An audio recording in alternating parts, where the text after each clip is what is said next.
ಬರೆಕದ ಶಿಖರ ಬಲದರಿ ಬಿರಿ ಬಿರಿ ಬಿರಿ ಬಿರಿ ಬಿರಿ ಬಿರಿ.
ಬಲಪಡಿಸುತ್ತಿರುವುದಕ್ಕಾಗಿ ನಿಮಗೆ ಕೋಟಿ ಸ್ತೋತ್ರಪ್ಪ.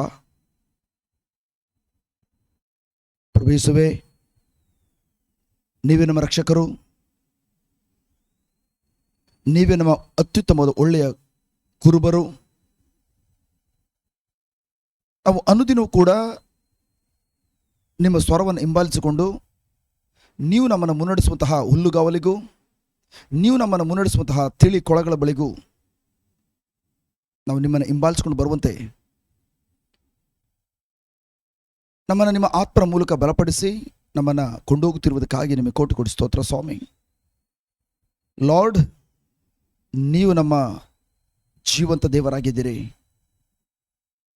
ನಿಮ್ಮ ರಕ್ತದ ಮೂಲಕ ನಮ್ಮನ್ನು ನಿಮ್ಮ ಸೊತ್ತಾಗಿ ನಿಮ್ಮ ಕ್ರಯಕ್ಕೆ ನಮ್ಮನ್ನು ಕೊಂಡುಕೊಂಡಿರುವಂತಹ ಪ್ರೀತಿಯುಳ್ಳಂಥ ಜೀವಂತ ದೇವರಾಗಿದ್ದೀರಿ. ಈ ಸಂದರ್ಭದಲ್ಲಿ ನಮ್ಮೊಂದಿಗೆ ನಿಮ್ಮ ಆತ್ಮರ ಮೂಲಕ ಮಾತನಾಡುವಾಗ ಆ ಒಂದೊಂದು ಮಾತುಗಳು, ಆ ಒಂದೊಂದು ನುಡಿಗಳು ನಮ್ಮ ಅಂತರಂಗವನ್ನು ಸಂಪೂರ್ಣವಾಗಿ ಮಾರ್ಪಡಿಸುವಂತಾಗಲಿ. ಪವಿತ್ರಾತ್ಮರೇ, ಈ ಸಂದರ್ಭದಲ್ಲಿ ವಿಶೇಷವಾಗಿ ನನ್ನ ನಾಲಿಗೆ ಮೂಲಕ ನೀವು ಮಾತನಾಡುವಂತೆಯೂ ನನ್ನ ಮನಸ್ಸಿನ ಮೂಲಕ ನೀವು ಆಲೋಚಿಸುವಂತೆ ನನ್ನನ್ನು ಸಂಪೂರ್ಣವಾಗಿ ಅರ್ಪಿಸಿಕೊಡುತ್ತಿದ್ದೇನೆ.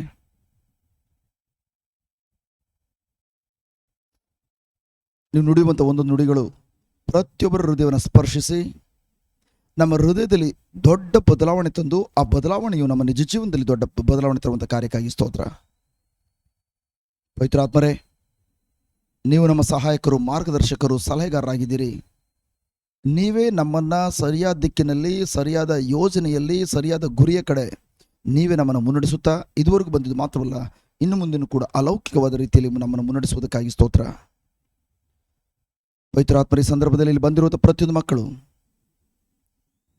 ಪ್ರತಿಯೊಬ್ಬೊಬ್ಬರು ಕೂಡ ನಿಮ್ಮ ಮಹಿಮೆಯನ್ನು, ಪ್ರತಿಯೊಬ್ಬೊಬ್ಬರು ಕೂಡ ನಿಮ್ಮ ಸ್ಪರ್ಶನೆಯನ್ನು ಈ ತರಗತಿಯಲ್ಲಿ ಅನುಭವಿಸುವಂತಾಗಲಿ. ಆ ಸ್ಪರ್ಶನೆಯು ನಮ್ಮ ಜೀವನದಲ್ಲಿ ಅದ್ಭುತ ಕಾರ್ಯಗಳನ್ನು ಮಾತ್ರವಲ್ಲ, ನಮ್ಮ ಜೀವಿತವನ್ನೇ ಸಂಪೂರ್ಣವಾಗಿ ನಿಮಗೋಸ್ಕರ ಮೀಸಲಿಡುವಂತಹ ಜೀವಿತವಾಗಿ ಮಾರ್ಪಡಿಸುವಂತಾಗಲಿ. ಸರಳವಾಗಿ, ಸುಲಭವಾಗಿ, ಎಲ್ಲರಿಗೂ ಅರ್ಥವಾಗುವಂಥ ರೀತಿಯಲ್ಲಿ ನೀವೇ ನಮ್ಮೊಂದಿಗೆ ಮಾತನಾಡುವುದಕ್ಕಾಗಿ ಸ್ತೋತ್ರ. ರಕ್ಷಕ ನಾಮದಲ್ಲಿ, ನಜರೇತಿನ ಪ್ರಭು ಯೇಸುವಿನ ನಾಮದಲ್ಲಿ ಪ್ರಾರ್ಥಿಸುತ್ತೇವೆ ನಮ್ಮ ಜೀವ ತಂದೆಯೇ. Amen, amen, amen. ನಮೋ ಮರಿಯ ಪ್ರಸಾದ ಪೂರ್ಣಿಯೇ, ಪ್ರಭು ನಿಮ್ಮೊಡನೆ ಇದ್ದಾರೆ, ಸ್ತ್ರೀಯರಲ್ಲಿ ನೀವು ಧನ್ಯರು ಮತ್ತು ನಿಮ್ಮ ಉದರದ ಫಲವಾದ ಯೇಸು ಧನ್ಯರು.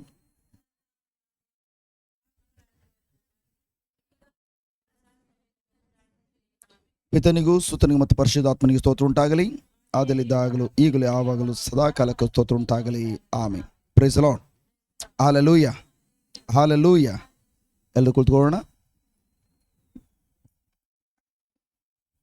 Price the Lord. Hallelujah, hallelujah. Thank you Jesus. Praise you Jesus. ನನ್ನ ಪ್ರೀತಿಯ ಸಹೋದರ ಸಹೋದರಿಯರೇ, ಈ ಬೆಳಗಿನ ಸುಪ್ರಭಾತದಲ್ಲಿ ವಿಶೇಷವಾಗಿ ಪ್ರಭು ಯೇಸುವಿನ ನಾಮದಲ್ಲಿ ವಂದಿಸುತ್ತಾ ನಿಮ್ಮೆಲ್ಲರನ್ನು ಕೂಡ ತಂದೆಯ ಪ್ರಸನ್ನತೆಯಲ್ಲಿ ಆನಂದ ಭರಿತರಾಗಿ ತಂದೆಯ ಸಾನ್ನಿಧ್ಯವನ್ನು ಅನುಭವಿಸಲಿಕ್ಕಾಗಿ ನಿಮ್ಮನ್ನು ಅತಿ ಸಂತೋಷದೊಂದಿಗೆ ಚಪ್ಪಾಳೆಯೊಂದಿಗೆ ನಿಮ್ಮನ್ನು ಆಹ್ವಾನಿಸುವುದನ್ನು. Praise the Lord. Hallelujah, hallelujah. Thank you Jesus. ಹೇಗಿದೆ ವಾತಾವರಣ? ಎಲ್ಲ ಚೆನ್ನಾಗಿದೆ. Praise God. Beautiful. Hallelujah, hallelujah. Thank you Jesus. Praise you Jesus. Hallelujah. So ನನ್ನ ಪ್ರೀತಿಯ ಸಹೋದರ ಸಹೋದರಿಯರೇ, ವಿಶೇಷವಾಗಿ ಇವತ್ತು ನಾವು ಏನನ್ನ ಕಲಿಲಿಕ್ಕೆ ಹೋಗ್ತದೆ ಅಂತಂದ್ರೆ, ನಾವು ಕ್ರಿಸ್ತ ಯೇಸುವಿನಲ್ಲಿ ಒಂದ್ಸಲ ಅವರ ವಿಶ್ವಾಸವಿಟ್ಟು ನಾವು ಒಂದಾದಾಗ ಇನ್ನು ಮುಂದೆ ನಮ್ಮ ಜೀವಿತ ಯಾವ ರೀತಿ ಇರಬೇಕು? ಯೇಸುವನ್ನ ನಂಬುವಂಥ ಮೊದಲು ನಮ್ಮ ಜೀವನ ಯಾವ ರೀತಿ ಇತ್ತು? ಪ್ರಭು ಯೇಸುವಿನಲ್ಲಿ ವಿಶ್ವಾಸವಿಟ್ಟ ಮೇಲೆ ನಮ್ಮ ಜೀವನ ಯಾವ ರೀತಿ ಇರಬೇಕು? 2 ಕೊರಿಂಥರಿಗೆ ಬರೆದ ಪತ್ರ 5ನೇ ಅಧ್ಯಾಯ ವಾಕ್ಯ 17.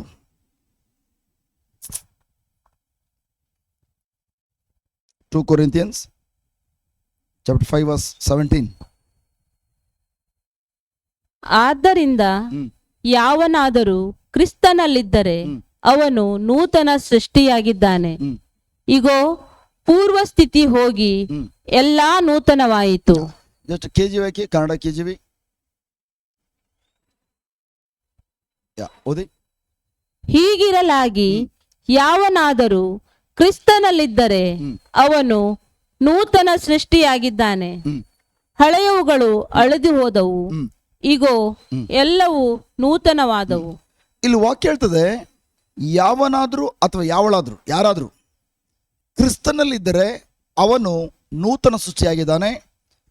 ಯಾವಾಗ ಒಂದ್ಸಲ ನೀವು ನೂತನ ಸೃಷ್ಟಿ ಆಗಿದ್ರಿ, ಬೈಬಲ್ ಹೇಳ್ತದೆ ಹಳೆಯದೆಲ್ಲ ಅಳೆದು ಹೋಯ್ತು.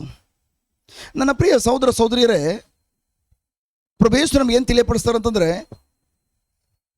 ಒಂದ್ಸಲ ಪ್ರಭು ಯೇಸುವಿನಲ್ಲಿ ನೀವು ರಕ್ಷಣೆ ಹೊಂದಿದ ನಂತರ ನೀವು ಸಂಪೂರ್ಣವಾಗಿ ನೂತನ ಸೃಷ್ಟಿ ಆಗಿದ್ದೀರಿ. ಇನ್ನು ಹಂತವಾಗಿ ನೂತನ ಸೃಷ್ಟಿ ಆಗೋದಿಲ್ಲ.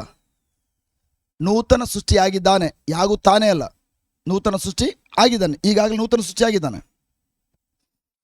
ನನ್ನ ಪ್ರಿಯ ಸಹೋದರ ಸಹೋದರಿಯರೇ, ಇಲ್ಲಿ ವಾಕ್ಯ ಹೇಳ್ತದೆ ಹಳೆವುಗಳು ಅಳೆದುವುದು. ಈ ವಾಕ್ಯವನ್ನು ಅನೇಕ ವಿಶ್ವಾಸಗಳು ಯಾವ ರೀತಿ ಅರ್ಥ ಮಾಡಿಕೊಂಡು ಗೊಂದಲಕ್ಕೆ ಒಳಗಾಗಿದ್ದಾರೆ ಅಂತಂದ್ರೆ, ಅವ್ರು ಯಾಕೆ ಗೊಂದಲಕ್ಕೆ ಒಳಗಾಗ್ತಾ ಇದ್ದಾರೆ ಅಂತಂದ್ರೆ, ತಮ್ಮ ಹೊರಗಿನ ಜೀವಿತವನ್ನು, ಹೊರಾಂಗಣದ ಅವರ ಜೀವನವನ್ನು ನೋಡಿ ಅವರು ಭಾವಿಸ್ತಾರೆ, ಆಲೋಚನೆ ಮಾಡ್ತಾರೆ, ನಾನು ರಕ್ಷಣೆ ಹೊಂದ್ಕೊಂಡಿದ್ದೇನೆ, ಯೇಸು ಕ್ರಿಸ್ತರಲ್ಲಿ ನಂಬಿಕೆ ಇಟ್ಟಿದ್ದೇನೆ, ನಾನು ರಕ್ಷಣೆ ಹೊಂದಿದ ಮೇಲೂ ಕೂಡ ಯಾಕೆ ನನ್ನ ಜೀವನದಲ್ಲಿ ಏನು ಬದಲಾಗಿಲ್ಲ ಎಂಬುದಾಗಿ ಭಾವಿಸ್ತಾರೆ. ಇಲ್ಲಿ ವಾಕ್ಯ ಹೇಳ್ತದೆ ಹಳೆಯದೆಲ್ಲ ಅಳೆದು ಹೋಯ್ತು, ಎಲ್ಲ ಹೊಸದಾಯಿತು, ನೂತನವಾಯಿತು. ಬಟ್ ಈಗ ನಾನು ಯೇಸುವಿನಲ್ಲಿ ವಿಶ್ವಾಸ ಬಿಟ್ಟಿದ್ದೇನೆ, ನಾನು ನೂತನ ಸೃಷ್ಟಿಯಾಗಿದ್ದೇನೆ. ಆದರೂ ಕೂಡ ಯಾತಕ್ಕಾಗಿ ನನ್ನ ಜೀವನದಲ್ಲಿ ಬದಲಾವಣೆ ಆಗ್ತಾ ಇಲ್ಲ? ನನ್ನ ಹೊರಗಿನ ನನ್ನ ಜೀವನದಲ್ಲಿ ಯಾಕೆ ನಾನು ಎಲ್ಲವೂ ಕೂಡ ನೂತನವಾಗ್ತಾ ಇಲ್ಲ? ಇನ್ನೂ ಕೂಡ ಅದೇ ಪ್ರಲೋಭನೆಗಳು ಪ್ರಚೋದನೆ ಬರ್ತಾ ಇದೆ, ಅದೇ ಥರ ಕೆಟ್ಟ ಕೆಟ್ಟ ಆಲೋಚನೆಗಳು ಮಾಡ್ತಾ ಇದ್ದಾವೆ, ಅದೇ ಥರ ತಪ್ಪಾದ ಆಲೋಚನೆಗಳು, ಅದೇ ಥರ ದೌರ್ಬಲ್ಯಗಳು, ಅದೇ ಥರ ನಕಾರಾತ್ಮಕದ ಭಾವನೆಗಳು ಬರ್ತದೆ. ಬಟ್ ಬೈಬಲ್ ಹೇಳ್ತದೆ ಎಲ್ಲವೂ ಹಳೆಯದೆಲ್ಲ ಅಳೆದು ಹೋಯ್ತು, ಎಲ್ಲ ಹೊಸದಾಯ್ತು ಎಂಬುದಾಗಿ ಹೇಳ್ತದೆ. ಬಟ್ ಯಾಕೆ ಮತ್ತೆ ನನ್ನಲ್ಲಿ ಇನ್ನೂ ಕೂಡ ಅದೇ ಆಲೋಚನೆಗಳು, ಅದೇ ಭಾವನೆಗಳು, ಅದೇ ಅದೇ ಅದೇ ಅದೇ ಅದೇ ಅದೇ ಸಮಸ್ಯೆಗಳು, ಅದೇ ಪ್ರಲೋಭನೆಗಳು ನನ್ನ ಜೀವನದಲ್ಲಿವೆ? ಬೈಬಲ್ ಹೇಳ್ತದೆ ನಾವು ನೂತನ ಸೃಷ್ಟಿ ಆಗಿದ್ದೇವೆ, ಆಗುತ್ತೇವೆ, ಎಲ್ಲ ಆಗಿದ್ದೇವೆ. ನನ್ನ ಪ್ರೀತಿಯ ಸಹೋದರ ಸಹೋದರಿಯರೇ, ನೀವು ಇದನ್ನು ಅರ್ಥ ಮಾಡ್ಕೊಳ್ಬೇಕಾದ್ರೆ ಮುಖ್ಯವಾಗಿ ವೆರಿ ವೆರಿ ಇಂಪಾರ್ಟೆಂಟ್, ದೇವರು ಮನುಷ್ಯನನ್ನ 3 ಭಾಗಗಳಿಂದ ಸೃಷ್ಟಿ ಮಾಡಿದ್ದಾರೆ. ಪದೇ ಪದೇ ಪ್ರತಿಯೊಂದು ತರಗತಿಗಳು ಕೂಡ ಒತ್ತಿ ಹೇಳ್ತಾ ಇರ್ತವೆ, ಪ್ರತಿ ತಿಂಗಳಲ್ಲೂ. ಇದು ನಿಮಗೆ ಆಳವಾಗಿ ನಿಮ್ಮ ಒಳಗಡೆ ಇಳಿದ್ರೆ ಮಾತ್ರ ನಿಮ್ಮ ಜೀವನದಲ್ಲಿ ಒಂದು ರೂಪಾಂತರವನ್ನು, ಬದಲಾವಣೆಯನ್ನು ಕಾಣ್ತೀರಿ. ಸೊ ದೇವರು ಮನುಷ್ಯನನ್ನ 3 ಭಾಗಗಳನ್ನು ಸೃಷ್ಟಿ ಮಾಡಿದ್ದಾರೆ: ಆತ್ಮ, ಪ್ರಾಣ, ಶರೀರ. ಎಲ್ಲಿದೆ ಬೈಬಲಲ್ಲಿ ಅದು? 1 ಥೆಸಲೋನಿಯ 5:23. ತೆಗೆಯೋದು ಬೇಡ, ಅದೆಲ್ಲ ಎಷ್ಟೋ ಸಲ ತೆಗೆಸಿ ಓದಿಸಿದ್ದೇವೆ. ನನ್ನ ಪ್ರೀತಿಯ ಸಹೋದರ ಸಹೋದರಿಯರೇ, ದೇವರು ಬಯಸುವಂಥದ್ದು ಏನಂತಂದ್ರೆ, ದೇವರು ನಮ್ಮ ಮನುಷ್ಯನ 3 ಭಾಗಗಳಿಂದ ಸೃಷ್ಟಿ ಮಾಡಿದ್ದಾರೆ, ಆತ್ಮ, ಪ್ರಾಣ, ಶರೀರ. ಆದರೆ ಪ್ರಭು ಯೇಸು ಒಂದ್ಸಲ ಬಂದು ಇಡೀ ಮಾನವಕುಲಕ್ಕೆ ರಕ್ಷಣೆ ಕೊಟ್ಟು, ಆ ರಕ್ಷಣೆ ಕೊಟ್ಟಾದ ನಂತರ ಎಲ್ಲಿಂದ ಬಂದು ಅಲ್ಲಿ ಹೊರಟೋದ್ರು. ಅವರು ಬಂದು ರಕ್ಷಣೆ ಕೊಟ್ಟಿದ್ದು ಜಸ್ಟ್ ನಮ್ಮ ಆತ್ಮಕ್ಕೆ. ನಮ್ಮ ಆತ್ಮ ಹೊಸದಾಗಿ ಮಾರ್ಪಾಡಾಗಿದೆ. ಬಟ್ ಆದರೆ ಪ್ರಭು ಯೇಸು 2ನೇ ಬರುವಣದಲ್ಲಿ ನಮ್ಮ ಆತ್ಮ, ಪ್ರಾಣ ಮತ್ತು ಶರೀರಗಳು ಪರಿಪೂರ್ಣವಾಗಿರಬೇಕೆಂಬುದಾಗಿ ದೇವರು ಬಯಸ್ತಾರೆ. ಓದಿ, ಓಕೆ, ತೆಗಿರೋದು ವಾಕ್ಯ ಒಳ್ಳೆಯದು, ಬ್ಯೂಟಿಫುಲ್. 1 ಥೆಸ್ಸಲೋನಿಕ 5:23 ನೋಡೋಣ. ನಿಮ್ಗೇನಾದರೂ ಅರ್ಥ ಆಗಲಿಲ್ಲ ಅಂದರೆ ದಯವಿಟ್ಟು ಎದ್ದು ನಿಂತ್ಕೊಂಡು ಕೇಳಿ. ಯಾಕಂದರೆ ಅರ್ಥ ಆದರೆ ಮಾತ್ರ ನಿಮ್ಮ ಜೀವನದಲ್ಲಿ ಬದಲಾವಣೆ ಆಗುವಂಥದ್ದು. ಅರ್ಥ ಆಗಬೇಕು ಅಮ್ಮ. ನಿಮ್ಗೆ ಅರ್ಥ ಆಗಲಿಲ್ಲ ಅಂದರೆ ಕೇಳಿ, ಓಕೆ? ಅರ್ಥ ಆದರೆ ಎಲ್ಲ ಚೇಂಜಸ್ ಆಗ್ತದೆ. ಶಾಂತಿದಾಯಕನಾದ ದೇವರು ತಾನೇ ನಿಮ್ಮನ್ನು ಪರಿಪೂರ್ಣವಾಗಿ ಪವಿತ್ರ ಮಾಡಲಿ. ಇದಲ್ಲದೆ ನಮ್ಮ ಕರ್ತನಾದ ಯೇಸು ಕ್ರಿಸ್ತನ ಬರೋಣದಲ್ಲಿ ನಿಮ್ಮ ಆತ್ಮ, ಪ್ರಾಣ, ಶರೀರಗಳು ದೋಷವಿಲ್ಲದೆ ಸಂಪೂರ್ಣವಾಗಿ ಕಾಣಿಸುವಂತೆ ಮಾಡಲಿ. ಪ್ರಭು ಯೇಸುವಿನ ಬರೋಣದಲ್ಲಿ, ಅಂದರೆ 2ನೇ ಸಲ ಈ ಲೋಕ ಬರ್ತಾರೆ, ಅವರ ಬರೋಣದಲ್ಲಿ ನಮ್ಮ ಆತ್ಮ, ಪ್ರಾಣ, ಶರೀರ ಈ 3 ಭಾಗಗಳು ಕೂಡ ದೋಷವಿಲ್ಲದೆ ಸಂಪೂರ್ಣವಾಗಿ ಕಾಣಿಸುವಂತೆ ಮಾಡಲಿ. ಯಾರು ಮಾಡೋದು? ಆ ವಾಕ್ಯದಲ್ಲಿ ಅದೇ ಆನ್ಸರ್. ಡೌನ್ ಬನ್ನಿ. ಶಾಂತಿದಾಯಕನಾದ ದೇವರು ತಾನೇ ನಿಮ್ಮನ್ನು ಪರಿಪೂರ್ಣವಾಗಿ ಪವಿತ್ರ ಮಾಡಲಿ. ಪರಿಪೂರ್ಣತೆ ಅಂದ್ರೇನು? ಆತ್ಮ, ಪ್ರಾಣ, ಶರೀರದಲ್ಲಿ 3 ಭಾಗಗಳಲ್ಲೂ ಕೂಡ ಅವರೇ ನಿಮ್ಮನ್ನ ಪರಿಪೂರ್ಣವಾಗಿ ಮಾಡುವಂಥವರು. ಈಗ ಪ್ರಭು ಯೇಸು ಕ್ರಿಸ್ತರು 1ನೇ ಸಲ ಬಂದರು. 1ನೇ ಸಲ ಯಾವ ಥರ ಬಂದು ಹೋದ್ರು ಅದೇ ಥರ 2ನೇ ಬರೋಣದಲ್ಲಿ ಇದ್ದಾರೆ. 2ನೇ ಸಲ ಬರ್ತಾರೆ. 1ನೇ ಸಲ ಬಂದು ಹೋದಾಗ ನಮ್ಮ ಇಡೀ ಮಾನವಕುಲಕ್ಕೆ ರಕ್ಷಣೆ ಕೊಟ್ಟರು. ಆ ರಕ್ಷಣೆಯನ್ನು ನಾವು ಸ್ವೀಕರಿಸಿಕೊಂಡಾಗ ಆತ್ಮ, ಪ್ರಾಣ, ಶರೀರ ಈ 3 ಭಾಗಗಳಲ್ಲಿ ಆತ್ಮ ಮಾತ್ರ ಸಂಪೂರ್ಣವಾಗಿ ರಕ್ಷಣೆ ಹೊಂದಿಕೊಳ್ತು. ಆತ್ಮ ಮಾತ್ರ ಎಲ್ಲವೂ ಸಂಪೂರ್ಣ ನೂತನವಾಯಿತು, ಹೊಸದಾಗಿ ಮಾರ್ಪಾಡಾಯಿತು. ಬಟ್ ಅದು 2ನೇ ಬರೋಣದಲ್ಲಿ ಆ ರೀತಿ ಇಲ್ಲ. ಭವಾನಿ ಅಮ್ಮ, ಈ ಕಡೆ ಗಮನ ಪ್ಲೀಸ್. ಅವ್ರು ನೋಡ್ಬಿಡಿ, ನನ್ನ ಕಡೆ ನೋಡಿ. ಅವ್ರೇನು ಬರ್ಕೊಳ್ಳಿ, ನನ್ನ ಕಡೆ ನೋಡಿ. ಆದರೆ ಪ್ರಭು ಯೇಸುವಿನ 2ನೇ ಬರೋಣದಲ್ಲಿ ನಮ್ಮ ಆತ್ಮ, ಪ್ರಾಣ, ಶರೀರಗಳು ಇವುಗಳು ಯಾವುದೇ ದೋಷವಿಲ್ಲದೆ ಪರಿಪೂರ್ಣವಾಗಿ ಇರಬೇಕೆಂಬುದಾಗಿ ದೇವರು ಬಯಸ್ತಾರೆ. ಬಟ್ ಅದನ್ನು ಮಾಡೋದು ಯಾರು? ದೇವರೇ ಮಾಡೋದು. ಬಟ್ ದೇವರು ಹೇಗೆ ಮಾಡ್ತಾರೆ? ನನ್ನ ಕೋಆಪರೇಷನ್ ಇಲ್ಲದೆ ಯಾವ ಕಾರಣಕ್ಕೂ ನಮ್ಮನ್ನು ಪರಿಪೂರ್ಣರಾಗಿ ದೇವರು ಮಾಡ್ಲಿಕ್ಕೆ ಸಾಧ್ಯ ಇಲ್ಲ. ನನ್ನ ಸಹಕಾರ ಬೇಕು. ಹಲೋ ನನ್ನ ಪ್ರೀತಿಯ ಸಹೋದರ ಸಹೋದರಿಯರೇ, ಈವನ್ ನನ್ನ ಆತ್ಮವನ್ನು ರಕ್ಷಣೆ ಮಾಡಿಕೊಳ್ಳುವಂಥ ನಿಟ್ಟಿನಲ್ಲೂ ಕೂಡ ನನ್ನ ಸಹಕಾರ ಇಲ್ಲದೆ ದೇವರು ಏನು ಕಾರ್ಯ ಮಾಡ್ಲಿಕ್ಕೆ ಸಾಧ್ಯ ಇಲ್ಲ. ಉದಾಹರಣೆಗೆ, ದೇವರು ತನ್ನ ಏಕೈಕ ಪುತ್ರನಾದ ಪ್ರಭು ಯೇಸುವನ್ನು ಭೂಲೋಕ ಕಳಿಸ್ಕೊಟ್ರು.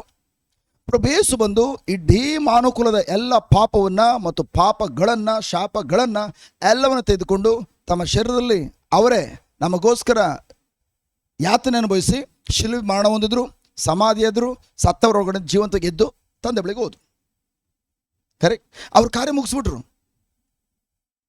ಅವರು ಬರೀ ನನಗೆ ಮತ್ತು ನೀವು ಮಾತ್ರ ರಕ್ಷಣೆ ಕೊಟ್ಟಿದ್ದಾರಾ? ಇಲ್ಲ, ಇಡೀ ಮಾನವಕುಲಕ್ಕೆ. ಆದರೆ ಇಡೀ ಮಾನವಕುಲ ರಕ್ಷಣೆ ಹೊಂದ್ಕೊಂಡಿದೆಯಾ? ಇಲ್ಲ. ದೇವರು ತನ್ನ ಹೃದಯದಲ್ಲಿ ಇಡೀ ಮಾನವಕುಲ ರಕ್ಷಣೆ ಹೊಂದಬೇಕೆಂಬುದಾಗಿ ತನ್ನ ಮಗನನ್ನು ಬಲಿ ಅರ್ಪಿಸಿದ್ರು. ಬಟ್ ಆದರೆ ಇಡೀ ಮಾನವಕುಲ ರಕ್ಷಣೆ ಹೊಂದಿಲ್ಲ. ಮಾನವಕುಲ ರಕ್ಷಣೆ ಹೊಂದಿಲ್ಲ. ನನ್ನ ಪ್ರೀತಿಯ ಸಹೋದರ ಸಹೋದರಿಯರೇ, ನಾನು ಮತ್ತು ನೀವು ಕೂಡ ರಕ್ಷಣೆ ಹೊಂದಿದ್ದು ದೇವರು ತನ್ನ ಕೃಪೆಯಿಂದ ನಮ್ಮ ರಕ್ಷಣೆ ಕೊಟ್ಟ ಮಾತ್ರದಿಂದಲ್ಲ, ಅದರೊಂದಿಗೆ ನನ್ನ ವಿಶ್ವಾಸ ಇರಲಿ. ಬರೋದು ಆ ಕಡೆ ಕಿಟಕಿ ಇರಲಿ, ಎದುರುಗಡೆದು.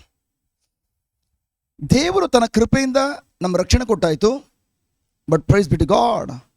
ಆದರೆ ಒಂದು ದಿನ ನನಗೆ ಯಾರೋ ಒಬ್ಬರು ಬಂದು ಸುವಾರ್ತೆಯನ್ನು ಸಾರಿದರು. ಆ ಸುವಾರ್ತೆಯನ್ನು ನಮಗೆ ಯಾವಾಗ ಯಾರೋ ಬಂದು ಸಾರಿದಾಗ, ಆಗ ನಾವು ನಮ್ಮ ಸ್ವ-ಇಚ್ಛೆಯಿಂದ, ನಮ್ಮ ಸ್ವಂತ ಇಚ್ಛೆಯಿಂದ ನಾವು ವಿಶ್ವಾಸ ಮೂಲಕ, ಹೌದು ನನಗೋಸ್ಕರ ಪ್ರಭು ಯೇಸು ಲೋಕಕ್ಕೆ ಬಂದು ನನ್ನ ಪಾಪಗಳನ್ನು, ನನ್ನ ಪಾಪವನ್ನು, ಶಾಪವನ್ನೆಲ್ಲ ಹೊತ್ತುಕೊಂಡು ಶಿಲುಬೆಯಲ್ಲಿ ಮರಣ ಹೊಂದಿದ್ದಾರೆ ಎಂಬುದಾಗಿ ನಾವು ಯಾವಾಗ ನಂಬಿ, ಹೃದಯ ನಂಬಿ, ಬಾಯಿ ತೆಗೆದು ಯೇಸುವೆ ನಿಮ್ಮನ್ನು ನನ್ನ ರಕ್ಷಕನಾಗಿ ಸ್ವೀಕರಿಸ್ಕೊಳ್ತೇನೆ ಎಂಬುದಾಗಿ ಬಾಯಿ ತೆಗೆದು ನೀವೇ ನಮ್ಮ ರಕ್ಷಕರು ಎಂಬುದಾಗಿ ನಿವೇದನೆ ಮಾಡಿದ್ವಿ. ಆಗ ಪ್ರಿಯರೇ, ಪ್ರೈಸ್ ಗಾಡ್, ಜಸ್ಟ್ ದೇವರು ಕೊಟ್ಟಂಥ ರಕ್ಷಣೆಯನ್ನು ನಾನು ಮತ್ತು ನೀವು ಅನುಭವಿಸ್ಲಿಕ್ಕಾಗಿ, ಹೊಂದ್ಕೊಳ್ಳಿಕ್ಕಾಗಿ ದೇವರ ಆತ್ಮರು ನನ್ನ ಒಳಗಡೆ ಬಂದು ನನ್ನ ಆತ್ಮವನ್ನು ಮತ್ತು ದೇವರ ಆತ್ಮ ಎರಡೂ ಕೂಡ ಒಂದಾಗಿ ನಾವೆಲ್ಲರೂ ಕೂಡ ನೂತನ ಸೃಷ್ಟಿಗಳಾದ್ವಿ. ಅದೇ ಥರ ಇಡೀ ಮಾನವಕುಲಕ್ಕಾಗಿ ಪ್ರಭು ಯೇಸು ಪ್ರಾಣತ್ಯಾಗ ಮಾಡಿದ್ರು ಕೂಡ ಮನುಷ್ಯನು ತನ್ನ ಸ್ವಾಯಿಚ್ಛೆಯಿಂದ ಯೇಸುವನ್ನು ತನ್ನ ರಕ್ಷಕನಾಗಿ, ಯಾರು ತನ್ನ ರಕ್ಷಣೆ ಕೊಟ್ಟಿದ್ದಾರೋ ಆ ರಕ್ಷಕನ ಸ್ವೀಕರಿಸ್ಕೊಳ್ಳದೆ ಆ ವ್ಯಕ್ತಿ ರಕ್ಷಣೆಯನ್ನು ಅನುಭವಿಸ್ಲಿಕ್ಕೆ ಸಾಧ್ಯ ಇಲ್ಲ. ಅರ್ಥ ಆಗ್ತಾ ಇದೆಯಾ? ಹಲೋ. ಮುಖ್ಯವಾಗಿ ಪ್ರಿಯರೇ, ಮುಖ್ಯವಾಗಿ ಅನೇಕ ಸಂದರ್ಭದಲ್ಲಿ ನಾವು ಏನು ಮಾಡ್ತೇವೆ ಅಂದರೆ, ಯೇಸು ಬಳಿಗೆ ಹೋದರೆ ನಾನು ಆರೋಗ್ಯ ಪಡ್ಕೊಂಡು ಬರ್ತಾನೆ. ನನ್ನ ಪ್ರಿಯ ಸಹೋದರ ಸಹೋದರಿಯರೇ, ಆರೋಗ್ಯವನ್ನು ಪಡ್ಕೊಳ್ಬೇಕಾದ್ರೆ ಫಸ್ಟ್ ಆರೋಗ್ಯದಾಯಕನನ್ನು ನೀವು ರಕ್ಷಕರಾಗಿ ಸ್ವೀಕರಿಸ್ಕೊಳ್ಬೇಕು. ನಿಮ್ಮ ಸಮಸ್ಯೆಗಳಿಗೆ ಪರಿಹಾರ ಕೊಡ್ಲಿಕ್ಕಾಗಿ ಪ್ರಭು ಯೇಸು ಈ ಲೋಕ ಬಂದಿದ್ದು ಮಾತ್ರ ಅಲ್ಲ ಪ್ರಿಯರೇ, ಮುಖ್ಯವಾಗಿ ನಿಮ್ಮನ್ನು ಅಂಧಕಾರದ ಲೋಕದಿಂದ, ನರಕದ ಹಾದಿಯಿಂದ ಬಿಡುಗಡೆ ಮಾಡಿ ತಂದೆಯ ಸಂಬಂಧವನ್ನು ಕಡ್ಕೊಂಡು ಲೋಕದಲ್ಲಿ ಪಾಪಿಗಳಾಗಿ ನಾವು ಏನು ಜೀವಿಸ್ತಾ ಇದ್ವಿ ಆ ನಮ್ಮ ಒಳಗಡೆ ಇದ್ದಂಥ ಪಾಪವನ್ನು ತೆಗೆದುಹಾಕಿ ದೇವರ ಸ್ವಭಾವನ ಹಾಕಿ ನಮ್ಮನ್ನು ತಂದೆಗೆ ಮಕ್ಕಳಾಗಿ ಮಾರ್ಪಡಿಸಲಿಕ್ಕೆ ಬಂದಂತಹ ಮಧ್ಯಸ್ಥಗಾರರು. ಹಲೋ. ಅದಕ್ಕಾಗಿ ವೆರಿ ವೆರಿ ಇಂಪಾರ್ಟೆಂಟ್. ನಿಮಗೆ ಆರೋಗ್ಯ ಬೇಕಾದರೆ ಆರೋಗ್ಯದಾಯಕ ವೆರಿ ವೆರಿ ಇಂಪಾರ್ಟೆಂಟ್. ನಿಮಗೆ ಬಿಡುಗಡೆ ಬೇಕಾದರೆ ಆ ಬಿಡುಗಡೆ ಮಾಡಿರುವಂಥ ನಾಯಕ ನಮಗೆ ವೆರಿ ವೆರಿ ಇಂಪಾರ್ಟೆಂಟ್. ಬಟ್ ಆದರೆ ಈ ಬಿಡುಗಡೆ, ಆರೋಗ್ಯ, ಸಮಾಧಾನ, ಸಮೃದ್ಧಿ ಇವೆಲ್ಲದಕ್ಕಿಂತ ಮಿಗಿಲಾಗಿ ನನಗೆ ರಕ್ಷಣೆ ತುಂಬ ಮುಖ್ಯವಾದದ್ದು. ಹಲೋ. ಯಾಕೆಂದರೆ ಒಂದು ವ್ಯಕ್ತಿ ಯೇಸು ಬಳಿಗೆ ಬಂದು ಆರೋಗ್ಯ ಪಡ್ಕೊಂಡ, ಶ್ರೀಮಂತಿಕೆ ಪಡ್ಕೊಂಡ, ಬಟ್ ಆದರೆ ಆತನು ರಕ್ಷಣೆಯನ್ನು ಅನುಭವಿಸದೆ ಅವನು ಅಂತಿಮವಾಗಿ ನರಕದಲ್ಲಿ ಹೋಗಿ ಬೆಂಕಿಲಿ ಬೇಯ್ತಾ ಇದ್ದಾನೆ. ಏನು ಪ್ರಯೋಜನ? ಈ ಭೂಲೋಕದ ಯಾತ್ರೆ ನೀರಿನ ಮೇಲೆ ಗುಳ್ಳೆ ರೀತಿಯಲ್ಲಿ, ನಾವು ಪರಲೋಕದಲ್ಲಿ ನಿತ್ಯಕ್ಕೂ ನಾವು ಜೀವಿಸುವಂಥ ನಾವು ನೋಡೋಕೆ ಹೋದರೆ ಅಲ್ಲಿ ಶಾಶ್ವತವಾಗಿ ಸದಾಕಾಲ ಬೆಳಕಲ್ಲಿ ಜೀವಿಸ್ತೇವೆ. ಅಲ್ಲಿಗೆ ಹೋಲಿಸ್ಕೊಂಡ್ರೆ ಭೂಲೋಕದಲ್ಲಿ ನಾವು 120 ವರ್ಷ ಬದುಕಿದ್ರು ಕೂಡ ನೀರಿನ ಮೇಲೆ ಗುಳ್ಳೆ ರೀತಿಯಲ್ಲಿ ಅಷ್ಟೇ. ಅಲ್ಲಿಗೆ ಹೋಲಿಸ್ಕೊಳ್ಳೋಕೆ ಸಾಧ್ಯ ಇಲ್ಲ. ಅಲ್ಲಿ ಶಾಶ್ವತವಾಗಿ ಸದಾಕಾಲ ಜೀವಿಸ್ತೇವೆ. ಈಗ ಈ ಭೂಲೋಕದಲ್ಲಿ ನಾನು ಎಲ್ಲವನ್ನು ಹೊಂದ್ಕೊಂಡಿರ್ಬೋದು, ಬಟ್ ನನ್ನ ಆತ್ಮ ನಷ್ಟಪಟ್ಟು ಹೋದರೆ ಅದೇನು ಪ್ರಯೋಜನ ಇಲ್ಲ. ಅದಕ್ಕೋಸ್ಕರ ಪ್ರಿಯರೇ, ಪ್ರೈಸ್ ಗಾಡ್, ಥ್ಯಾಂಕ್ ಗಾಡ್, ಪ್ರಭು ಯೇಸುವನ್ನು ಒಂದು ವ್ಯಕ್ತಿ ತನ್ನ ಸ್ವಂತ ರಕ್ಷಕರಾಗಿ, ತನ್ನ ಪ್ರಭುವಾಗಿ, ತನ್ನ ದೇವರಾಗಿ ಯಾವ ಸ್ವೀಕರಿಸ್ಕೊಳ್ತಾನೋ ಅವನು ಬೈಬಲ್ ಹೇಳ್ತದೆ ನೂತನ ಸೃಷ್ಟಿ. ನೂತನ ಸೃಷ್ಟಿ. ಪ್ರತಿಯೊಬ್ಬರು ಹೇಳೋಣ, ನಾನು ಕ್ರಿಸ್ತ ಯೇಸುವಿನಲ್ಲಿ ಇರುವುದರಿಂದ ನಾನು ನೂತನ ಸೃಷ್ಟಿ ಆಗುವುದಿಲ್ಲ, ನೂತನ ಸೃಷ್ಟಿ ಆಗಿದ್ದೇನೆ. ವಾವ್, ನೀವು ನೂತನ ಸೃಷ್ಟಿ ಆಗಿದ್ದೀರಿ. ಹೊಸ ಸೃಷ್ಟಿ, ಹೊಸ ಜೀವಿ. ನಿಮಗೆ ಹಳೆ ಇತಿಹಾಸನೇ ಇಲ್ಲ, ಯಾವುದೂ ಇಲ್ಲ. ನೀವು ಪಾಪಿ, ನೀವು ಅದು ಇದು ಯಾವುದೂ ಇಲ್ಲ. ನೀವು ಸಂಪೂರ್ಣವಾಗಿ ನೂತನ ಸೃಷ್ಟಿಯಾಗಿದ್ದೀರಿ. ಇಂಗ್ಲೀಷ್ ಬೈಬಲ್ ಹೇಳ್ತದೆ ನ್ಯೂ ಕ್ರೀಚರ್, ಹೊಸ ಜೀವಿ. ಹೊಸ ಜೀವಿಗೆ ಅದರ ಇತಿಹಾಸನೇ ಇಲ್ಲ, ಹಿಸ್ಟ್ರಿನೇ ಇಲ್ಲ. ಸೊ ಈಗ ನಾವೆಲ್ಲರೂ ನೂತನ ಸೃಷ್ಟಿಗಳಾಗಿದ್ದೇವೆ. ಬಟ್ ನಾವು ನೂತನ ಸೃಷ್ಟಿಗಳಾಗಿ ಅಷ್ಟು ಮಾತ್ರ ಅಲ್ಲ ನನ್ನ ಪ್ರಿಯ ಸಹೋದರ ಸಹೋದರಿಯರೇ, ನಾವು ನೂತನ ಸೃಷ್ಟಿಯಾದಾಗ ಈ ಆತ್ಮ, ಪ್ರಾಣ ಮತ್ತು ಶರೀರ ಈ 3 ಭಾಗದಲ್ಲಿ ಆತ್ಮ ಮಾತ್ರ ಹೊಸ ಸೃಷ್ಟಿಯಾಯಿತು. ಈ ಆತ್ಮ ಅಂದ್ರೆ ಯಾರು? ಉದಾಹರಣೆಗೆ ನಾನು ನೋಡ್ತಾ ಇದ್ದೆ ನಾಗೇಂದ್ರ ಬ್ರದರ್ ಅಥವಾ ಆಲನ್ ಬ್ರದರ್. ಈ ಆಲನ್ ಬ್ರದರ್ ಈ 3 ಭಾಗದಲ್ಲಿ ಯಾರು? ಆತ್ಮನ, ಪ್ರಾಣನ, ಶರೀರನ. ಈ ಉದಾಹರಣೆಗೆ ನಾನು ಯಾರೋ ಸಿಕ್ಸ್ ಜೊತೆ ಮಾತಾಡ್ಕೊಂಡು ಹೋಗ್ತಾ ಇದ್ದಾನೆ. ಮಾತಾಡ್ಕೊಂಡು ಹೋಗುವಾಗ ನೀವು ಸಡನ್ ಆಗಿ ಆಲಿನ್ ಬ್ರದರ್ ಅಂತ ಕೂಗಿದ್ರಿ. ಆಗ ನಾನು ನಿಮ್ಮ ಕಡೆ ತಿರುಗಿದೆ, ಏನು ಸಿಸ್ಟರ್ ಅಂತ ಕೇಳಿದೆ. ಹಾಗಾದರೆ ನಾಗೇಂದ್ರ ಎಂಬುದಾಗಿ ಹೆಸರಿಟ್ಟಿರುವಂಥದ್ದು ಆತ್ಮಕ್ಕ, ಶರೀರಕ್ಕ, ಪ್ರಾಣಕ್ಕ. ಅವರು ಆಲಿನ್ ಬ್ರದರ್ ಅಂತ ಕೂಗಿದ ತಕ್ಷಣ ನಾನು ಶರೀರ ಸಮೇತ ತಿರುಗಿದೆ. ಯಾವುದಕ್ಕೆ ಹೆಸರಿಟ್ಟಿರೋದು ಅದು?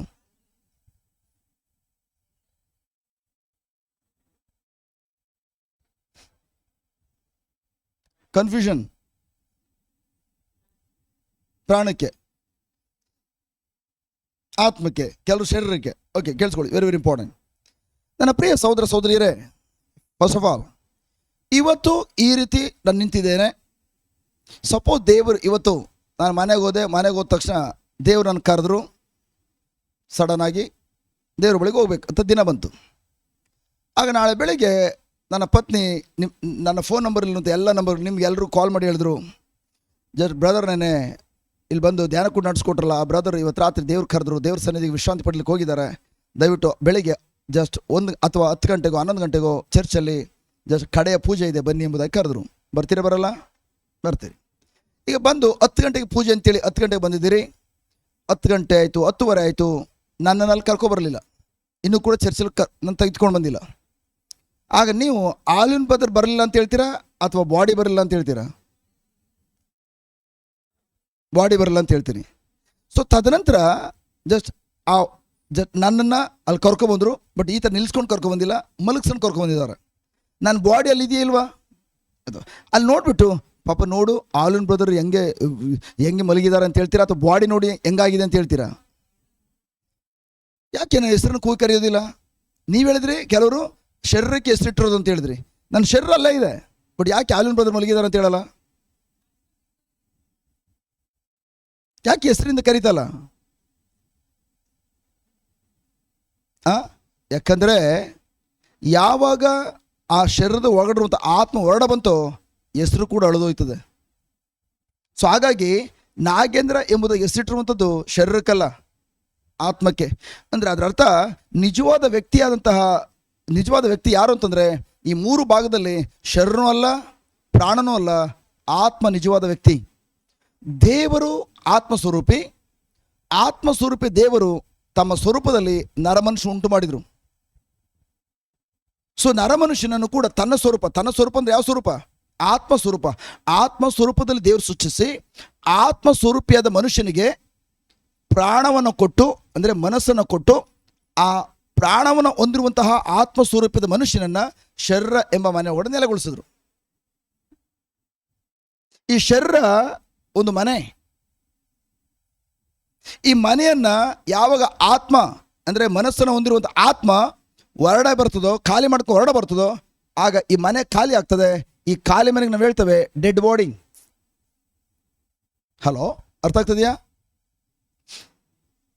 ಹಾಗಾದರೆ ಈ ಮನೆ ಚೆನ್ನಾಗಿರ್ಬೇಕಾದ್ರೆ ಈ ಮನೆಗೆ ಅಂತ ಅಂದ ಚಂದವನ್ನು ಕೊಡುವಂಥದ್ದು, ಈ ಮನೆಗೆ ಜೀವನ ಕೊಡುವಂಥದ್ದು ಯಾವುದು? ನಿಜವಾದ ವ್ಯಕ್ತಿಯಾದಂಥ ಆತ್ಮ ಹೊರಡ ಬಂತ ಹೆಸರಳಿಸೋಗ್ತದೆ, ಶರೀರ ಕುಸಿದು ಬಿದ್ದು ಮಣ್ಣಿಂದ ಬಂದ ಶರೀರ ಮಣ್ಣಿಗೆ ಕೊಟ್ಟೋಗ್ತದೆ. ಅರ್ಥ ಆಯ್ತು ಇದುವರೆಗೆ ಹೇಳಿದ್ದು? ಅದಕ್ಕಾಗಿ ನನ್ನ ಪ್ರಿಯ ಸಹೋದರ ಸಹೋದರಿಯರೇ, ನೀವೇನು ಇಲ್ಲಿ ಕುಳಿತಿದ್ದೀರಿ ಚೇರ್ ಮೇಲೆ ನಿಜವಾದ ವ್ಯಕ್ತಿ ನೀವೇನು ಕುಳಿತುಕೊಂಡಿದ್ದೀರಿ? ನಿಮ್ಮ ಶರೀರ ಅಲ್ಲ, ನೀವು ಶರೀರ ಎಂಬುದು ಮನೆ, ನಿಮ್ಮ ಮನೆಯ ಸಮೇತ ಕುಳಿತಿದ್ದೀರಿ. ಮನೆಯ ಒಳಗಡೆ ನಿಜವಾದ ವ್ಯಕ್ತಿ ನೀವು ಯಾರಿದ್ದೀರಿ? ಆ ಆತ್ಮ ಸ್ವರೂಪಿಯ ನೀವಾಗಿದ್ದೀರಿ ನಿಜವಾದ ವ್ಯಕ್ತಿ. ಪ್ರತಿಯೊಬ್ಬರು ಬಾಯಿ ಹೇಳೋಣ, ನಾನು ಆತ್ಮವಾಗಿದ್ದೇನೆ, ಆತ್ಮವಾಗಿರುವ ನಾನು ಪ್ರಾಣವನ್ನು ಹೊಂದಿ ಶರೀರ ಎಂಬ ಮನೆಯಲ್ಲಿ ವಾಸಿಸುತ್ತಿದ್ದೇನೆ. ಇನ್ನೊಂದ್ಸಲ ಹೇಳೋಣ, ನಾನು ಆತ್ಮವಾಗಿದ್ದೇನೆ, ಆತ್ಮವಾಗಿರುವ ನಾನು ಪ್ರಾಣವನ್ನು ಹೊಂದಿ ಶರೀರ ಎಂಬ ಮನೆಯಲ್ಲಿ ವಾಸಿಸುತ್ತಿದ್ದೇನೆ. ಅರ್ಥ ಆಯ್ತಾ? ನಿಜವಾದ ವ್ಯಕ್ತಿ ನೀವು ಯಾರು? ಆತ್ಮ. ನನ್ನ ಪ್ರಿಯ ಸಹೋದರ ಸಹೋದರಿಯರೇ, ಓಕೆ, 2 ಕೊರಿಂಥ್ಯ ಹಿಂದೆ ಬನ್ನಿ.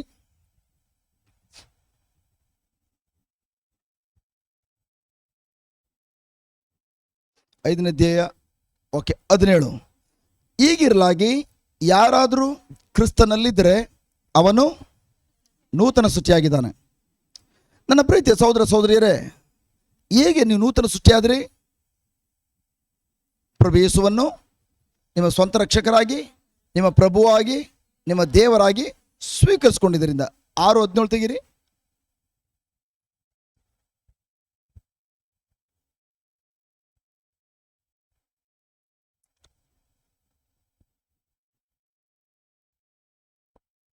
ಆದ್ದರಿಂದ ಅವರ ಮಧ್ಯದಲ್ಲಿಂದ ನೀವು ಹೊರಗೆ ಬಂದು ಪ್ರತ್ಯೇಕವಾಗಿರಿ. ಸಾರಿ 1 ಕೊರಿಂಥ್ಯ 6:17.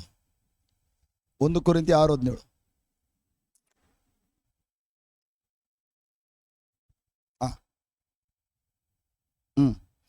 ಆದರೆ ಕರ್ತನನ್ನು ಸೇರಿಕೊಳ್ಳುವವನು ಒಂದೇ ಆತ್ಮವಾಗಿದ್ದಾನೆ. ಇದು ವೆರಿ ವೆರಿ ಇಂಪಾರ್ಟೆಂಟ್. ಯಾವಾಗ ನೀವು ಯೇಸುವನ್ನ ನಿಮ್ಮ ಸ್ವಂತ ರಕ್ಷಕರಾಗಿ, ನಿಮ್ಮ ಪ್ರಭುವಾಗಿ, ನಿಮ್ಮ ದೇವರಾಗಿ ಸ್ವೀಕರಿಸ್ಕೊಂಡ್ರಿ, ಆಗ ಪ್ರಭುವಾದಂತಹ ಪವಿತ್ರಾತ್ಮರು, ದೇವರಾತ್ಮರು ನಿಮ್ಮ ಆತ್ಮದಲ್ಲಿ ಒಂದಾದರೂ ಬೈಬಲ್ ಹೇಳ್ತದೆ, ಯಾರು ಕರ್ತನನ್ನ ಸೇರ್ಕೊಳ್ತಾನೋ ಅವನು ಒಂದೇ ಆತ್ಮವಾಗಿದ್ದಾನೆ. ನನ್ನ ಒಳಗಡೆ ಬಂದು ಯಾವಾಗ ಪವಿತ್ರಾತ್ಮರು ನನ್ನ ಆತ್ಮದೊಂದಿಗೆ ಒಂದಾದರೂ, ಈಗ ನಾನು ಮತ್ತು ದೇವರಾತ್ಮರು ಬೇರೆ ಬೇರೆ ಇಲ್ಲ, ನಾವಿಬ್ಬರು ಒಂದಾಗಿದ್ದೇವೆ. ಹಲೋ, ನಾವಿಬ್ರು ಒಂದು. ನಾನು ಆತ್ಮಸ್ವರೂಪಿ, ನನ್ನ ಒಳಗಡೆ ಬಂದಂತಹ ಯೇಸುವಿನ ಆತ್ಮರು ಅಂದರೆ ಪವಿತ್ರ ಆತ್ಮರು, ಅವರು ಕೂಡ ಆತ್ಮಸ್ವರೂಪಿ. ನಾನು ಮತ್ತು ಪವಿತ್ರ ಆತ್ಮರು ಈಗ ಒಂದೇ ಆಗಿದ್ದೇವೆ. ನಾನು ಮತ್ತು ಕ್ರಿಸ್ತ ಯೇಸು ಒಂದೇ ಆಗಿದ್ದೇವೆ. ಇಂಥ ಜೀವನವನ್ನು ಯಾರು ಅನುಭವಿಸಿದ್ರು ಭೂಲೋಕದಲ್ಲಿ ಮೊದಲು? ಪ್ರಭು ಯೇಸು ಬರಕ್ಕೆ ಮುಂಚಿತವಾಗಿ ಏದೇನ್ ತೋಟದಲ್ಲಿ ಪಾಪವನ್ನು ಮಾಡುವಂಥ ಮೊದಲು ಆದಾಮನು ಅಂತ ಜೀವಿತವನ್ನು ಅನುಭವಿಸಿದ. ದೇವರನ್ನ ತಾನು ಒಳಗಡೆ ಇಟ್ಟುಕೊಂಡು ದೇವರ ಜೊತೆಯಲ್ಲಿ ಮುನ್ನಡಿತಾ ಇದ್ದ. ಅವನ ಜೀವನ ಯಾವ ಥರ ಇತ್ತು? ಅಂಥ ಜೀವಿತಕ್ಕೆ ದೇವರು ಯೇಸು ಕ್ರಿಸ್ತರ ಮೂಲಕ, ಕ್ರಿಸ್ತ ಯೇಸು ಮೂಲಕ ನಮ್ಮೆಲ್ಲರಿಗೂ ಅಂತ ಸೌಭಾಗ್ಯ ಕೊಟ್ಟಿದ್ದಾರೆ. ಈಗ ಅದಕ್ಕಾಗಿ ಪ್ರಿಯರೇ, ವೆರಿ ವೆರಿ ಇಂಪಾರ್ಟೆಂಟ್, ಈಗ ನಿಮ್ಮ ಒಳಗಡೆ ದೇವರ ಆತ್ಮರನ್ನ ನೀವು ಸ್ವೀಕರಿಸಿಕೊಂಡು ಈಗ ದೇವರ ಆತ್ಮರೊಂದಿಗೆ ಒಂದೇ ಆತ್ಮವಾಗಿದ್ದೀರಿ. ಒಂದೇ ಆತ್ಮವಾಗಿದ್ದೀರಿ. ಅದರ ಅರ್ಥ ಆತ್ಮದಲ್ಲಿ ನಿಮ್ಮ ನೀವು ನೋಡ್ಕೊಳ್ಳೋದಾದ್ರೆ, ನೀವು ಆತ್ಮದಲ್ಲಿ ಯಾವ ಕಾರಣಕ್ಕೂ ಹಳೆಯ ಪಾಪದ ಮನುಷ್ಯ, ನೀವು ಹುಟ್ಟು ಬಂದಾಗ ಏನು ಪಾಪಿ ಆಗಿದ್ದೀರಿ, ನೀವು ಪಾಪಿ ಅಲ್ಲ. ಈಗ ಕರ್ತನನ್ನ ಪ್ರಭುವನ್ನು ನೀವು ಸ್ವೀಕರಿಸ್ಕೊಂಡಿರೋದ್ರಿಂದ ನೀವು ಕೂಡ ಯೇಸುವಿನಂತಿದ್ದೀರಿ. ನೀವು ಯೇಸುವಿನಂತಿದ್ದೀರಿ. ನಿಮ್ಮ ಒಳಗಡೆ ಹಳೆದೆಲ್ಲ ಅಳೆದೋಯ್ತು. ಯಾವುದರಲ್ಲಿ? ನಿಮ್ಮ ಆತ್ಮದಲ್ಲಿ ಏನಿತ್ತು ಅದೆಲ್ಲ ಅಳೆದೋಯ್ತು. ಬಟ್ ಆದರೆ ನಿಮ್ಮ ಪ್ರಾಣ ಮತ್ತು ನಿಮ್ಮ ಶರೀರ ಇನ್ನೂ ಕೂಡ ಹಳೆಯ ರೀತಿಯಲ್ಲೇ ಇದೆ. ಅರ್ಥ ಆಗ್ತದೆಯಾ? ನಿಮ್ಮ ಪ್ರಾಣ ಅಂದರೆ ನಿಮ್ಮ ಮನಸ್ಸು ಮತ್ತು ನಿಮ್ಮ ಶರೀರ ಇನ್ನೂ ಕೂಡ ಹಳೆಯ ರೀತಿಯಲ್ಲೇ ಇದೆ. ಯೇಸುವನ್ನು ಸ್ವೀಕರಿಸ್ಕೊಳ್ಳೋ ಮೊದಲು ಏನೆಲ್ಲ ಕೆಟ್ಟದ ಆಲೋಚನೆ ಮಾಡ್ತಾ ಇದ್ರಿ, ಇವತ್ತು ಕೂಡ ಕೆಟ್ಟ ಆಲೋಚನೆ ಬರ್ತವೆ. ಭಾವನೆಗಳು ಕೂಡ ಅದೇ ಥರ ಬರ್ತವೆ. ಅದೇ ಥರ ನಿರ್ಧಾರಗಳು ತೆಗೆದುಕೊಳ್ತವೆ. ಕೆಲವೊಮ್ಮೆ ನಮ್ಮ ಶರೀರಕ್ಕೆ ಅನುಸಾರವಾಗಿ ನಿರ್ಧಾರ ತೆಗೆದುಕೊಳ್ತವೆ. ಈವನ್ ಆ ಸ್ವಭಾವಗಳು ಇವತ್ತು ಕೂಡ ನನ್ನ ಮನಸ್ಸಿನಲ್ಲೂ ನನ್ನ ಶರೀರದಲ್ಲೂ ಕೂಡ ಅದೇ ಇವೆ. ಬಟ್ ಆದರೆ ನೂತನ ಸೃಷ್ಟಿಯಾದಾಗ, ಈಗ 2 ಕೊರಿಂಥೀಯರು 5:17 ತೆಗೆರಿಸಿಟ್ಟು, ನೂತನ ಸೃಷ್ಟಿಯಾದಾಗ ನಾವೆಲ್ಲರೂ ಕೂಡ ಆತ್ಮದಲ್ಲಿ ಹೊಸ ವ್ಯಕ್ತಿಗಳಾದ್ವಿ. Hallelujah, hallelujah, hallelujah. ಸೊ ಮತ್ತೊಂದು ರೀತಿ ಹೇಳೋದಾದ್ರೆ, ನನ್ನ ಪ್ರಿಯ ಸಹೋದರ ಸಹೋದರಿಯರೇ, ನೀವು ಒಂದ್ಸಲ ಯಾವಾಗ ನೂತನ ಸೃಷ್ಟಿಯಾದ್ರಿ ಆಗ ದೇವರು ನಿಮ್ಮ ಆತ್ಮವನ್ನು ಸಂಪೂರ್ಣವಾಗಿ ಪರಿಶುದ್ಧಗೊಳಿಸಿದ್ರು, ಪವಿತ್ರಗೊಳಿಸಿದ್ರು. ನನ್ನ ಪ್ರಿಯ ಸಹೋದರ ಸಹೋದರಿಯರೇ, ನೀವು ಯಾವಾಗ ಕ್ರಿಸ್ತ ಯೇಸುವನ್ನು ಸ್ವೀಕರಿಸ್ಕೊಂಡ್ರಿ, ಕ್ರಿಸ್ತ ಯೇಸುವನ್ನು ಸ್ವೀಕರಿಸ್ಕೊಂಡಾಗ ನಿಮ್ಮ ಆತ್ಮದಲ್ಲಿ ದೊಡ್ಡ ಒಂದು ರೂಪಾಂತರವನ್ನು ಅನುಭವಿಸಿದ್ರಿ. ದೊಡ್ಡ ಒಂದು ರೂಪಾಂತರ, ದೊಡ್ಡ ಒಂದು ಬದಲಾವಣೆ. ಸೊ ಅದಕ್ಕಾಗಿ ಪವಿತ್ರ ಗ್ರಂಥ ನಮ್ಗೆ ಏನು ಕಲಿಸ್ಕೊಡ್ತದೆ ಅಂತಂದರೆ, ನೀವು ಯೇಸುವನ್ನು ಸ್ವೀಕರಿಸ್ಕೊಂಡಾಗ ನೀವು ನೂತನ ಸೃಷ್ಟಿಯಾದ್ರಿ. ನೂತನ ಸೃಷ್ಟಿಯಾದ ಅದೇ ಕ್ಷಣದಲ್ಲಿ ಹಳೆಯದೆಲ್ಲ ಅಳಿದು ಹೋಯ್ತು. ಏನು ಹಳೆದು ಅಳಿದೋಯ್ತು? ಹಲೋ, ನೀವು ನೂತನ ಸೃಷ್ಟಿಯಾದಾಗ ಹಳೆಯದು ಎಲ್ಲ ಅಳಿದು ಹೋಯ್ತು. ಹಳೆಯದು ಎಲ್ಲಿರೋದು ಅಳಿದೋಯ್ತು? ಆತ್ಮದಲ್ಲಿದ್ದದ್ದ, ಅಥವಾ ಪ್ರಾಣದಲ್ಲಿ, ಮನಸ್ಸಲ್ಲಿದ್ದ, ಅಥವಾ ಶರೀರದಲ್ಲಿದ್ದ? ಆತ್ಮದಲ್ಲಿದ್ದದ್ದು ಮಾತ್ರ. ನನ್ನ ಶರೀರದಲ್ಲಿ ಮತ್ತು ನನ್ನ ಪ್ರಾಣದಲ್ಲಿರೋದು ಯಾವುದು ಕೂಡ ಅಳಿದೋಗ್ಲಿಲ್ಲ. ಸೊ ಅದರ ಅರ್ಥ, ಒಂದ್ಸಲ ನೀವು ಯೇಸುವನ್ನು ನಿಮ್ಮ ಸ್ವಂತ ರಕ್ಷಕರಾಗಿ, ನಿಮ್ಮ ಪ್ರಭುವಾಗಿ, ದೇವರಾಗಿ ಯಾವಾಗ ಸ್ವೀಕರಿಸ್ಕೊಂಡ್ರಿ ಆಗ ನಿಮ್ಮನ್ನ ಮತ್ತು ನನ್ನನ್ನ ದೇವರಿಂದ ಬೇರ್ಪಡಿಸಿದಂತಹ ಆ ಪಾಪ ಸ್ವಭಾವ ಸತ್ತೋಯ್ತು. ಯಾವುದು ಆದಮನನ್ನ, ಮನುಷ್ಯನನ್ನ ದೇವರಿಂದ ಬೇರ್ಪಡಿಸಿದ್ದು? ಅವನ ಪಾಪ. ಕರೆಕ್ಟ್? ಹಲೋ, ಅವನು ಯಾವಾಗ ಪಾಪವನ್ನು ಮಾಡಿದನೋ, ಪಾಪವನ್ನು ಮಾಡಿದಾಗ ದೇವರ ಸಂಬಂಧ ಕಳ್ಕೊಂಡ. ಒಳಗಡೆಯಿಂದ ಪವಿತ್ರ ಆತ್ಮರು ಅವನ ಒಳಗಡೆಯಿಂದ ಹೊರಡ ಬಂದು, ಈಗ ದೇವರ ಆತ್ಮರು ಹೊರಡ ಬಂದ್ಬಿಟ್ರು. ಆದಮನು ದೇವರಿಲ್ಲದ ಜೀವಿಸುವಂತ ವ್ಯಕ್ತಿಯಾಗಿದ್ದ. ಅದೇ ಥರ ನಾನು ಮತ್ತು ನೀವು ಕೂಡ ಆದಾಮನಿಂದಲೂ ಹುಟ್ಟು ಬಂದಂಥ ವ್ಯಕ್ತಿಗಳಾಗಿರೋದ್ರಿಂದ ನಾನು ಮತ್ತು ನೀವು ಕೂಡ ಅದೇ ಥರ ಜೀವಿಸ್ತಾ ಇದ್ವಿ. ದೇವರಿಲ್ಲದೆ ಸೈತನ ಅಧೀನದಲ್ಲಿ, ಗುಲಾಮಗಿರಿಯಲ್ಲಿ ಪಾಪದ ಸ್ವಭಾವನ ಹೊಂದಿ ಪಾಪಿಗಳಾಗಿ ಜೀವಿಸ್ತಾ ಇದ್ವಿ. ಬಟ್ ಒಂದ್ಸಲ ಯೇಸುವನ್ನ ನಮ್ಮ ಸ್ವಂತ ರಕ್ಷಕರಾಗಿ ಸ್ವೀಕರಿಸ್ಕೊಂಡ ತಕ್ಷಣ ಏನಾಯ್ತು?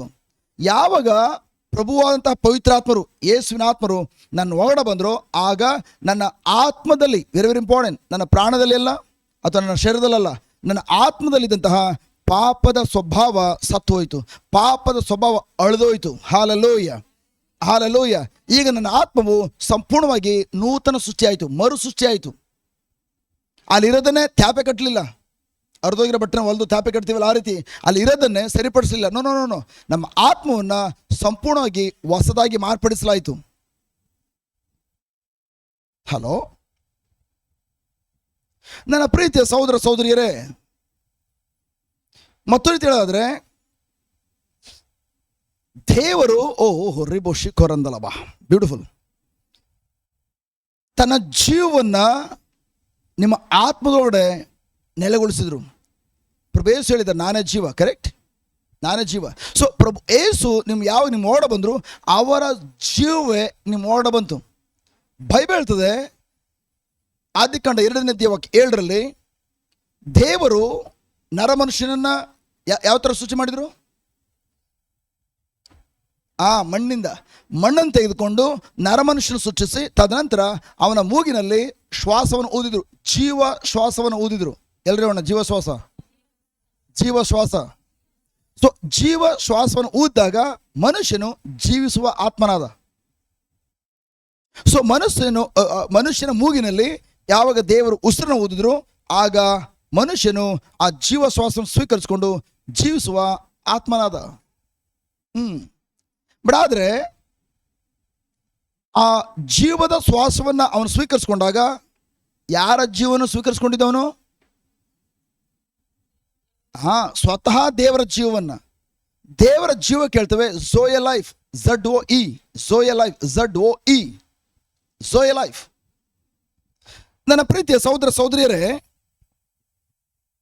ಮತ್ತೊಂದು ರೀತಿ ಹೇಳೋದಾದ್ರೆ ಒಂದ್ಸಲ ಯಾವಾಗ ಆದಮನ ಮೂಗಿನಲ್ಲಿ ಜೀವ ಶ್ವಾಸವನ್ನು ಝೋಯ ಲೈಫನ್ನು ಊದಿದ್ರು ಆಗ ಮನುಷ್ಯನು ಆ ದೇವರ ಜೀವವನ್ನು ಝೋಯ ಲೈಫನ್ನು ಸ್ವೀಕರಿಸಿಕೊಂಡು ತದನಂತರ ದೇವರ ಜೀವದೊಂದಿಗೆ ಜೀವಿಸುವ ಆತ್ಮನಾದ. ಒಂದು ಕ್ಷಣ ಯೋಚನೆ ಮಾಡಿ, ಒಂದ್ಸಲ ದೇವರು ಆತನಿಗೆ ತನ್ನ ಜೀವದ ಶ್ವಾಸವನ್ನು ಕೊಟ್ಟಾಗ, ಝೋಯ ಲೈಫನ್ನು ಕೊಟ್ಟಾಗ ಅವನ ಜೀವನ ಯಾವ ರೀತಿ ಇತ್ತು? ಯಾವಾಗ ಆ ಶ್ವಾಸವನ್ನು ಜೀವ ಶ್ವಾಸವನ್ನು ಸ್ವೀಕರಿಸಿಕೊಂಡು ಅವನ ಆತ್ಮ ದೇವರ ಆತ್ಮ ಒಂದಾಗಿ ಅವನು ಜೀವಿಸುವ ವ್ಯಕ್ತಿಯಾಗಿದ್ದು ಮಾತ್ರವಲ್ಲ, ಅವನ ಒಳಗಡೆ ಇದ್ದಂಥ ಝೋಯ ಲೈಫ್, ದೇವರ ಜೀವ ಅವನ ಮನಸ್ಸನ್ನು, ಅವನ ಪ್ರಾಣವನ್ನು ಆವರಿಸಿಕೊಂಡಿದ್ದರಿಂದ ಅವನು ಎಷ್ಟು ಮಟ್ಟಿಗೆ ಜ್ಞಾನವಂತನಾಗಿದ್ದ, ಬುದ್ಧಿವಂತನಾಗಿದ್ದ ಅಂದರೆ ಅವನು ಯಾವುದೇ ಶಾಲೆಗೆ ಹೋಗದೆ ಹೋದರೂ ಕೂಡ, ಯಾವುದೇ ವಿದ್ಯಾಭ್ಯಾಸ ಗೊತ್ತಿಲ್ಲದೆ ಹೋದರೂ ಕೂಡ ದೇವರು ಸೃಷ್ಟಿ ಮಾಡಿರುವಂಥ ಎಲ್ಲ ಪ್ರಾಣಿಗಳಿಗೂ ಆದಾಮನು ಎಲ್ಲದಕ್ಕೂ ಅವನೇ ಹೆಸರಿಟ್ಟ. ನಮಗೆಲ್ಲ ಇದು ಆನೆ ಅಂತ ಗೊತ್ತಾಗಿದ್ದಂಗೆ ಅಲ್ಲ, ಆನೆ ಅಂತ ನಮ್ಗೆ ಗೊತ್ತಾಗಿದ್ದಂಗೆ ಮೊರದಾಗಲ ಕಿವಿ, ಕಣ್ಣು ಸಣ್ಣ, ದೇಹ ದೊಡ್ಡದು, ಮೊರದಾಗಲ ಕಿವಿ, ಇದೆಲ್ಲ ಎಲ್ಲಿ ಗೊತ್ತಾಯಿತು? ಶಾಲೆಗೆ ಹೋದ್ಮೇಲೆ ನಮ್ಗೆ ಗೊತ್ತಾಗಿದ್ದು.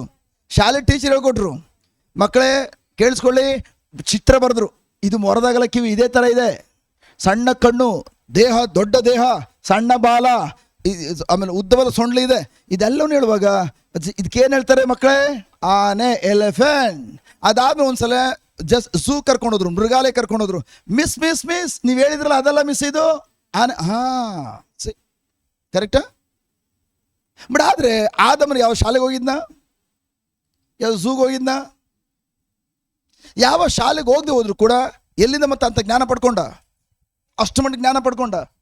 ಯಾಕಂದ್ರೆ ಅವನ ಒಳಗಡೆ ಇದ್ದಂತಹ ಝೋಯ ಲೈಫ್, ದೇವರ ಜೀವ ಅವನ ಆತ್ಮದಲ್ಲಿ ಮಾತ್ರವಲ್ಲ ಅವನ ಮನಸ್ಸಲ್ಲೂ ಕೂಡ ಅಷ್ಟರ ಮಟ್ಟಿಗೆ ಅವನು ಆವರಿಸಿಕೊಂಡಿದ್ದರಿಂದ praise be to God, thank God, ಎಲ್ಲ ಪ್ರಾಣಿಗಳಿಗೂ ಒಂದೇ ದಿನದಲ್ಲಿ ಹೆಸರಿಟ್ಟ. ಮತ್ತೊಂದು ರೀತಿ ಹೇಳೋದಾದರೆ ಆದಾಮನು ಯಾವ ಕಾರಣಕ್ಕೂ ತನ್ನ ಸ್ವಂತ ಆಲೋಚನೆಗೆ ಅನುಗುಣವಾಗಿ ಜೀವಿಸುವ ವ್ಯಕ್ತಿಯಾಗಿರಲಿಲ್ಲ. ಬದಲಾಗಿ ದೇವರ ಆತ್ಮರು ಹೊಂದಿರುವಂತಹ ಆದಾಮನು, ದೇವರ ಜೀವನ ಹೊಂದಿರುವಂಥ ಆದಾಮನು ಪ್ರೈಸ್ ಬಿ ಟು ಗಾಡ್, ಅದಕ್ಕೆ ಅನುಗುಣವಾಗಿ ಅವನು ವರ್ತಿಸುವಂಥ ವ್ಯಕ್ತಿಯಾಗಿದ್ದ. ಹಲೋ, ದೇವರ ಝೋಯ ಲೈಫ್, ದೇವರ ಜೀವನ ಹೊಂದಿರುವಾಗ ಎಂಥ ಜ್ಞಾನವಂತನಾಗಿದೆ, ಎಂಥ ಬುದ್ಧಿವಂತನಾಗಿದ್ದ.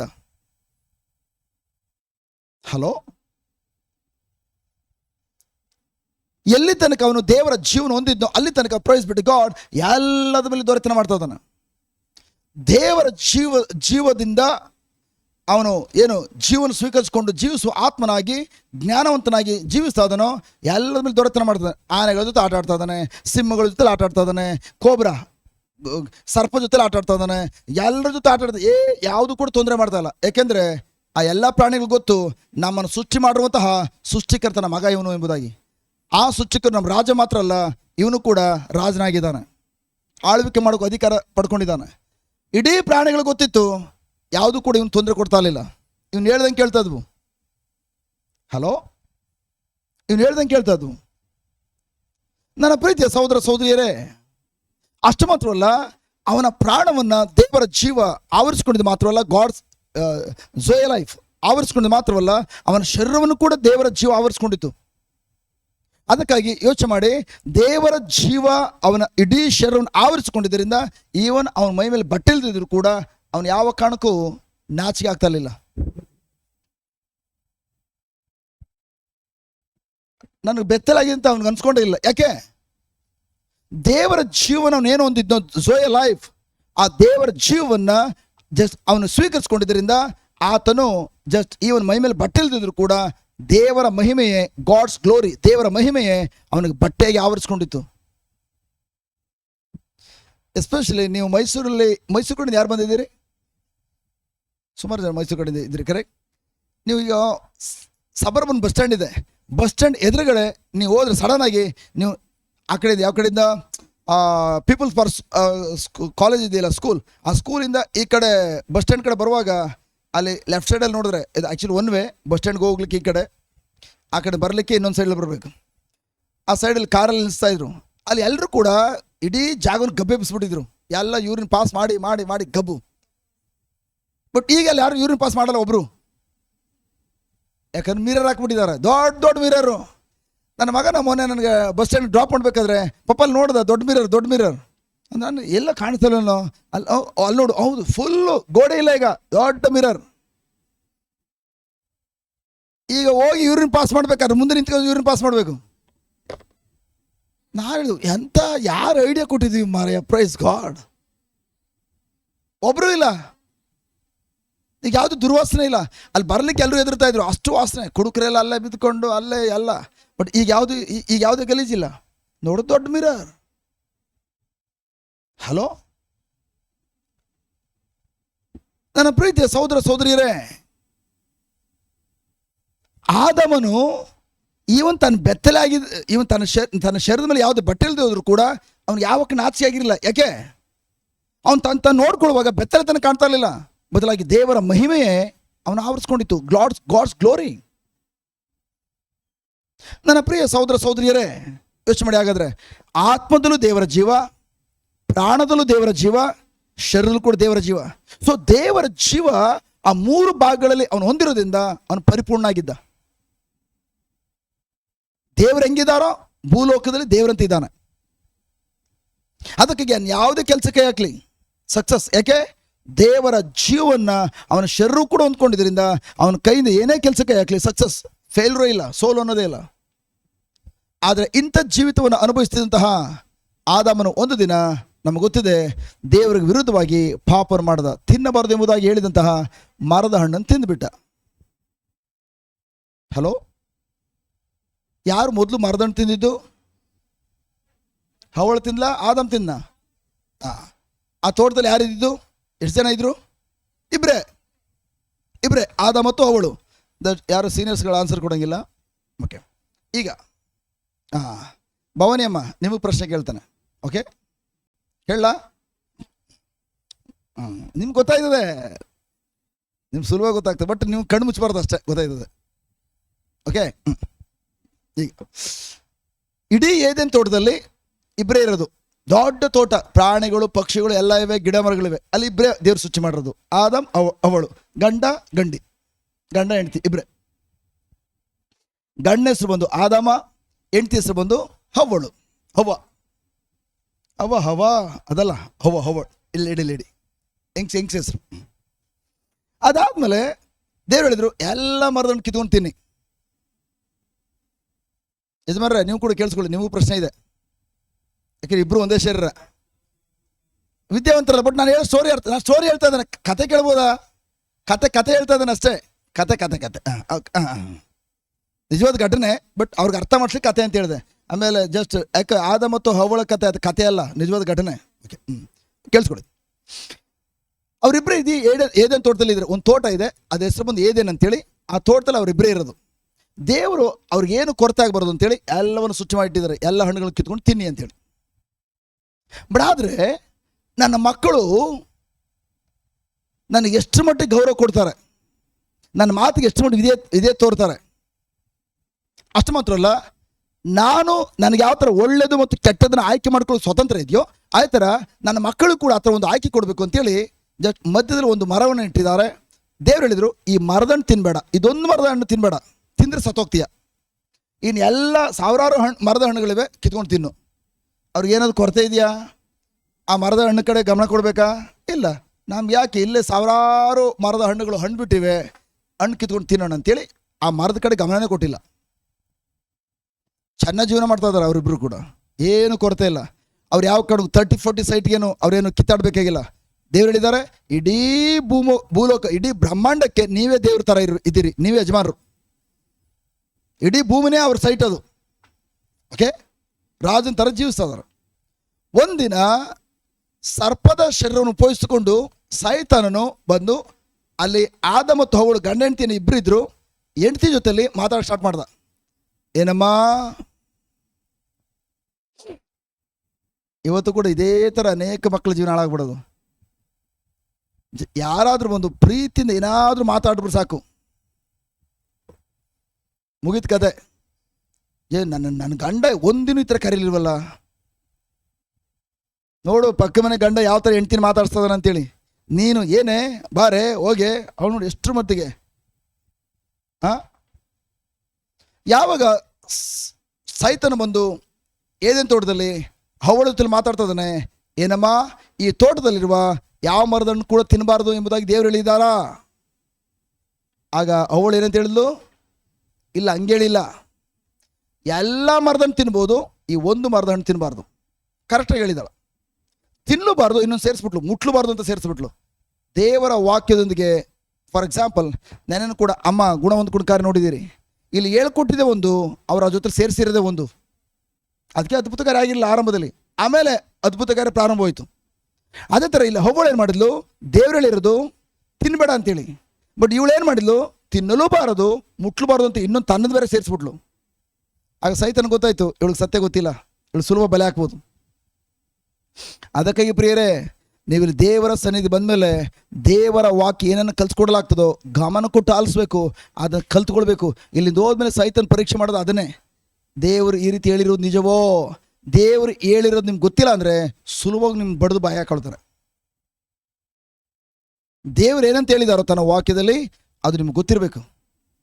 ಸೊ ಅದಾದಮೇಲೆ ಅವಳು ಹೇಳಿದು, ಇಲ್ಲ ಇಲ್ಲ ಈ ಮರದನ್ನು ತಿನ್ನಲೂಬಾರ್ದು ಮುಟ್ಲೂಬಾರ್ದು ಅಂತ ಹೇಳಿದಾರೆ. ಆಗ ಸೈತನ ಗೊತ್ತಾಯಿತು, ದೇವರು ಯಾವ ಕಾರಣಕ್ಕೂ ಮುಟ್ಟಬೇಡ ಅಂತ ಹೇಳಿಲ್ಲ, ಇವಳಿಗೆ ಅರ್ಧಂಬರ್ಧ ಸತ್ಯ ಗೊತ್ತಿರೋದು. ಅದಾದಮೇಲೆ ಏಯ್ ದಡ್ಡಿ, ಆ ಮರದಣ್ಣು ತಿಂದರೆ ಯಾಕೆ ಗೊತ್ತಾ ದೇವ್ರು ತಿನ್ನಬೇಡ ಅಂತ ಹೇಳಿದ್ದಾರೆ, ನೀನು ಕೂಡ ದೇವ್ರಂತ ಆಗ್ಬಿಡ್ತೀಯ, ಅದಕ್ಕೋಸ್ಕರ ದೇವ್ರಿಗಿಂತ ಕೆಳಮಟ್ಟದಲ್ಲಿ ಇರಬೇಕು ಅಂತೇಳಿ ಆ ಮರದಣ್ಣು ತಿನ್ನಬೇಡ ಅಂತ ಹೇಳಿದ್ದಾರೆ. ನೀನು ತಿಂದರೆ ಸಾಯೋದಿಲ್ಲ, ತಿಂದರೆ ದೇವರಂತೆ ಆಗ್ಬಿಡ್ತೀಯ. ದೇವರಂತೆ ಆಗ್ಬಿಡ್ತೀಯ ಎಂಬುದಾಗಿ ಹೇಳಿರುವುದು ಕೆಡ್ತಾ ಒಳ್ಳೇದಾ? ನೀನೇನಾದರೂ ಕೆಟ್ಟವಳಾಗ್ಬಿಡ್ತೀಯಾ ಅಥವಾ ಕೆಟ್ಟವನಾಗ್ಬಿಡ್ತೀಯ ಅಂದರೆ ಆ ಸಹವಾಸನ ಮಾಡೋದಿಲ್ಲ. ನಾವು ಕೂಡ ಮಕ್ಕಳು ಹೇಳ್ತೇವೆ, ಅವ್ರು ಕೆಟ್ಟವ್ರು ಸಹವಾಸ ಮಾಡಬೇಡ, ಅದಕ್ಕೆ ಹೋಗಬೇಡ ಅಂತ ಹೇಳ್ತೇವೆ. ಅವ್ರು ಒಳ್ಳೆಯವರು ಅಂತ ಹೇಳಿದ್ಮೇಲೆ ಜಸ್ಟ್ ಒಳ್ಳೆಯವರಂತ ಆಗ್ಲಿಕ್ಕಾಗಿ ಅವ್ರ ಜೊತೆಲಿ ಸಹವಾಸ ಮಾಡಿ ಅಂತ ಹೇಳ್ತೇವೆ. ಕರೆಕ್ಟಾ? ಇಲ್ಲೂ ಕೂಡ ಸೈತನ್ ಟ್ರಿಕ್ಸ್ ನೋಡಿ, ಮರದಣ್ಣು ತಿನ್ನು, ಆಗ ನೀನು ನಂತರ ಆಗಲ್ಲ, ಸೈತನ್ ಥರ ಆಗಲ್ಲ, ದೇವ್ರ ಥರ ಆಗ್ಬಿಡ್ತೀಯ. ಒಳ್ಳೇದಾ ಕೆಟ್ಟದಾ? ಟಚ್ ಮಾಡಿ ಅವ್ರನ್ನ, ಕೇಳಿಸ್ಕೊತಾ ಇದ್ದೀರಾ? ಗುಡ್. ನೀನು ದೇವ್ರಂತ ಆಗ್ತೀಯ. ಅವಳು ತಿಳ್ಕೊಂಡ್ಲು, ಇವನು ಕೆಟ್ಟದ್ದು ಹೇಳ್ತಾರಲ್ವಲ್ಲ, ದೇವ್ರ ಥರ ಆಗ್ಲಿಕ್ಕೆ ತಾನೇ ಹೇಳ್ತಾರದು ಅಂತೇಳಿ ಹಣ್ಣನ್ನು ಕಿತ್ಕೊಂಡು ತಿಂದ್ಲು. ಬಡ ಸತ್ಯ ಏನಂತಂದರೆ ಅವಳೇನು ಹಣ್ಣು ಕಿತ್ಕೊಂಡು ತಿನ್ಬೇಕಾಗಿಲ್ಲ ದೇವ್ರಂತ ಆಗ್ಲಿಕ್ಕಾಗಿ. ದೇವರು ಸೃಷ್ಟಿ ಮಾಡುವಾಗಲೇ ದೇವರಂತೆಯೇ ದೇವರ ಸ್ವರೂಪದಲ್ಲಿ ಸೃಷ್ಟಿ ಮಾಡಿದ್ದಾರೆ ಅವ್ರನ್ನ. ಆ ಸತ್ಯ ಅವಳು ಗೊತ್ತಿಲ್ಲ. ನಮಗೂ ಕೂಡ ಪ್ರಿಯರೇ, ದೇವರ ವಾಕ್ಯದ ಪ್ರಕಾರ ನಾವು ಏನಾಗಿದ್ದೇವೋ ಅದನ್ನ ಅರ್ಥಕೊಳ್ದೆ ಹೋದರೆ ನಮ್ಮ ಸ್ವಪ್ರಯತ್ನದ ಮೂಲಕ ನಾವು ದೇವರಂತೆ ಆಗ್ಲಿಕ್ಕಾಗಿ, ದೇವ್ರು ಏನು ಕೆಲಸವನ್ನು ಮಾಡಿ ಮುಗಿಸಿದಾರೋ ಅದ್ರ ಪ್ರಕಾರ ಮಾರ್ಪಡಿಸ್ಕೊಳ್ಳಿಕ್ಕಾಗಿ ನಾವು ಪ್ರಯತ್ನ ಪಟ್ಟು ನಾವು ದೇವರಂತೆ ಅಥವಾ ಅದ್ಭುತ ಕಾಲ ಸ್ವೀಕರಿಸ್ಕೊಂಡು ಮಟ್ಟಕ್ಕೆ ಹೋಗೋದಿಲ್ಲ, ಬದಲಾಗಿ ನಮ್ಮ ಜೀವನ ಕೆಳಮಟ್ಟಕ್ಕೆ ಕರ್ಕೊಂಡು ಹೋಗ್ತೇವೆ ನಮ್ಮ ಸ್ವಪ್ರಯತ್ನದಿಂದ ಪ್ರಯತ್ನ ಪಟ್ಟರೆ. ಅವಳು ಕೂಡ ಹಣ್ಣು ತಿಂದರೆ ದೇವರಂತೆ ಆಗ್ತೀವ, ನೋಡಿದ್ರೆ ಅವಳು ಹಣ್ಣು ತಿಂದ್ಮೇಲೆ ದೇವರಂತೆ ಆಗಲಿಲ್ಲ, ಬದಲಾಗಿ ಎಲ್ಲವನ್ನು ಕಳ್ಕೊಂಡ್ಳು. ಬಟ್ ಹಣ್ಣನ್ನು ತಿನ್ನಕ್ಕೆ ಮುಂಚಿತವಾಗಿಯೇ ದೇವರು ತಮ್ಮ ಸ್ವರೂಪದ ಸೃಷ್ಟಿ ಮಾಡಿದರು, ತಮ್ಮಂತೆ ಸೃಷ್ಟಿ ಮಾಡಿದರು. ಈಗ ಹಣ್ಣು ಕಿತ್ಕೊಂಡು ತಿಂದ್ಲು. ತಿಂದಾಗ ಅವಳೊಬ್ಬಳೇ ತಿನ್ನಲಿಲ್ಲ, ಪಕ್ಕದಲ್ಲಿ ಗಂಡ ಇದ್ದ ಆದಾಮ್. ಗಂಡು ತಗೊಂಡೋಗಿ ಕೊಟ್ಲು. ಯಾರು ಕೊಟ್ಟಿದ್ದು? ಹೆಂಡ್ತಿ ಅವಳು. ಗಂಡನಿಗೆ ಯಾವಾಗ ಹಣ್ಣು ಕೊಟ್ಲೋ, ಹಣ್ಣು ಕೊಟ್ಟ ತಕ್ಷಣ ಗಂಡ ಹಣ್ಣು ತಿಂದ. ಗಂಡ ಹಣ್ಣು ತಿಂದ ತಕ್ಷಣ ಬೈಬಲ್ ಹೇಳ್ತದೆ, ಗಂಡನ ಭವಿಷ್ಯ ಹಾಳಾಗೋಯ್ತು. ಯಾಕೆ ದೇವ್ರು ಹೇಳಿದ್ರು, ಈ ಮರದಣ್ಣು ತಿಂದರೆ ಅವತ್ತೇ ಸತ್ತೋಗ್ತೀಯ ಹೇಳಿದರು. ಯಾವಾಗ ಆದಮನು ಹಣ್ಣನ್ನು ತಿಂದ ತಕ್ಷಣ ಅವನು ಸತ್ತೋದ, ಅಂದರೆ ಅವನ ಜೀವನ, ಅವನ ಭವಿಷ್ಯ ಹಾಳಾಗೋಯ್ತು. ಈಗ ನನ್ನ ಪ್ರಶ್ನೆ ಏನಂತಂದರೆ, ಗಂಡನ ಭವಿಷ್ಯನ ಹಾಳು ಮಾಡಿದ ಯಾರಮ್ಮ? ಭವಾನಿ ಬಾಯಿಯವರೇ. ಓ, ಒಪ್ಕೊಳ್ತಾ ಇದ್ರಿ. ಹಲೋ ಯಜಮಾನ್ರೆ, ನೀವೇನು ಹೇಳ್ತೀರಿ? ಯಾರು ಗಂಡನ ಭವಿಷ್ಯ ಹಾಳು ಮಾಡಿತ್ತು? ಹೆಂಡ್ತಿ ತಂದು ಕೊಟ್ಲು, ನಂಬಿಕೆ ದ್ರೋಹ ಮಾಡಿದ್ಲು, ತಾನು ತಿಂದಿದ್ದು ಮಾತ್ರ ನನ್ನ ಕೂಡ ಸಾಯಿಸ್ಬಿಟ್ಲು. ಅದಕ್ಕೆ ಯಾರು ಗಂಡನ ಭವಿಷ್ಯ ಹಾಳು ಮಾಡಿದ್ದು? ಅದೇ ಹೆಂಡ್ತಿ. ಹಲೋ, ಯಾರು ಗಂಡನ ಭವಿಷ್ಯ ಹಾಳು ಮಾಡಿದ್ದು? ಹಲೋ, ಯಾರು ಗಂಡನ ಭವಿಷ್ಯ ಹಾಳು ಮಾಡಿದ್ದು?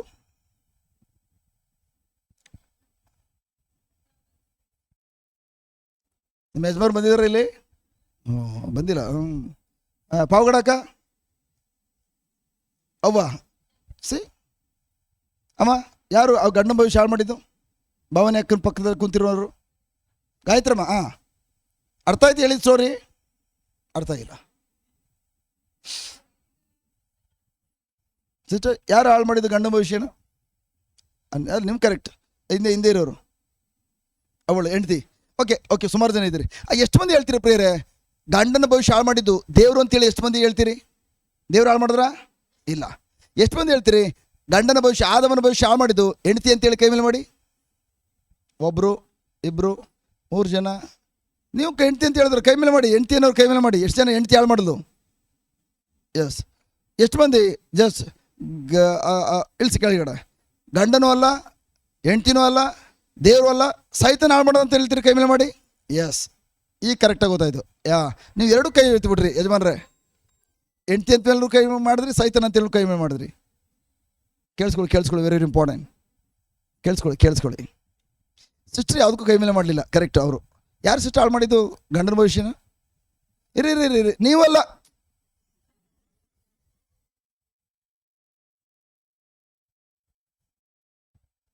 ಯಾರಮ್ಮ ಗಂಡನ ಭವಿಷ್ಯ ಹಾಳು ಮಾಡಿದ್ದು? ಇವರೇ ಪಕ್ಕದಲ್ಲಿ, ಮಣಿ ಸಿಸ್ಟರ್ ಪಕ್ಕದಲ್ಲಿ. ಯಾರು? ಅವ್ರ ಮುಖ ಮುಚ್ಕೊಂಡು ಕೇಳ್ತೀನಿ ರೀ ಮಣಿ ಸಿಸ್ಟರ್ ಹತ್ರ. ಯಾರೇ? ನಾನು ಇಷ್ಟರ ಮಟ್ಟಿಗೆ ಹಳೆ ಮಕ್ಕಳಿಗೆ ಹೇಳೋ ಥರ ಕತೆ ಹೇಳಿದ್ದೇನೆ. ನಿಮ್ಗೆ ಅರ್ಥ ಆಯ್ತು ಸ್ಟೋರಿ? ಯಾರು ಹಾಳು ಮಾಡಿದ್ದು ಆದಮನ ಭವಿಷ್ಯವನ್ನು? ಅರೆ, ನಿಮ್ಗೂ ಏನು ಗೊತ್ತೋದು ಹೇಳಿ, ತೊಂದರೆ ಇಲ್ಲ. ಯಾರು ಹಾಳು ಮಾಡಿ? ಇಷ್ಟೆಲ್ಲ ಸ್ಟೋರಿ ಅರ್ಥ ಆಯ್ತು ಹೋಟೆಲ್ ನಿಮಗೆ? ಏನು ನಿಮ್ಮ ಹೆಸರು? ಸವಿತಾ. ಸವಿತಾ ಅವರೇ, ಅರ್ಥ ಆಯ್ತಾ ಹೇಳಿದ್ದು? ಯಾರು ಹಾಳು ಮಾಡಿದ್ದು?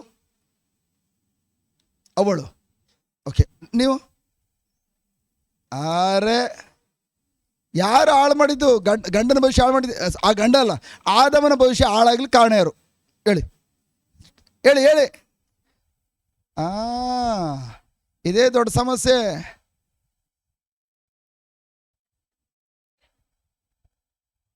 ಏನು ಹೇಳ್ತಾರೆ? ಸಮಸ್ಯೆ ಬಂದಾಗ ಅದೇ ಥರ ಆಗ್ತದೆ. ಅದಕ್ಕೆ ನಾವು ಮೇಲ್ಬಿಟ್ಟು ಬರ್ತಾಯಿಲ್ಲ. ಒಂದು ನಮ್ಗೆ ಗೊತ್ತಿದ್ರೆ ಹೇಳಬೇಕು. ಬಾಯ್ತಿ ಹೇಳಿದ್ರೆ ಅದ್ಭುತಕರ ಆಗೋದು. ಎಲ್ಲಿ ತನಕ ಬಾಯ್ತಿ ಹೇಳಲ್ಲ ಏನು ಅದ್ಭುತಕರ ಆಗಲ್ಲ. ನೀವು ಬಾಯ್ತಿ ಹೇಳೋದು ತಪ್ಪೇ ಇತ್ತಾ ತಿದ್ಕೊಳ್ಳೋಣ, ಸರಿ ಇತ್ತಾ ಅನುಸರಿಸೋಣ. ಬಟ್ ಒಂದು ತಿಳ್ಕೊಳ್ಳಿ, ಬೈಬಲ್ನಲ್ಲಿ ಎಲ್ಲಾದರೂ ಒಂದು ಕಡೆ ತೋರಿಸಿ ನನಗೆ ಬಾಯಿ ತೆಗೆದು ಹೇಳಿದೆ ಎಲ್ಲರೂ ಒಂದು ಕಡೆ ಅದ್ಭುತಕಾರಿ ಆಗಿದೆಯಾ? ಯಾಕೆ ನಿಮ್ಮ ಕಡೆಯಿಂದ ಬಾಯಿ ತೆಗೆದು ಹೇಳಿಸ್ತೇನೆ ಅಂತಂದರೆ, ನಿಮ್ಮ ಜೀವನದಲ್ಲಿ ಅದ್ಭುತಕಾರ ಆಗಬೇಕಾದ್ರೆ, ನಿಮ್ಮ ಪರವಾಗಿ ದೇವರ ಲೋಕ, ಆಧ್ಯಾತ್ಮ ಲೋಕ ಕಾರ್ಯ ಮಾಡಬೇಕಾದ್ರೆ ನೀವು ಬಾಯಿ ತೆಗೆದು ಹೇಳಿದ್ರೆ ಮಾತ್ರ. ಎಲ್ಲಿ ತನಕ ಬಾಯಿ ಮುಚ್ಕೊಂಡಿರ್ತೀರಿ ಅಲ್ಲಿ ತನಕ ಯಾವ ಅದ್ಭುತಕಾರ 1000 ಧ್ಯಾನ ಕೂಟ ಬಂದರೂ ಕೂಡ ನಿಮ್ಮ ಜೀವನ ಏನು ಚೇಂಜ್ ಆಗಲ್ಲ. ಅದಕ್ಕೆ ಬಾಯಿ ತೆಗೆದು ಹೇಳಿ ಅಂತ ಹೇಳುವಂಥದ್ದು. ಇನ್ನೂ ಸುಲಭವಾಗಿ ಹೇಳ್ತೇನೆ, ದೇವರ ರಾಜ್ಯದಲ್ಲಿ ಯಾರು ನಾಚಿಕೊಳ್ತಾರೋ, ನಾಚಿಕೊಳ್ಳೋ ವ್ಯಕ್ತಿಯ ಜೀವನದಲ್ಲಿ ಸೈತನ್ ಕೆಲಸ ಮಾಡ್ತಾನೆ ಹೊರತು. ಯಾಕೆಂದರೆ ನಾಚಿಕೆ ಎನ್ನುವಂಥದ್ದು ಸೈತನ್ನ ದುರಾತ್ಮನ ಸ್ಪಿರಿಟ್. ಅದೊಂದು ದುರಾತ್ಮ. ನೀವು ಬೋಲ್ಡ್ ಆಗಬೇಕು. ನಾವೆಲ್ಲ ಯಾರು ಸನ್ನಿಧಿಲಿದ್ದೇವೆ? ತಂದೆ ಸನ್ನಿಧಿದ್ದೇವೆ. ನಾವೆಲ್ಲ ಯಾರು? ಮಕ್ಕಳು ಕೆಲವೊಂದು ಟೈಮಲ್ಲಿ ಡ್ಯಾನ್ಸ್ ಮಾಡ್ತವೆ, ಬೀಳ್ತವೆ, ಎದ್ದೇಳ್ತವೆ, ಗೊಣ್ಣೆ ಸೂಸ್ಕೊಳ್ತವೆ, ಎಲ್ಲ ಇರ್ತವೆ ಕುಟುಂಬದಲ್ಲಿ. ಕರೆಕ್ಟ್? ಹಂಗಂತ ಎಲ್ಲ ಮಕ್ಕಳು ನೀನೇನೇ ಅದು ಮಾಡ್ತೀಯ ಅಂತ ತೋರಿಸ್ತಾರ? ತಪ್ಪು ಮಾಡಿದ್ರೆ ಪ್ರೈಸ್ ಬಿಟ್ಟು ಗಾಡ್, ಒಂದು ಗುಡ್ ನ್ಯೂಸ್ ಏನು ಗೊತ್ತಾ? ತಪ್ಪು ಮಾಡಿದ್ರೆ ಮೈ ಗಾಡ್, ಒಂದ್ಸಲ ಎಲ್ಲರೂ ನಕ್ಬೋದು. ಬಟ್ ನೀವಂತೂ ಇನ್ನೊಂದ್ಸಲ ಯಾವ ಕಾರಣಕ್ಕೂ ನಿಮ್ಮ ಒಳಗಡೆ ಆಳವಾಗಿ ಉತ್ತರ ಹೋಗಿರ್ತದೆ. ಇನ್ನೊಂದ್ಸಲ ಯಾವತ್ತೂ ಮರೆಯೋದಿಲ್ಲ. ನಾನು ಹೇಳಿ ತಪ್ಪಾಗೋಯ್ತಾ? ಬ್ರದರ್ ಕೇಳಿದ್ರು, ನಾನು ಹೇಳಿದ ಉತ್ತರ ತಪ್ಪಾಯಿತು. ಹಂಗಾರೆ ಏನಂತ ಹೇಳಿದ್ರು ಅವತ್ತು? ಸಾಯ ತನಕ ಉತ್ತರ ಜ್ಞಾಪಕ ಇರ್ತದೆ, ನೀವು ಮರೆಯೋಕ್ಕೆ ಸಾಧ್ಯನೇ ಇಲ್ಲ. ಓಕೆ, ಈಗ ಈ ಕಡೆ ಬರೋಣ. ಕೆಲವರು ಹೇಳಿದ್ರಿ ಸೈತನ್ ಎಂಬುದಾಗಿ. ಸೈತನ್ ಅಲ್ವೇ ಅಲ್ಲ ಅವನ ಭವಿಷ್ಯ ಹಾಳು ಮಾಡಿದ್ದು, ಆದಾಮನ ಭವಿಷ್ಯವನ್ನು. ಯಾಕಂದರೆ ಆದಾಮನು ಮತ್ತು ಸೈತನು ಯಾವುದೇ ಮಾತುಕತೆ ಇಲ್ಲ. ಆದಾಮನ ಜೊತೆಲಿ ಫೋನ್ ಕಾಲ್ ಮಾಡಿಲ್ಲ. ಆದಾಮನ ಜೊತೆಲಿ ಒಂದು ಎಲ್ಲೂ ಕೂಡ ಒಂದು ಕಡೆ ಕೂತ್ಕೊಂಡು ಏನು ಸಂಭಾಷಣೆ ಮಾಡಿಲ್ಲ. ನೀವು ಆದಾಮನ ಭವಿಷ್ಯ ಹಾಳು ಮಾಡಿದ್ದು ಸೈತನ್ ಎಂಬುದು ಕೇಸ್ ಹಾಕಿದ್ರಿ. ಕೇಸ್ ಯಾವುದೇ ಪ್ರೂಫ್ ಇಲ್ಲ. ಸ್ವಾಮಿ ನಂಗೆ ಅವನಿಗೆ ಗೊತ್ತೇ ಇಲ್ಲ ಸ್ವಾಮಿ, ಅವನ ಜೊತೆ ಮಾತಾಡಿಲ್ಲ ಸ್ವಾಮಿ, ಅವನು ಯಾರು ಅಂತಲೇ ಗೊತ್ತಿಲ್ಲ, ನನಗೂ ಅವನ ಕಾಂಟ್ಯಾಕ್ಟೇ ಇಲ್ಲ, ಯಾವ ಪ್ರೂಫ್ ಇಲ್ಲ, ಕೇಸ್ ಡಿಸ್ಮಿಸ್. ಸೈತನಂತೂ ಅಲ್ಲವೇ ಇಲ್ಲ. ಹಾಗಾದ್ರೆ ಯಾರು ಆದಾಮನ ಭವಿಷ್ಯ ಹಾಳು ಮಾಡಿದ್ದು?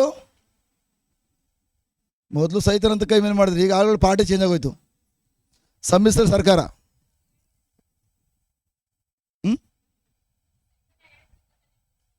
ಸೈತನ ಹೇಳಿ ಯಾರಿಗೆ ಹೇಳ್ದ? ಅವಳಿಗೆ ಹೇಳ್ದ. ಬಟ್ ಆದಾಮನ ಹತ್ರ ಹೋಗಿ ಹೇಳಲ್ಲ. ನೀವು ಅವ್ರಿಗೆ ಹೇಳಿದ್ದೀರಿ ಕರೆಕ್ಟ್, ಬಟ್ ನೀವು ಅವ್ರಿಗೆ ಹೇಳಿಲ್ಲ. ಅವ್ರು ಮಾಡ್ಬಿಟ್ಟು ನಿನ್ನಿಂದ ನನ್ನ ಜೀವನ ಹಾಳಾಯಿತು ಅಂತ ಹೇಳಿದ್ರೆ ನೀವು ಕೇಳ್ಕೊಳ್ತೀರಾ? ನಾನು ಯಾವಾಗಲೇ ಹೇಳಿದ್ದೆ ನಿನಗೆ, ನಾನೇನು ಫೋನ್ ಮಾಡಿದ್ನಾ? ನಾವಿಬ್ಬರು ಎಲ್ಲಾದರೂ ಹೋಟ್ಲಕ್ಕೆ ಟೀ ಕುಡ್ದಿದ್ವಾ? ಇಲ್ಲ ನಾವಿಬ್ಬರು ಎಲ್ಲಾದರೂ ಕೂತ್ಕೊಂಡು ಎಲ್ಲಾದರೂ ಸೆಲ್ಫಿ ತಗೊಂಡಿದ್ದೀವಾ? ಯಾವ ಸೆಲ್ಫಿನೂ ಇಲ್ಲ, ಸೆಲ್ಫಿನೂ ಇಲ್ಲ. ಮತ್ತು ಇನ್ನೆಲ್ಲಿ ನಾನು ಹೆಂಗೆ ಮತ್ತೆ ನಿನ್ನ ಪರಿಚಯ? ನನಗೂ ನಿನ್ಗೆ ಪರಿಚಯನೇ ಇಲ್ಲ. ಅದು ಹೆಂಗೆ ನನ್ನ ಮೂಲಕ ನೀನು ನಿನ್ನ ಮೂಲಕ ನನ್ನ ಜೀವನ ಆಯಿತು ಅಂತ ಹೇಳ್ತಾ ಇದೆಯಾ, ಹಾಳಾಯಿತು ಅಂತ ಹೇಳ್ತಾ ಇದೆಯಾ? ನೀವು ಹೋಗಿ ಜಗಳ ಮಾಡ್ತೀರಿ.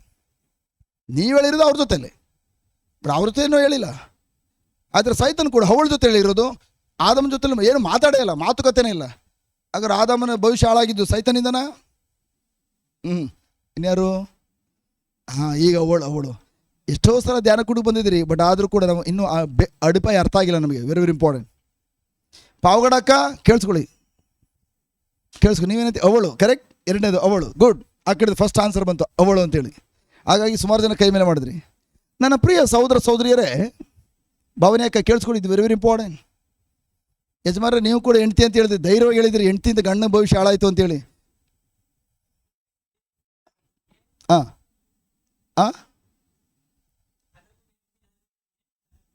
ಅದೇ ಆದಾಮನ ಹೆಂಡ್ತಿಯಿಂದ ಆದಾಮನ ಕತೆ ಮುಗಿಯೋದು.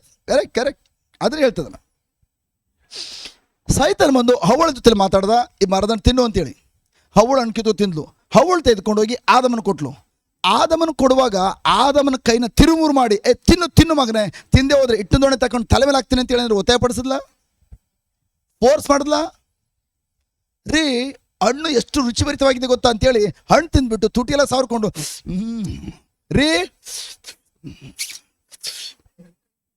ಯಾವಾಗ ಹಣ್ಣು ರುಚಿಭರಿತವಾಗಿದೆ ಎಂಬುದಾಗಿ ತೋರಿಸಿದ್ಲು, ಆಗ ಗಂಡನು ಆದಾಮನು ಆ ಹಣ್ಣನ್ನು ತೆಗೆದುಕೊಂಡು ತಿನ್ನಲಿಕ್ಕಾಗಿ ನಿರ್ಧಾರ ತೆಗೆದುಕೊಂಡು ತದನಂತರ ಹಣ್ಣು ತಿಂದ.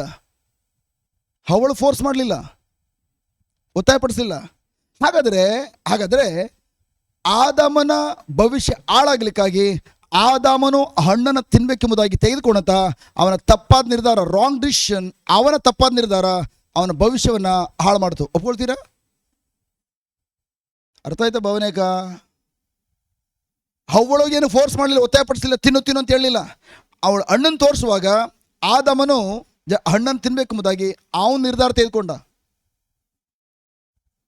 ಅವನ ತಪ್ಪಾದ ನಿರ್ಧಾರ ಅವನ ಭವಿಷ್ಯ ಹಾಳು ಮಾಡ್ತು. ಹಾಗಾದ್ರೆ ಆದಾಮನ ಭವಿಷ್ಯ ಹಾಳಾಗ್ಲಿಕ್ಕೆ ಕಾರಣ ಯಾರು?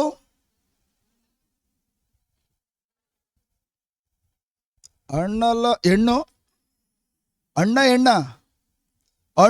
ಹೆಣ್ಣು ಅಲ್ಲ, ಅವನ ನಿರ್ಧಾರ. ಇದುವರೆಗೆ ಯಾರು ಹಂಗೆ ಹಣ್ಣು ಅಂತ ಹೇಳಿರಲಿಲ್ಲ. ಫಸ್ಟ್ ಟೈಮ್ ಹೇಳ್ತಾರೆ ಭಾವನೇಕ. ಆದಾಮನ ಭವಿಷ್ಯ ಹಾಳು ಮಾಡಿದ್ದು ಹೆಣ್ಣು.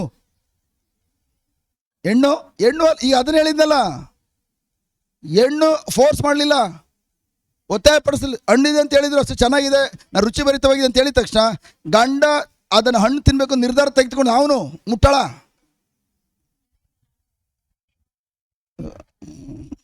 ಎಲ್ಲ ವಿವರಿಸ ಸರಿ ಆಗ್ತಿದೆ, ಬಟ್ ಯಾರು ಹೇಳಿದ್ರೆ ಹೇಳ್ಬೇಡಿ. ಹಣ್ಣು ಹೆಣ್ಣು ಅಂದ್ಕೊಂಡು ಅಲ್ಲೇ ಕಾಲ ಕಳೆದ್ಬಿಡಿ. ಹಲೋ ಪಾವಗಡಕ್ಕ, ಎಷ್ಟೋ ವರ್ಷದಿಂದ ಬರ್ತಾ ಇದ್ದೀರಿ, ಬಟ್ ಆದಮನ ಭವಿಷ್ಯ ಹಾಳಾಗಿದ್ದು ಅವಳು ಅಂತ ಈಗಲೂ ಹೇಳ್ತಾ ಇದ್ದೀರಿ. Wrong decision. ಆದಮ ತೆಗೆದುಕೊಂಡು ತಪ್ಪಾದ ನಿರ್ಧಾರ ಅವನ ಭವಿಷ್ಯ ಹಾಳು ಮಾಡಿದ್ದು. ಹಾಗಾದ್ರೆ ನಿಮ್ಮ ಭವಿಷ್ಯ ಯಾರ ಕೈಲಿದೆ ಪ್ರಿಯರೇ? ಹಾಗಾದ್ರೆ ಆದಮನ ಭವಿಷ್ಯ ಯಾರ ಕೈಲಿತ್ತು? ಹಾಗಾದ್ರೆ ನಿಮ್ಮ ಭವಿಷ್ಯ ಯಾರ ಕೈಲಿದೆ? ನಿಮ್ಮ ಭವಿಷ್ಯ ನಿಮ್ಮ ಕೈಲಿ ಇರೋದ್ರಿಂದ ನೀವು ಸಮಾಜ ಮಧ್ಯದಲ್ಲಿ ಇನ್ನೂ ಒದ್ದಾಡ್ತಾ ಇದ್ರೆ, ಇನ್ನೂ ಅದೇ ಚಿತ್ರಹಿಂಸೆ ಅನುಭವಿಸ್ತಾ ಇದ್ರೆ, ನೀವು ದೇವ್ರ ಮೇಲೆ ದೂಷಣೆ ಮಾಡಬೇಕಾ? ನನ್ನ ಜೀವನ ದೇವ್ರು ಹಾಳು ಮಾಡಿಬಿಟ್ರು, ಇಲ್ಲ ಸೈತ ಮೇಲೆ ದೂಷಣೆ ಮಾಡಬೇಕಾ? ನನ್ನ ಗಂಡ ಮೇಲೆ ದೂಷಣೆ ಮಾಡಬೇಕಾ? ಹೆಂಡತಿ ಮೇಲೆ ದೂಷಣೆ ಮಾಡಬೇಕಾ ಅಥವಾ ಮಾಟ ಮಂತ್ರ ಮೇಲೆ ದೂಷಣೆ ಮಾಡಬೇಕಾ? ನೋ.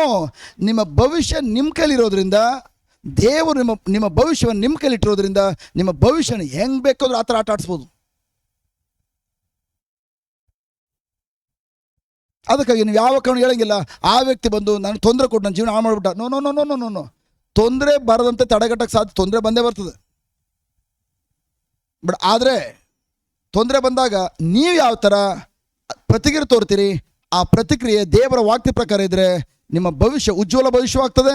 ಬಟ್ ನಿಮ್ಮ ಪ್ರತಿಕ್ರಿಯೆ ಬಂದು ನಿಮ್ಮ ಶರೀರಕ್ಕೆ ಅನುಸಾರವಾಗಿದ್ದರೆ, ನಿಮ್ಮ ಫ್ಲೆಶ್ಗೆ ಅನುಗುಣವಾಗಿದ್ದರೆ, ದೇವರ ವಾಕ್ಯ ವಿರುದ್ಧವಾಗಿದ್ದರೆ, ಆ ಒಂದು ನಿರ್ಧಾರ ನಿಮ್ಮ ಭವಿಷ್ಯ ಹಾಳು ಮಾಡೋದು ಮಾತ್ರವಲ್ಲ, ಇಡೀ ನಿಮ್ಮ ಕುಟುಂಬನ ಹಾಳು ಮಾಡ್ತದೆ. ಹಲೋ, ಅರ್ಥ ಆಯ್ತಾ ಕ್ಲಿಯರಾಗಿ? ಯಾಕೆ ನಿಮಗೆ ದೇವ್ರ ವಾಕ್ಯನ 4 ದಿನಗಳಿಂದ ನಿಮಗೆ ಪದೇ ಪದೇ ಕಲಿಸ್ಕೊಡ್ತಾರುವಂಥದ್ದು? ಯಾಕಂದರೆ ನಿಮಗೆ ದೇವ್ರ ವಾಕ್ಯ ಕರೆಕ್ಟಾಗಿ ಗೊತ್ತಿದ್ರೆ ಮಾತ್ರ ಅದು ತಕ್ಕಂತೆ ಸಮಸ್ಯೆಗಳ ಮೊದಲು ನಿರ್ಧಾರ ತೆಗೆದುಕೊಳ್ಬೋದು. ಆದಮನಿಗೆ ದೇವ್ರ ವಾಕ್ಯ ಗೊತ್ತಿತ್ತಾ? ಈ ಮರದನ್ನು ತಿಂದರೆ ಸತ್ತೋಗ್ತೀನಿ ಅಂತ ಗೊತ್ತಿತ್ತಾ? ಗೊತ್ತಿರಲಿಲ್ವಾ? ಗೊತ್ತಿತ್ತು. ದೇವ್ರು ಹೇಳಿದರು ಈ ಮರದನ್ನು ತಿಂದರೆ ಸತ್ತೋಗ್ತಿ ಅಂತ ಆದಮನಿಗೆ ಹೇಳಿದರು. ದೇವ್ರು ಹೇಳಿದ್ದು ಕರ್ಕೊಂಡು ತೋರಿಸಿದ್ದಾರೆ, ಎಲ್ಲ ಮರದನ್ನು ತಿನ್ಬೋದು, ಆದರೆ ಈ ಮರದನ್ನು ತಿನ್ನಕೂಡ್ದು, ತಿಂದರೆ ಸತ್ತೋಗ್ತೀಯ. ಆದಮನಿಗೆ ಆ ವಾಕ್ಯ ಗೊತ್ತು.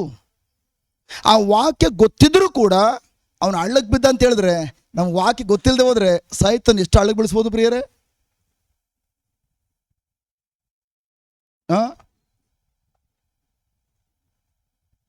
ಹಲೋ, ನಾವು ಕೂಡ ಪ್ರಿಯರೇ ನನ್ನ ದೇವರ ವಾಕ್ಯ ದೇವರ ಸನ್ನಿಧಿಗೆ ಬಂದಿರ್ಬೋದು, ದೇವರ ವಾಕ್ಯವನ್ನು 4 ದಿನಗಳ ಕಾಲ ಆಲಿಸಿರ್ಬೋದು. ಇಲ್ಲಿಂದ ಮನೆಗೆ ಹೋದ್ಮೇಲೆ ದೇವರು ನಿಮ್ಮನ್ನು ಒತ್ತಾಯಪಡಿಸೋದಿಲ್ಲ, ನಾನು ಏನು ಹೇಳ್ಕೊಟ್ಟಿದ್ದೀನಿ ಅದೇ ಪ್ರಕಾರ ಮಾಡಬೇಕು ಅಂತೇಳಿ ಜುಟ್ಟಿಡ್ಕೊಂಡು ನಿಮ್ಮ ಮೇಲೆ ಅಧಿಕಾರ ಚಲಾಯಿಸೋದಿಲ್ಲ. ನೋಡಪ್ಪ, ನಾನು ಹೇಳಿದ್ದೇನೆ, ಯಾವುದು ಸತ್ಯ, ಯಾವುದು ಸುಳ್ಳು, ಯಾವುದು ಜೀವ, ಯಾವುದು ಮರಣ, ಯಾವುದು ಹಾಲು, ಯಾವುದು ವಿಷ, ಯಾವುದು ಆಶೀರ್ವಾದ, ಯಾವುದು ಶಾಪ, ಎಲ್ಲವೂ ತಿಳಿಸ್ಕೊಟ್ಟಿದ್ದಾನೆ ಈ 4 ದಿನ ಧ್ಯಾನ ಕೂಟದಲ್ಲಿ. ಬಟ್ ಆದರೆ ಇಲ್ಲಿಂದ ಹೋದ್ಮೇಲೆ ನಿನಗೆ ಯಾವ್ದು ಬೇಕೋ ಅದನ್ನು ಆಯ್ಕೆ ಮಾಡ್ಕೊ. ನಿನಗೆ ಸ್ವತಂತ್ರ ಕೊಟ್ಬಿಟ್ಟಿದ್ದೇನೆ, ನಾನು ನಿನ್ನ ಸ್ವತಂತ್ರಕ್ಕೆ ಭಂಗಪಡಿಸೋದಿಲ್ಲ. ನಾನು ಮತ್ತೆ ಲೋಕದಲ್ಲಿ ಹೋಗಿ ಲೋಕದಲ್ಲಿ ಜೀವಿಸ್ತೀನ, ಹೋಗು ಹಳ್ಳಕ್ಕೆ ಬೀಳ್ತೀಯ, ಎಲ್ಲವನ್ನೂ ಕಳ್ಕೊಳ್ತೀಯ. ಬಟ್ ಇಲ್ಲ, ಎಂಥ ಪ್ರಚೋದನೆಗಳು ಲೋಕದಲ್ಲಿ ಬಂದರೂ ಕೂಡ ಲಾರ್ಡ್ ಅದರ ಮಧ್ಯದಲ್ಲಿ ನಿಮ್ಮ ವಾಕ್ಯ ಏನು ಹೇಳ್ತದೋ ಅದ್ರ ಪ್ರಕಾರ ನಿರ್ಧಾರ ತೆಗೆದುಕೊಂಡು ಅದನ್ನೇ ಬಾಯ್ತು ನುಡಿಯುತ್ತಾ, ಅದನ್ನೇ ಆಲೋಚಿಸ್ತಾ, ಅದ್ರ ಪ್ರಕಾರ ಜೀವಿಸ್ತಾನೆ ಎಂಬುದಾಗಿ ನಿರ್ಧಾರ ತೆಗೆದುಕೊಂಡ್ರಿ. ಆಗ ನಿಮ್ಮ ಭವಿಷ್ಯದಲ್ಲಿ ದೇವರು ಪ್ರೈಸ್ ಗಾಡ್ ಆದಮನು ಪಾಪವನ್ನು ಮಾಡುವಂಥ ಮೊದಲು ಯಾವ ಥರ ಯಥೇಚ್ಛ ಜೀವನ ಅನುಭವಿಸ್ತಾ ಇದ್ನೋ ಅಂಥ ಜೀವಿತಕ್ಕೆ ನಾನು ಕರ್ಕೊಂಡು ಹೋಗ್ತೇನೆ. ಆಯ್ಕೆ ಬಂದು ಇಲ್ಲಿಂದ ಹೋದ್ಮೇಲೆ ನೀವು ಸೈತಾನ್ ಹೇಳುವಂಥ ಅವನ ನುಡಿ ಕಿವಿಗೊಟ್ಟು ಅವನ ಗುಲಾಮರಾಗಿ ಜೀವಿಸಬೇಕಾ, ಅಥವಾ ಇಲ್ಲಿ ಬಂದು ಬಿಡುಗಡೆ ಮಾಡಿಕೊಂಡು ಏನು ಹೋಗ್ತಾ ಇದ್ದೀರಿ ಇಲ್ಲಿಂದ ಹೋದ್ಮೇಲೆ ದೇವರ ಮಕ್ಕಳಾಗಿ ದೇವರ ಸನ್ನಿಧಿಯಲ್ಲಿ ಜೀವಿಸ್ಬೇಕಾ? ಆಯ್ಕೆ ಬಂದು ನಿಮ್ಮ ಕೈಲಿ. ನಾನು ಫೋರ್ಸ್ ಮಾಡಲ್ಲ, ದೇವರು ಫೋರ್ಸ್ ಮಾಡಲ್ಲ.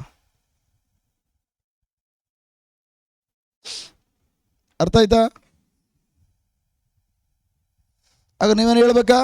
ಅಯ್ಯೋ ಧ್ಯಾನ ಕೂಟಕ್ಕೆ ಹೋದ್ವಿ, ಹಾಲಿನ ಬದ್ರೆ ಧ್ಯಾನ ಕೂಟಕ್ಕೆ ಹೋಗಿ ನನಗೇನು ಪ್ರಯೋಜನ ಆಗಲಿಲ್ಲ, 1 ವರ್ಷದಿಂದ ಹೋಗ್ತಾ ಇದ್ವಿ, ನಮಗೇನು ಆಗಲಿಲ್ಲ, ಬನ್ನಿ ಇನ್ನೊಂದು ಕಡೆ ಧ್ಯಾನ ಕೂಟಕ್ಕೆ ಹೋಗೋಣ.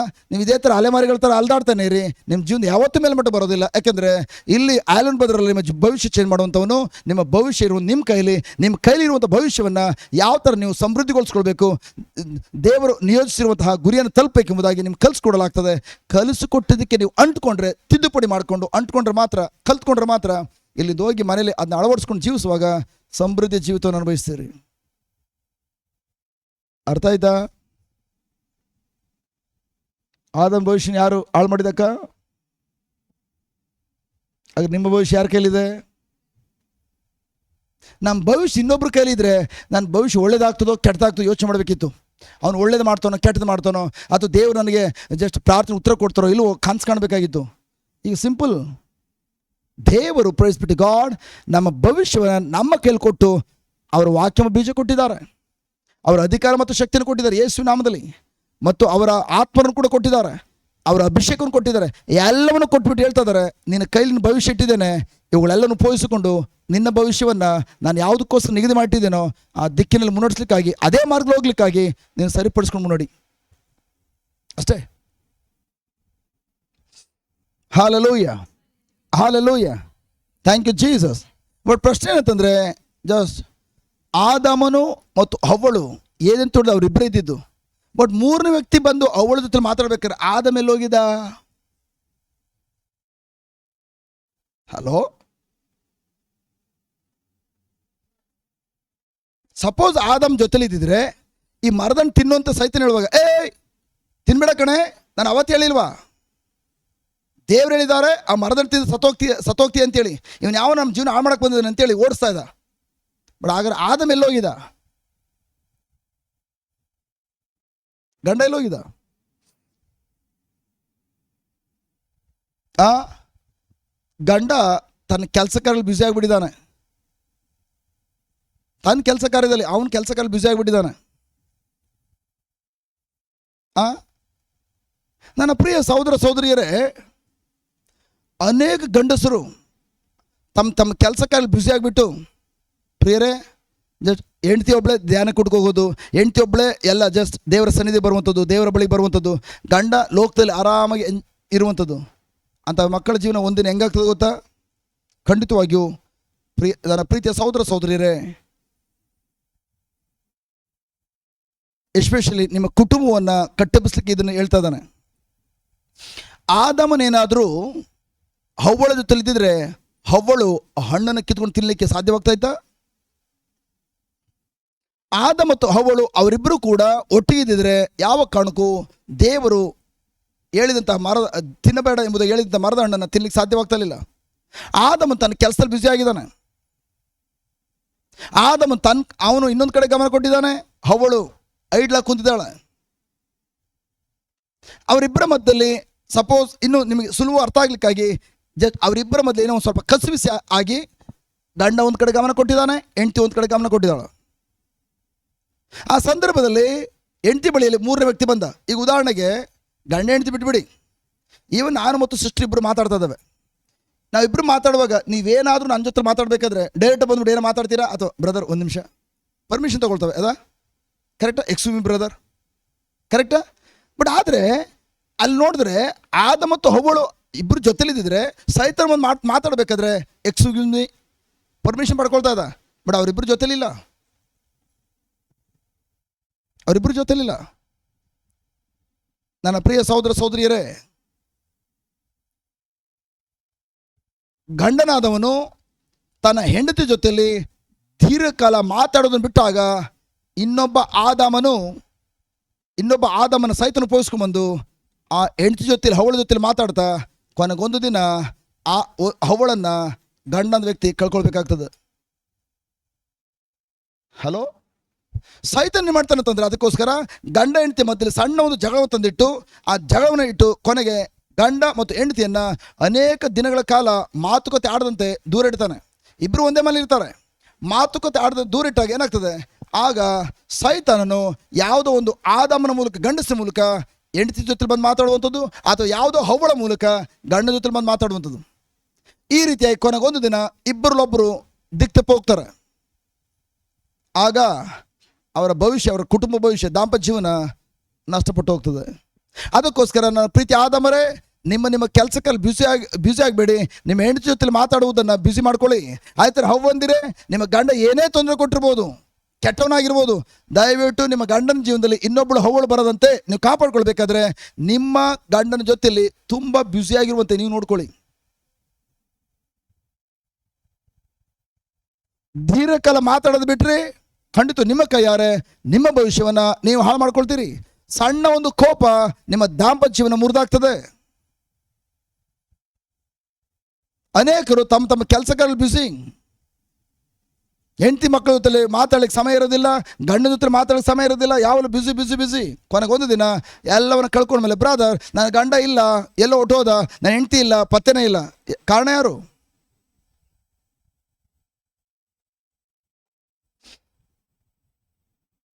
ತಂದೆ ತಾಯಿಗಳೇ, ನಿಮ್ಮ ಮಕ್ಕಳ ಭವಿಷ್ಯವನ್ನು ಜಸ್ಟ್ ನೀವು ಕಟ್ಟಲಿಕ್ಕಾಗಿ ವೆರಿ ವೆರಿ ಇಂಪಾರ್ಟೆಂಟ್. ಗಂಡ ಹೆಂಡತಿ ಮಧ್ಯದಲ್ಲಿ, ನಿಮ್ಮ ಮಗಳು ಅಥವಾ ಅಳಿನ ಮಧ್ಯದಲ್ಲಿ ಜಗಳ ಆದಾಗ ನೀವೇನಾದರೂ ಬಾರೆ ಮನೆಗೆ ಅವ್ನು ಬೇಕಾದ್ರೂ ಬರ್ತಾನೆ ಅಂತೇಳಿ ನಿಮ್ಮ ಮನೇಲಿ ಕೂರಿಸ್ಕೊಂಡ್ರಿ, ಅವ್ನು ಸರಿಯಾಗಿ ಪಾಠ ಕಲಿಸೋಣ, ಅವ್ನು ಪಾಠ ಕಲಿಯಲ್ಲ, ಅವ್ನು ಇನ್ನೊಬ್ಬಳ ಜೊತೆ ಆರಾಮ್ ಚೆನ್ನಾಗಿರ್ತಾನೆ. ನಿಮ್ಮ ಮಗಳು ಪಾಠ ಕಲಿಯೋದು. ಹಲೋ,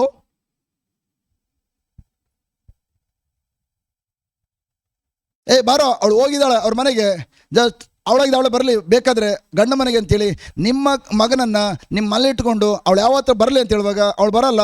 ಅವಳ ಜೊತೆ ಆಲ್ರೆಡಿ ಇನ್ನೊಬ್ಬ ಆದಾಮನನ್ನು ಮಾತಾಡ್ಸ್ಲಿಕ್ಕಾಗಿ ಶತ್ರು ಕರ್ಕೊಂಡು ಬಿಟ್ಟಿರ್ತಾನೆ. ಆಗ ಒಂದು ದಿನ ಮೀಸೆ ಬಿಟ್ಟಿದ್ರು ಕೂಡ ಮೀಸೆನ ತೆಗಿಬೇಕಾಗ್ತದೆ. ಗಂಡಸು ಅನ್ನೋದು ಹೇಳಕ್ಕೂ ಏನೂ ಇರೋದಿಲ್ಲ.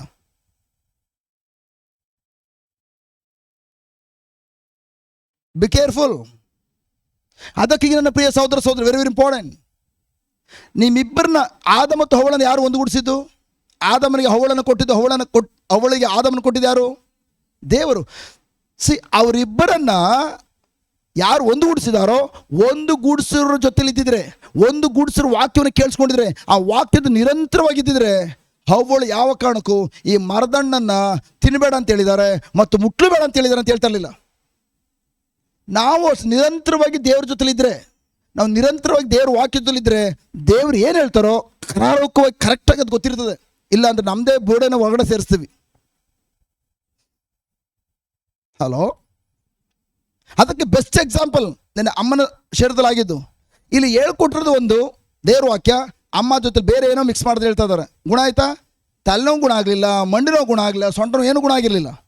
ಅವು ಯಾವಾಗ ಆ ಮಗಳು ತಾಯಿ ಪಕ್ಕದಲ್ಲಿ ಕೂರಿಸ್ಕೊಂಡು, ಇಲ್ಲ ಅದೆಲ್ಲ ಹೇಳ್ಬೇಕಾಗಿರೋದು ಈ ಬ್ರದರ್ ಏನು ಹೇಳ್ಕೊಡ್ತಾರೆ, ಇದು ಈ ವಾಕ್ಯದ ಅರ್ಥ ಅಂತೇಳಿ ಆ ವಾಕ್ಯ ಮತ್ತೆ ರಿಪೀಟ್ ಮಾಡುವಾಗ ಅವರ ಶರೀರದಲ್ಲಿ ಆರೋಗ್ಯ ಪ್ರಾರಂಭ ಹೋಯಿತು, ಸ್ವಸ್ಥತೆ ಪ್ರಾರಂಭ ಹೋಯಿತು.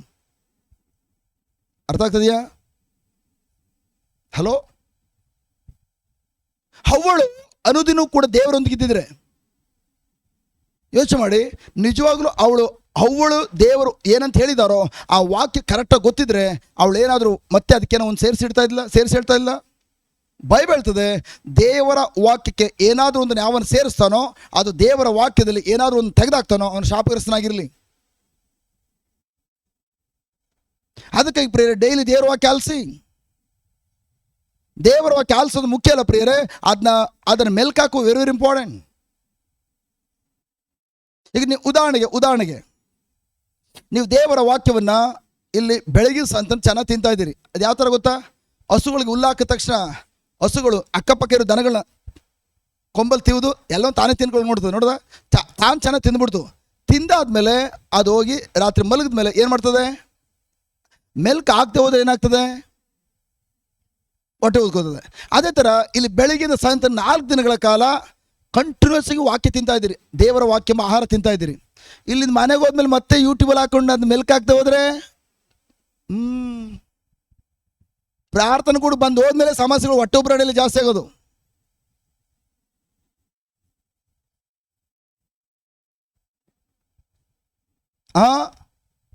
ಬ್ರದರ್, ಪ್ರಾರ್ಥನೆ ಕೂಟಕ್ಕೆ ಬಂದಾಗ ಒಂದು ಸಮಸ್ಯೆ ಇತ್ತು, ಏನು ಪ್ರಾರ್ಥನೆ ಕೂಡ ಬಂದು ಹೋದ್ಮೇಲೆ ಜಾಸ್ತಿ ಸಮಸ್ಯೆ, ಹೊಟ್ಟೆ ಉಬ್ರಣೆ ಆಗ್ಬಿಡ್ತಲ್ಲ, ಬರೋ ಸುತ್ತಮುತ್ತ ಸಮಸ್ಯೆಗಳು, ಹೊಟ್ಟೆ ಉದ್ಕೊಂಡಿದೆ. ಯಾಕೆ? ಮೆಲ್ಕ್ ಆಗ್ತಾಯಿಲ್ಲ, ಜ್ಞಾಪಿಸ್ಕೊಳ್ತಾ ಇಲ್ಲ. ಅದಕ್ಕೋಸ್ಕರ ಥ್ಯಾಂಕ್ ಗಾಡ್ ನಿಮ್ಗೆ ಯಾಕೆ ರಾತ್ರಿ 10 ಗಂಟೆಗೆ ಊಟ ಮುಗಿಸ್ಕೊಂಡು ಬಿಡುವಂಥದ್ದು. ರಾತ್ರಿ ಹೆಂಗಸಲ್ಲಿ ಕೆಲವರು 11:30 12 ಗಂಟೆ ಮಲಗ್ತೀರಿ, ಗಂಡಸರು ಕೂಡ. ಏನು ಮಾಡಲಿಕ್ಕೆ? ಏನು ಟೀಚಿಂಗ್ ಕೇಳಿದ್ದೀರಿ, ಹೊಟ್ಟೆದು ಮತ್ತೆ ತಿಂದಿದ್ದೀರಿ, ಜಸ್ಟ್ ನೀವು ಮಲ್ಕೊಂಡ್ರಿ, ಬೆಳಗ್ಗೆ ಹೊಟ್ಟೆ ಉಬ್ರಣಿ ಡರ್ರಪುರ. ಅದಕ್ಕೋಸ್ಕರ ರಾತ್ರಿ ಅದನ್ನೇ ಏರ್ಫೋನ್ ಹಾಕ್ಕೊಂಡು ಮತ್ತೆ ಟೀಚಿಂಗ್ ಮೆಲ್ಕ್ ಹಾಕ್ತಾ ಇರಬೇಕು. ಅದೇ ಟೀಚಿಂಗ್ ಮತ್ತೆ ಕೇಳಬೇಕು. ಎಲ್ಲಿ ತನಕ? ಅದು ನಿಮ್ಮ ಒಳಗಡೆ ಜೀರ್ಣವಾಗಿ ನಿಮ್ಮ ಸ್ವಭಾವವನ್ನು, ನಿಮ್ಮ ಜೀವನವನ್ನು ಬದಲಾಯಿಸಬೇಕು. ಅಲ್ಲಿ ತನಕ ಅದೊಂದೇ ಟೀಚಿಂಗ್ನ 10-15 ಸಲ ಕೇಳೋದನ್ನ ಇನ್ನೊಂದು ಟೀಚಿಂಗ್ ಹೋಗಬಾರ್ದು.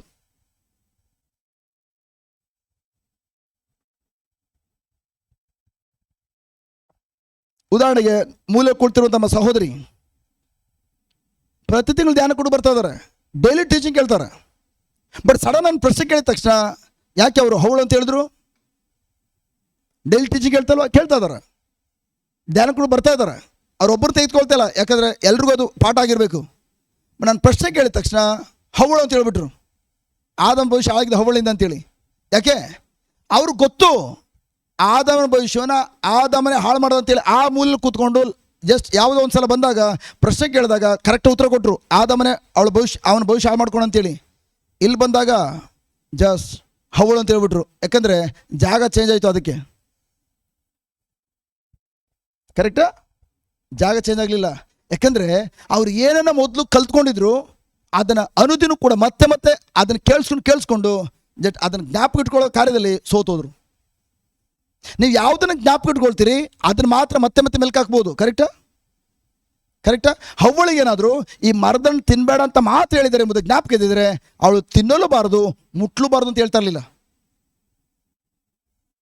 ಹಲೋ, ಅವಳು ಯುದ್ಧ ಪ್ರಾರಂಭ ಆಗಿದ್ದು ಸೈತನ್ ಬಂದು ಮಾತಾಡುವಾಗಲಲ್ಲ.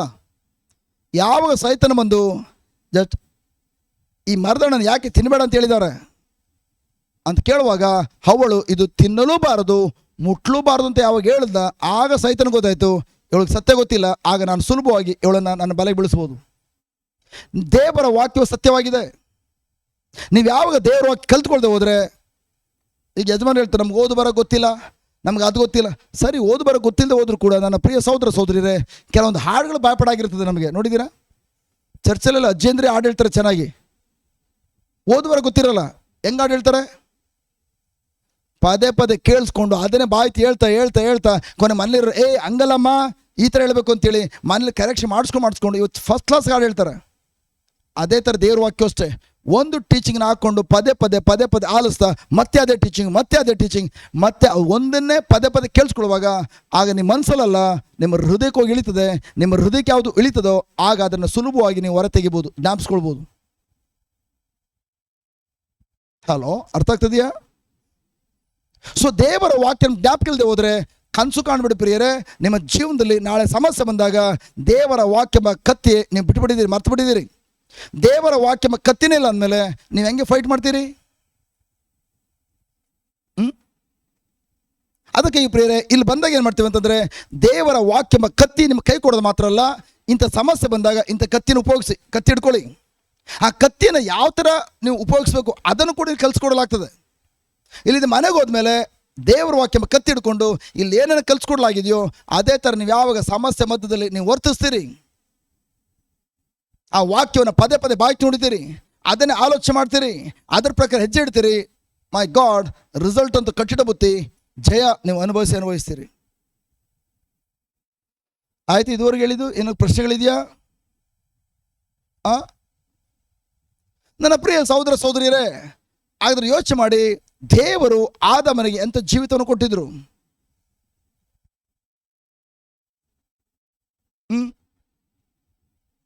ದೇವರ ಜೀವ ಅವನ ಆತ್ಮದಲ್ಲಿ ಮಾತ್ರವಲ್ಲ, ಅವನ ಪ್ರಾಣವನ್ನು, ಅವನ ಮನಸ್ಸನ್ನು ಆವರಿಸಿಕೊಂಡು, ಅವನ ಶರೀರವನ್ನು ಆವರಿಸಿಕೊಂಡಿರೋದ್ರಿಂದ ಮೈ ಗಾಡ್, ಅವನ ಆಲೋಚನೆಗಳೆಲ್ಲ ದೇವರ ಬಗ್ಗೆನೇ. ದೇವರು ಏನು ಹೇಳ್ತಾರೋ ಅದ್ರ ಪ್ರಕಾರ ಮಾಡುವಂಥದ್ದು. ಒಂದು ಸಲ ಎರಡನೇ ಆಲೋಚನೆ ಬಂದಿಲ್ಲ. ದೇವರು ಇಂಥದ್ದು ಮಾಡು ಅಂತ ಹೇಳುವಾಗ ಅವನು ಹಿಂದೆ ಮುಂದೆ ನೋಡ್ತಾ ಇರಲಿಲ್ಲ, ಅದು ಮಾಡಿಬಿಡ್ತಾ ಇದ್ದ. ಅವ್ರನ್ನ ಕ್ಷಮಿಸು, ಓಕೆ, ಅವ್ರನ್ನ ಕ್ಷಮಿಸ್ತಾನೆ. ಅವ್ರು ಎಷ್ಟು ತೊಂದರೆ ಕೊಟ್ಟಿದ್ದಾರೆ ಗೊತ್ತಾ? ನನ್ನ ಮನೆ ಹಾಳು ಮಾಡಿದ ಅವರೇ ಗೊತ್ತಾ? ಅವ್ರ ಜೊತೆಲಿ ಮಾತಾಡ್ತಾರ ಗೊತ್ತಾ? ನಾನು ಮಾತಾಡ್ಕೋದು ಜಗಳಕ್ಕೆ ಬರ್ತಾರೆ ಗೊತ್ತಾ? ಬೆಸ್ಟ್, ಆಮೇಲೆ ಬೆಳೆಗಳು ಮುರಿದಾಕ್ತಾರೆ ಗೊತ್ತಾ? ಈ ರೀತಿ ಏನೇ ಆಲೋಚನೆಗಳು ಮನಸ್ಸು ಬರ್ತಾ ಇರಲಿಲ್ಲ. ಯಾಕೆಂದರೆ ಅವನ ಮನಸ್ಸನ್ನು ಕೂಡ ದೇವರ ಜೀವ ಆವರಿಸಿಕೊಂಡಿತ್ತು. ದೇವರ ಜೀವದ ಮೇಲೆ ಅವನು ಜೀವಿಸುವಂಥ ವ್ಯಕ್ತಿಯಾಗಿದ್ದ. ಬಟ್ ಆದರೆ ಇಂಥ ಒಂದು ಸೌಭಾಗ್ಯವನ್ನು, ಅಂಥ ಒಂದು ಅತ್ಯುನ್ನತ ಸ್ಥಾನವನ್ನು ಕ್ಷಣ ಮಾತ್ರ ಕಳ್ಕೊಂಡ. ದೇವರು ತಿನ್ನಬಾರದು ಎಂಬುದು ಹೇಳಿದ ಮರದ ಹಣ್ಣನ್ನು ತಿನ್ನಲಿಕ್ಕಾಗಿ ನಿರ್ಧಾರ ತೆಗೆದುಕೊಂಡಿದ್ದರಿಂದ, ದೇವರ ನುಡಿಗೆ ಅವಿದ್ಯನಾಗಿ ಕಾರ್ಯವನ್ನು ಮಾಡಿದ್ದರಿಂದ, ಅವಿದ್ಯೆ ತೋರಿದ್ದರಿಂದ ಅವನು ಅಂಥ ಪಟ್ಟವನ್ನು ಕಳ್ಕೊಂಡ. ಹೇಗೆ ಕಳ್ಕೊಂಡ? ಅವನು ಕುಡಿದನ, ಕಳ್ತನ ಮಾಡಿದ್ನ, ವ್ಯಭಿಚಾರ ಮಾಡಿದ್ನ, ಯಾರಿಗಾರು ಮೋಸ ಮಾಡಿದ್ನ. ನಾವು ಕೂಡ ಹೇಳ್ತೀವಿ ಕ್ರೈಸ್ತ ಮಕ್ಕಳು, ನಾನು ಕೂಡ ಕುಡಿಯಲ್ಲ, ನಾನು ಕೂಡ ಕಳ್ತನ ಮಾಡಲ್ಲ, ನಾನು ಕೂಡ ವ್ಯಭಿಚಾರ ಮಾಡಲ್ಲ, ನಾನು ಕೂಡ ಯಾರು ಕಣ್ಣೆತ್ತು ಕೆಟ್ಟದ್ದು ನೋಡೋದಿಲ್ಲ, ಕೆಟ್ಟದ್ದು ಮಾಡೋದಿಲ್ಲ, ನಾನು ಯಾರಿಗೂ ಮೋಸ ಮಾಡೋದಿಲ್ಲ, ಹಬ್ಬ ನಾನು ಆರಾಮಾಗಿದ್ದೇನೆ. ಅವನು ಏನೂ ಮಾಡಲಿಲ್ಲ, ಬಟ್ ಆದರೂ ಕೂಡ ಪಾಪ ಮಾಡಿದವನದ. ಹೆಂಗೆ ಪಾಪ ಮಾಡ್ದ? ದೇವರ ವಾಕ್ಯಕ್ಕೆ ಅವಿದೆ ತೋರ್ದ ಅಷ್ಟೇ. ದೇವರು ತನ್ನ ವಾಕ್ಯದ ಏನಂತ ಹೇಳಿದ್ರು ಅದಕ್ಕೆ ವಿರುದ್ಧ ಕಾರ್ಯ ಮಾಡ್ದ. ಇನ್ ದ ಸೇಮ್ ವೇ ನೀವು ಕುಡಿಯೋದಿರ್ಬೋದು, ಕೆಟ್ಟದ್ದು ಮಾಡದಿರ್ಬೋದು, ನೀವು ಕಳ್ತನ ಮಾಡದಿರ್ಬೋದು, ಮೋಸ ಮಾಡದಿರ್ಬೋದು, ಬಟ್ ನಿಮಗೆ ದೇವರ ವಾಕ್ಯ ಗೊತ್ತಾದ ಮೇಲೆ, ದೇವರ ವಾಕ್ಯ ಪ್ರಕಾರ ಜೀವನ ಮಾಡದೆ ಹೋದರೆ ನಾವಿನ್ನೂ ಕೂಡ ತಪ್ಪಾದ ಹಾದಿಯಲ್ಲಿದ್ದೇವೆ. ಹಲೋ. ಆದರೆ ಆದಾಮನು ದೇವರ ವಾಕ್ಯ ಅವಿಧನಾಗಿ ಪಾಪವನ್ನು ಮಾಡ್ದ. ಯಾವಾಗ ಪಾಪವನ್ನು ಮಾಡಿದ್ನೋ, ಪಾಪ ಮಾಡಿದ ತಕ್ಷಣ ದೇವರ ಸಂಬಂಧ ಕಳ್ಕೊಂಡ. ಹೇಗೆ ದೇವರ ಸಂಬಂಧ ಕಳ್ಕೊಂಡ? ಯಾವ ವ್ಯಕ್ತಿ ಪಾಪವನ್ನು ಮಾಡ್ತಾನೋ, ಆ ಪಾಪ ಯಾವಾಗ ಇವನು ದೇವರಿಗೆ ಅವಿಧನ ಕಾರ್ಯ ಮಾಡಿದನೋ, ಕೇಳಿಸ್ಕೊಳ್ಳಿ, ಆಗ ಅವನು ಯಾವಾಗ ದೇವರಿಗೆ ಅವಿಧನ ಕಾರ್ಯ ಮಾಡಿದ ತಕ್ಷಣ ಪಾಪ ಎಂಬ ಶಕ್ತಿ ಅವನ ಒಳಗಡೆ ಬಂತು. ಪಾಪ ಎಂಬ ಶಕ್ತಿ ಅವಾಗ ಹೊರಡ ಬಂತು, ಆಗ ಅವನ ಒಳಗಡೆ ಪವಿತ್ರ ಆತ್ಮರು ಹೊರಡ ಬಂದ್ಬಿಟ್ರು, ದೇವರ ಆತ್ಮರು ಹೊರಡ ಬಂದ್ಬಿಟ್ರು. ಯಾವಾಗ ದೇವರ ಆತ್ಮರು ದೇವರೇ ಹೊರಡ ಬಂದ್ಬಿಟ್ರು, ಆಗ ಅವನ ಒಳಗಡೆದಂತಹ ದೇವರ ಝೋಯ ಲೈಫ್, ದೇವರ ಜೀವ ಹೊರಡ ಬಂತು. ಅವನ ಮನಸ್ಸನ್ನು ಆವರಿಸ್ಕೊಂಡಿದ್ದಂತಹ, ಅವನ ಶರೀರವನ್ನು ಆವರಿಸ್ಕೊಂಡಿದ್ದಂತಹ ಆ ದೇವರ ಝೋಯ ಲೈಫ್ ಸಂಪೂರ್ಣವಾಗಿ ಹೊರಡ ಬಂದ್ಬಿಡ್ತು. ಆಗ ದೇವರ ಮಹಿಮೆಯನ್ನು ಕಳ್ಕೊಂಡವರಾಗಿ, ಆಗ ಬೈಬಲ್ ಹೇಳ್ತದೆ ಅವರಿಬ್ಬರು ಕೂಡ ನಾವು ಬೆತ್ತಲಾಗಿದ್ದೀವಿ ಎಂದು ತಿಳಿದು ಅಂಜೂರದ ಎಲೆಯನ್ನು ಸುತ್ತಕೊಂಡು ಒಂದು ಮರದ ಪೊದೆಯಿಂದ ಹೋಗಿ ಔತ್ಕೊಂಡ್ರು. ಹಲೋ, ಅರ್ಥ ಆಗ್ತದೆಯಾ? ಬಟ್ ಥ್ಯಾಂಕ್ ಗಾಡ್, ದೇವರು ಹೆಚ್ಚಿನ ಸಮಯ ದೀರ್ಘಕಾಲ ನಮ್ಮೊಂದಿಗೆ ಸಂಬಂಧ ಕಳ್ಕೊಂಡು ದೇವ್ರಿಗೆ ಜೀವಿಸ್ಲಿಕ್ಕೆ ಆಗಲಿಲ್ಲ. ಮನುಷ್ಯ ಜೀವಿಸ್ತಾ ಇದ್ದಾನೆ, ಬಟ್ ದೇವ್ರಿಗೆ ಆಗಲಿಲ್ಲ. ನಾನು ನನ್ನ ಮಕ್ಕಳ ಸಂಬಂಧ ಕಳ್ಕೊಂಡು ನಾನು ಜೀವಿಸ್ಲಿಕ್ಕೆ ಸಾಧ್ಯ ಇಲ್ಲ. ಅದಕ್ಕೋಸ್ಕರ ದೇವರು ತಕ್ಕ ಸಮಯ ಬಂದಾಗ ತನ್ನ ಏಕೈಕ ಮಗನಾಗಿರೋ ಪ್ರಭು ಯೇಸುವನ್ನು ಭೂಲೋಕ ಕಳಿಸಿ, ಪ್ರೈಸ್ ಗಾಡ್, ಆದಾಮನು ಯಾವ ಪಾಪವನ್ನು ಮಾಡಿದನೋ ಆ ಪಾಪ ಮಾತ್ರವಲ್ಲ, ನಾವು ಕೂಡ ಏನೆಲ್ಲ ಪಾಪಗಳು ಮಾಡಿದ್ವಿ ಎಲ್ಲ ಪಾಪಗಳನ್ನು ಸಂಪೂರ್ಣ ತನ್ನ ಮಗನ ಮೇಲೆ ಹಾಕಿ ಸಂಪೂರ್ಣವಾಗಿ ಥ್ಯಾಂಕ್ ಗಾಡ್ ಆ ಪಾಪದ ಕಥೆಯನ್ನು ಮುಗಿಸಿದ್ರು. ಪಾಪವನ್ನು ಸಂಪೂರ್ಣ ನಾಶಗೊಳಿಸಿ ಸಂಪೂರ್ಣವಾಗಿ ಆ ಪಾಪಕ್ಕೋಸ್ಕರ ಶಿಲುಬೆಯಲ್ಲಿ ಮರಣ ಹೊಂದಿ ಸಮಾಧಿಯಾಗಿ ಸತ್ತವರ ಒಳಗಡೆ ಜೀವಂತ ಎದ್ದು ಬಂದು ಪ್ರೈಸ್ ಗಾಡ್ ತಮ್ಮ ರಕ್ಷಣಾ ಕಾರ್ಯವನ್ನು ಮುಗಿಸಿದ್ರು. ಆಗ ಒಂದ್ಸಲ ಯಾರೋ ಬಂದು ನಮಗೆ ಸುವಾರ್ತೆ ಸಾರಿದ್ರು. ನನ್ನನ್ನು ಕೂಡ ಹೇಳಿದ್ದೇನೆ, ಮತ್ತೆ ಹೇಳ್ತಾ ಇದ್ದಾನೆ, ನಿಮಗೆ ಒಳಗಡೆ ಹೋಗ್ಬೇಕು. ಯಾರೋ ಬಂದು ನಮಗೆ ಸುವಾರ್ತೆನ ಸಾರಿದಾಗ ನಿನಗೋಸ್ಕರ ಯಾರೊಬ್ಬರು ಈ ಲೋಕ ಬಂದು ನೀನು ಮಾಡಿದ ಎಲ್ಲ ಪಾಪಗಳನ್ನು ಮತ್ತು ಇನ್ನು ಒಳಗಡೆದಂಥ ಪಾಪ ಸ್ವಭಾವವನ್ನು ಪ್ರಭು ಯೇಸುವಿನವರು ಈಗಾಗಲೇ ಪರಿಹಾರ ಮಾಡಿದ್ದಾರೆ. ಆ ಯೇಸುವನ್ನು ನಿನ್ನ ಸ್ವಂತ ರಕ್ಷಕರಾಗಿ ಸ್ವೀಕರಿಸ್ಕೊಳ್ಳೋದಾದರೆ ಖಂಡಿತವಾಗಿಯೂ ನೀನು ಅದೇ ಕ್ಷಣದಲ್ಲಿ ರಕ್ಷಣವಂತೀಯ. Thank god. ಆ ಸುವಾರ್ತೆ ಸಾರುವಾಗ ಯಾವಾಗ ಒಂದು ಪ್ರಬೋಧಕರು ಅಥವಾ ಒಂದು ಸೇವಕರು ಆ ರೀತಿ ಹೇಳಿದ್ರು, ಆಗ ನೀವು ಯೇಸುವನ್ನು ನಿಮ್ಮ ಸ್ವಂತ ರಕ್ಷಕರಾಗಿ ನಿಮ್ಮ ಪ್ರಭುವಾಗಿ ದೇವರ ಸ್ವೀಕರಿಸ್ಕೊಂಡ್ರಿ. ಯಾವಾಗ ನೀವು ಪ್ರಭುವಾಗಿ ದೇವರ ಸ್ವೀಕರಿಸ್ಕೊಂಡ್ರಿ, ಅದೇ ಕ್ಷಣದಲ್ಲಿ ಆದಾಮನು ಪಾಪನು ಮಾಡಿದ ತಕ್ಷಣ ಆದಾಮನಿಂದ ಹೊರಗಡೆ ಹೋದಂಥ ಪವಿತ್ರ ಆತ್ಮರು ಏನು ಹೊರಗಡೆ ಇದ್ರು, ಅದೇ ಪವಿತ್ರ ಆತ್ಮರು ಈಗ ನಿಮ್ಮ ಹೊರಗಡೆ ಬಂದರು. ಹಲೋ, ನಿಮ್ಮ ಹೊರಗಡೆ ಬಂದರು. ಯಾವಾಗ ದೇವರ ಆತ್ಮರು ನಿಮ್ಮ ಹೊರಗಡೆ ಬಂದರು, ದೇವರ ಜೀವ ನಿಮ್ಮ ಹೊರಗಡೆ ಬಂತು. ಅದಕ್ಕೆ ಯೇಸು ಹೇಳಿದ್ದು ಯೋಹಾನ 10:10 ಕಳ್ಳನು ಬರುವುದಾದರೂ ಕಳ್ಳತನ ಮಾಡಲಿಕ್ಕಾಗಿ, ಕೊಲೆ ಮಾಡಲಿಕ್ಕಾಗಿ, ನಾಶ ಮಾಡಲಿಕ್ಕಾಗಿ, ನಾನು ಬಂದಿದ್ದಾದರೂ ಜೀವ ಕೊಡಲು. ಯಾವ ಜೀವ? ಯಾವ ಜೀವ? ಝೋಯೆ ಲೈಫ್. ಆದಾಮನ ಏದೇನು ತೋಟದಲ್ಲಿ ಜೀವನ ಕಳ್ಕೊಂಡಿದ್ನಲ್ಲ, ಝೋಯೆ ಲೈಫ್. ಆ ಜೀವವನ್ನು ನೀವು ಯಾವತ್ತು ತಿರುಗುಟ್ಟಿದ್ರಿ ಆವತ್ತೇ ನಿಮ್ಮ ಒಳಗಡೆ ಸ್ವೀಕರಿಸ್ಕೊಂಡ್ರಿ. ನಿಮ್ಮ ಆತ್ಮದಲ್ಲಿ ಈಗ ದೇವರ ಝೋಯೆ ಲೈಫ್ ಇದೆ, ದೇವರ ಜೀವ ಇದೆ. ಆ ಜೀವನ, ದೇವರ ಜೀವ ಆದಾಮನು ಯಾವ ಥರ ಜೀವಿಸ್ತಾ ಇದ್ನೋ ಅದೇ ಥರ ಅದು ನಿಮ್ಮ ಮನಸ್ಸಿನಲ್ಲಿ ನಿಮ್ಮ ಪ್ರಾಣವನ್ನು ಆವರಿಸ್ಕೊಳ್ಬೇಕು, ನಿಮ್ಮ ಶರೀರವನ್ನು ಆವರಿಸ್ಕೊಳ್ಬೇಕು. ಹೇಗೆ ಆವರಿಸ್ಕೊಳ್ತದೆ? ನಿಮ್ಮ ಆತ್ಮದಲ್ಲಿರುವಂಥದ್ದನ್ನು ನಿಮ್ಮ ಪ್ರಾಣಕ್ಕೂ ನಿಮ್ಮ ಶರೀರಕ್ಕೂ ನೀವು ಅದನ್ನು ಹರಡಬೇಕಾದ್ರೆ, ನಿಮ್ಮ ಜೀವನದಲ್ಲೂ ಕೂಡ ಯಥೇಚ್ಛ ಜೀವನ ಅನುಭವಿಸಬೇಕಾದ್ರೆ ನಿಮ್ಮ ಮನಸ್ಸನ್ನು ನವೀಕರಣ ಮಾಡೋದ್ರ ಮೂಲಕ, ನಿಮ್ಮ ಮನಸ್ಸನ್ನು ದೇವರ ವಾಕ್ಯ ಅನುಗುಣವಾಗಿ ಎಷ್ಟು ಮಟ್ಟಿಗೆ ನವೀಕರಣ ಮಾಡ್ತೀರಿ ಅಷ್ಟು ಮಟ್ಟಿಗೆ ನಿಮ್ಮ ಆತ್ಮದಲ್ಲಿರುವುದನ್ನು ನಿಮ್ಮ ನಿಜ ಜೀವನಕ್ಕೆ ಡ್ರಾ ಮಾಡಿಕೊಂಡು ನಿಮ್ಮ ಜೀವನವನ್ನು ಆನಂದ ಪಡ್ತೀರಿ. Hallelujah, hallelujah. ಇದುವರೆಗೆ ಹೇಳಿದ ಅರ್ಥ ಆಯ್ತಾ? ಹಲೋ,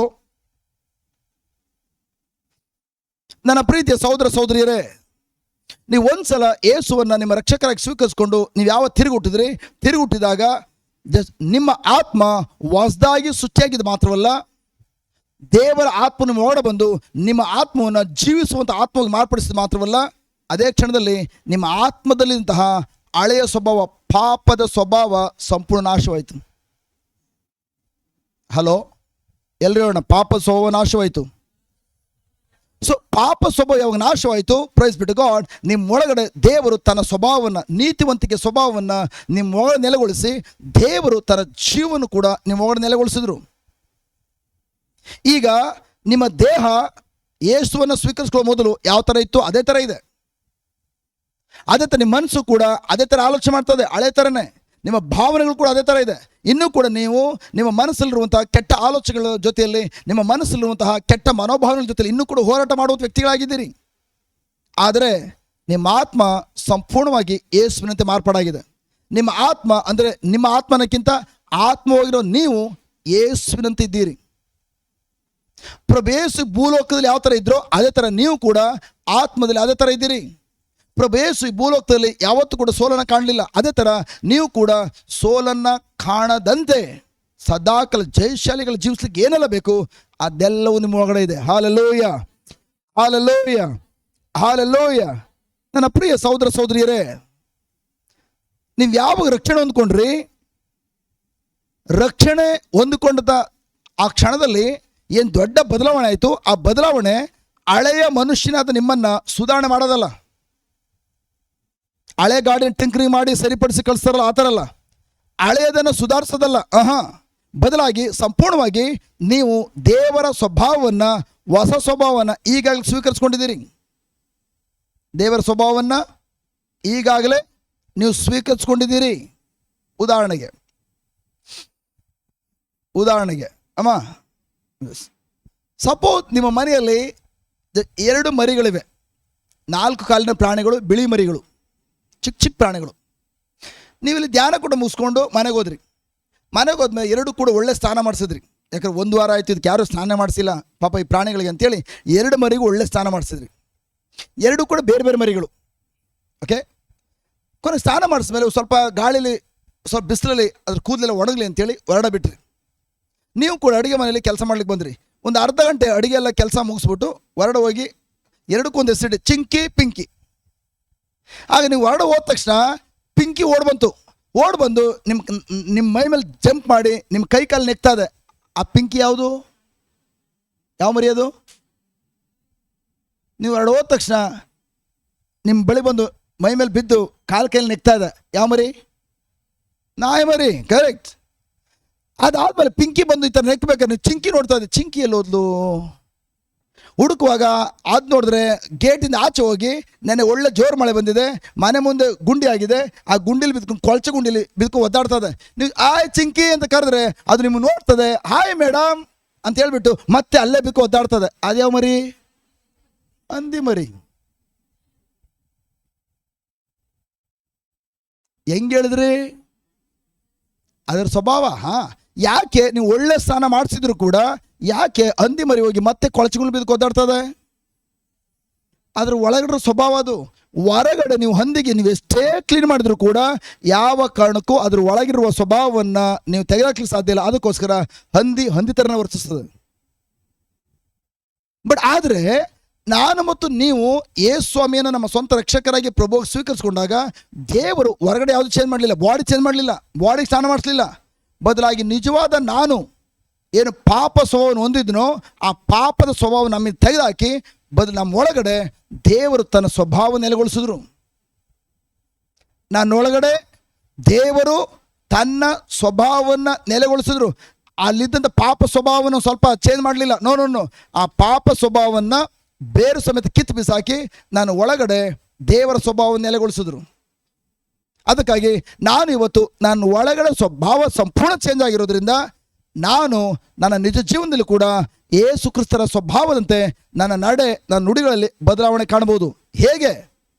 ನೀವು ನಿಮ್ಮನ್ನು ಯಾರು ಬದಲಾಯಿಸಿದಾರೋ ಅವರ ಜೊತೆ ಕುಳಿತುಕೊಂಡು ಅವ್ರು ಏನು ಹೇಳ್ತಾರೋ ಆ ವಾಕ್ಯ ತೆಗೆದುಕೊಂಡು ಪದೇ ಪದೇ ಬಾಯಿ ತುಂಡುತ್ತಾ ಅದನ್ನೇ ಆಲೋಚಿಸುತ್ತಾ ಅದನ್ನು ಧ್ಯಾನಿಸುತ್ತಾ ಹೆಚ್ಚಿನ ಸಮಯ ಅವರೊಂದಿಗೆ ನೀವು ಸಹವಾಸ ಮಾಡೋದಾದರೆ, ಪ್ರೈಸ್ ಗಾಡ್, ಹೊಸ ಸ್ವಭಾವ ಏನು ಪಡ್ಕೊಂಡಿದ್ದೀರಿ ಅದು ನೀತಿಯ ಸ್ವಭಾವ, ದೇವರ ಸ್ವಭಾವದಂತೆ ನಿಮ್ಮ ಶರೀರದ ಕಾರ್ಯಗಳು ಕೂಡ ಬದಲಾವಣೆ ಆಗೋದನ್ನು ಕಾಣ್ತೀರಿ. Hallelujah, hallelujah, hallelujah. ನನ್ನ ಪ್ರಿಯ ಸಹೋದರ ಸಹೋದರಿಯರೇ, ಅದಕ್ಕಾಗಿ ವೆರಿ ವೆರಿ ಇಂಪಾರ್ಟೆಂಟ್, ನೀವು ನೀತಿವಂತರಾಗಲಿಕ್ಕಾಗಿ ಪ್ರಯತ್ನ ಪಡುವಂಥ ಪ್ರಮೇಯ ಇಲ್ಲ. ಇನ್ನು ಸುಲಭವಾಗಿ ಹೇಳೋದಾದರೆ, ನೀವು ನೀತಿವಂತರಾಗಲಿಕ್ಕಾಗಿ ಪ್ರಯತ್ನ ಪಡುವಂತಹ ಪಾಪಿ ಅಲ್ಲ. ನೀವು ಈಗಾಗಲೇ ಕ್ರಿಸ್ತ ಯೇಸುವಿನಲ್ಲಿ ನೀತಿವಂತರಾಗಿದ್ದೀರಿ. ನೀತಿವಂತರು ಅಂದ್ರೇನು? ಯಾರು ಹೇಳ್ತೀರಾ ನೀತಿವಂತರು? ನೀವು ಪಾಪಿಗಳ ನೀತಿವಂತರ. ನೀವು ಈ ಲೋಕಕ್ಕೆ ಹುಟ್ಟಿ ಬರುವಾಗ ಪಾಪಿಗಳಾಗಿದ್ವಿ, ಕರೆಕ್ಟ್. ಯಾಕಂದರೆ ಆದಮನ ಮೂಲಕ ನಾವು ಹುಟ್ಟಿ ಬಂದಿದ್ದರಿಂದ ಪಾಪಿಗಳಾಗಿದ್ವಿ. ಬಟ್ ಈಗ ನಾವು ಯೇಸು ಕ್ರಿಸ್ತರಲ್ಲಿ ನಾವು ಹುಟ್ಟಿ ಬಂದಿರೋದ್ರಿಂದ, ದೇವರು ನಮ್ಮನ್ನು ಹುಟ್ಟಿಸಿರೋದ್ರಿಂದ ನಾವೀಗ ನೀತಿವಂತರಾಗಿದ್ದೇವೆ. ದೇವರ ಸ್ವಭಾವನ ಹೊಂದಿರುವ ನೀತಿವಂತರು. ಅಲೋ, ನೀವು ನೀತಿವಂತರ ಅಂದಮೇಲೆ ನೀತಿವಂತರು ಅಂದರೆ ಏನು? ನೀತಿ ಅಂದ್ರೇನು? ರೈಚಸ್ನೆಸ್. ನೀತಿವಂತರು ಅಂದ್ರೇನು? ನೀತಿವಂತಿಕೆ. ನೀವು ನೀತಿವಂತರು ತಾನೆ? ನೀತಿವಂತರು ಅಂದೇನು?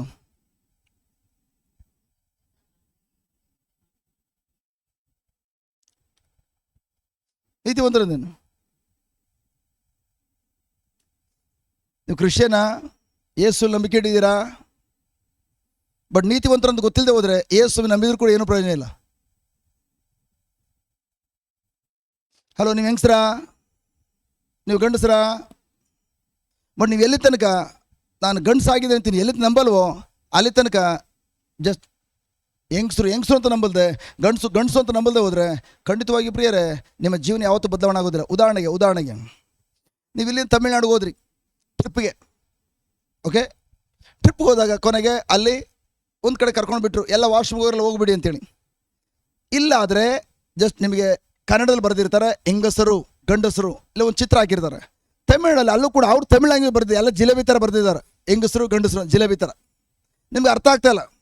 ನೀವು ಮಾತ್ರ ಶರ್ಟ್ ಪ್ಯಾಂಟ್ ಹಾಕಿದ್ದೀರಿ, ಶರ್ಟ್ ಪ್ಯಾಂಟ್ ಹಾಕ್ಕೊಂಡು ಹುಡುಗಿರು ಶರ್ಟ್ ಪ್ಯಾಂಟ್ ಹಾಕ್ಕೊಂಡು ಬಾಯ್ ಕಟ್ ಮಾಡಿಕೊಂಡು ನೀವು ಹೆಂಗಸರು ಕ್ಯೂಲ್ ನಿಂತಿದ್ದೀರಿ.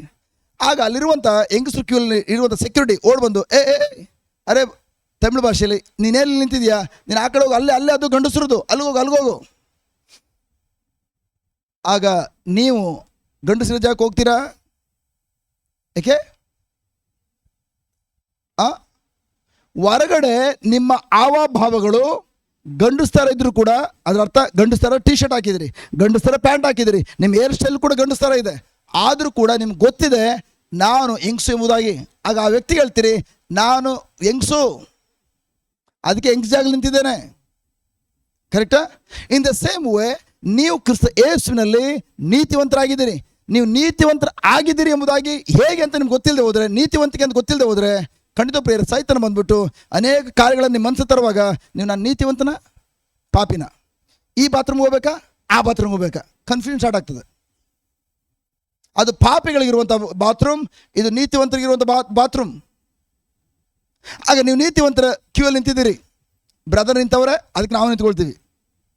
ಆಗ ಅಲ್ಲಿರುವ ಸೆಕ್ಯೂರಿಟಿಗಳು ಬಂದು ನೀವು ಆ ಜಾಗಕ್ಕೆ ಹೋಗ್ಬೇಕು, ನೀನು ಪಾಪಿ ಅಲ್ಗೋಬೇಕು ಅಂತೇಳು. ಹೌದಲ್ವಾ? ಕರೆಕ್ಟ್, ಅಲ್ಗೋಬೇಕು.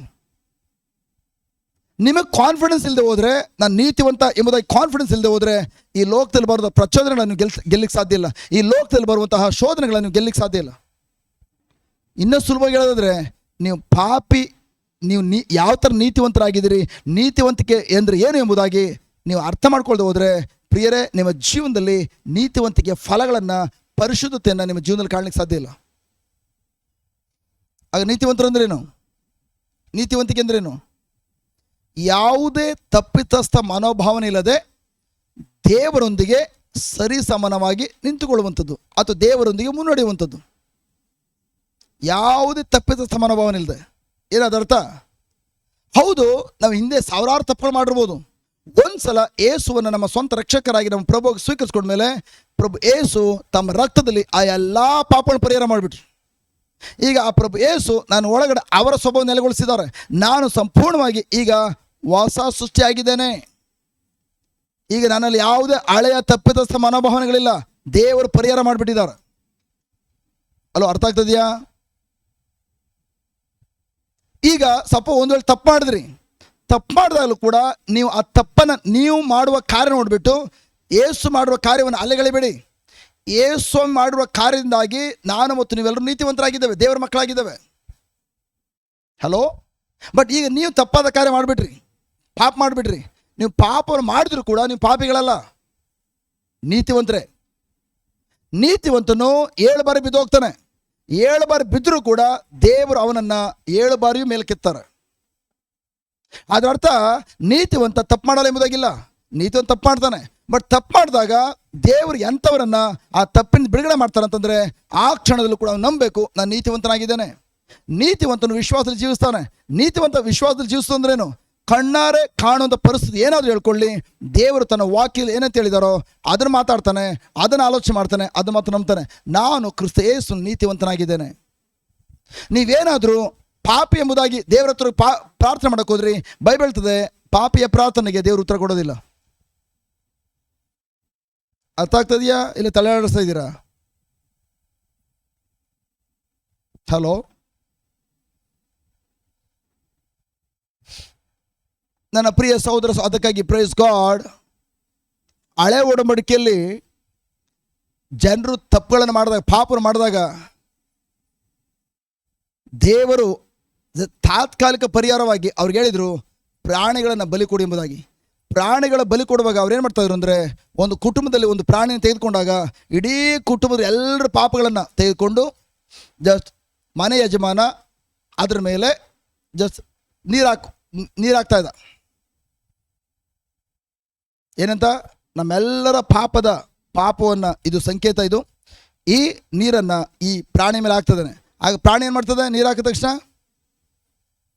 ಉದುರ್ತದೆ ಅಂತ ಹೇಳಿದ ತಕ್ಷಣ ಏನಂತ ಹೇಳ್ತೇವೆ? ಒಪ್ಕೊಳ್ಳಲ್ಲ. ಅದು ಅಯ್ಯೋ ನಾನಲ್ಲ ಸ್ವಾಮಿ, ನನಗೂ ಇದಕ್ಕೂ ಸಂಬಂಧ ಇಲ್ಲ, ತಲೆಯಾಡಿಸೋದು ನಾನಲ್ಲ ಅದು.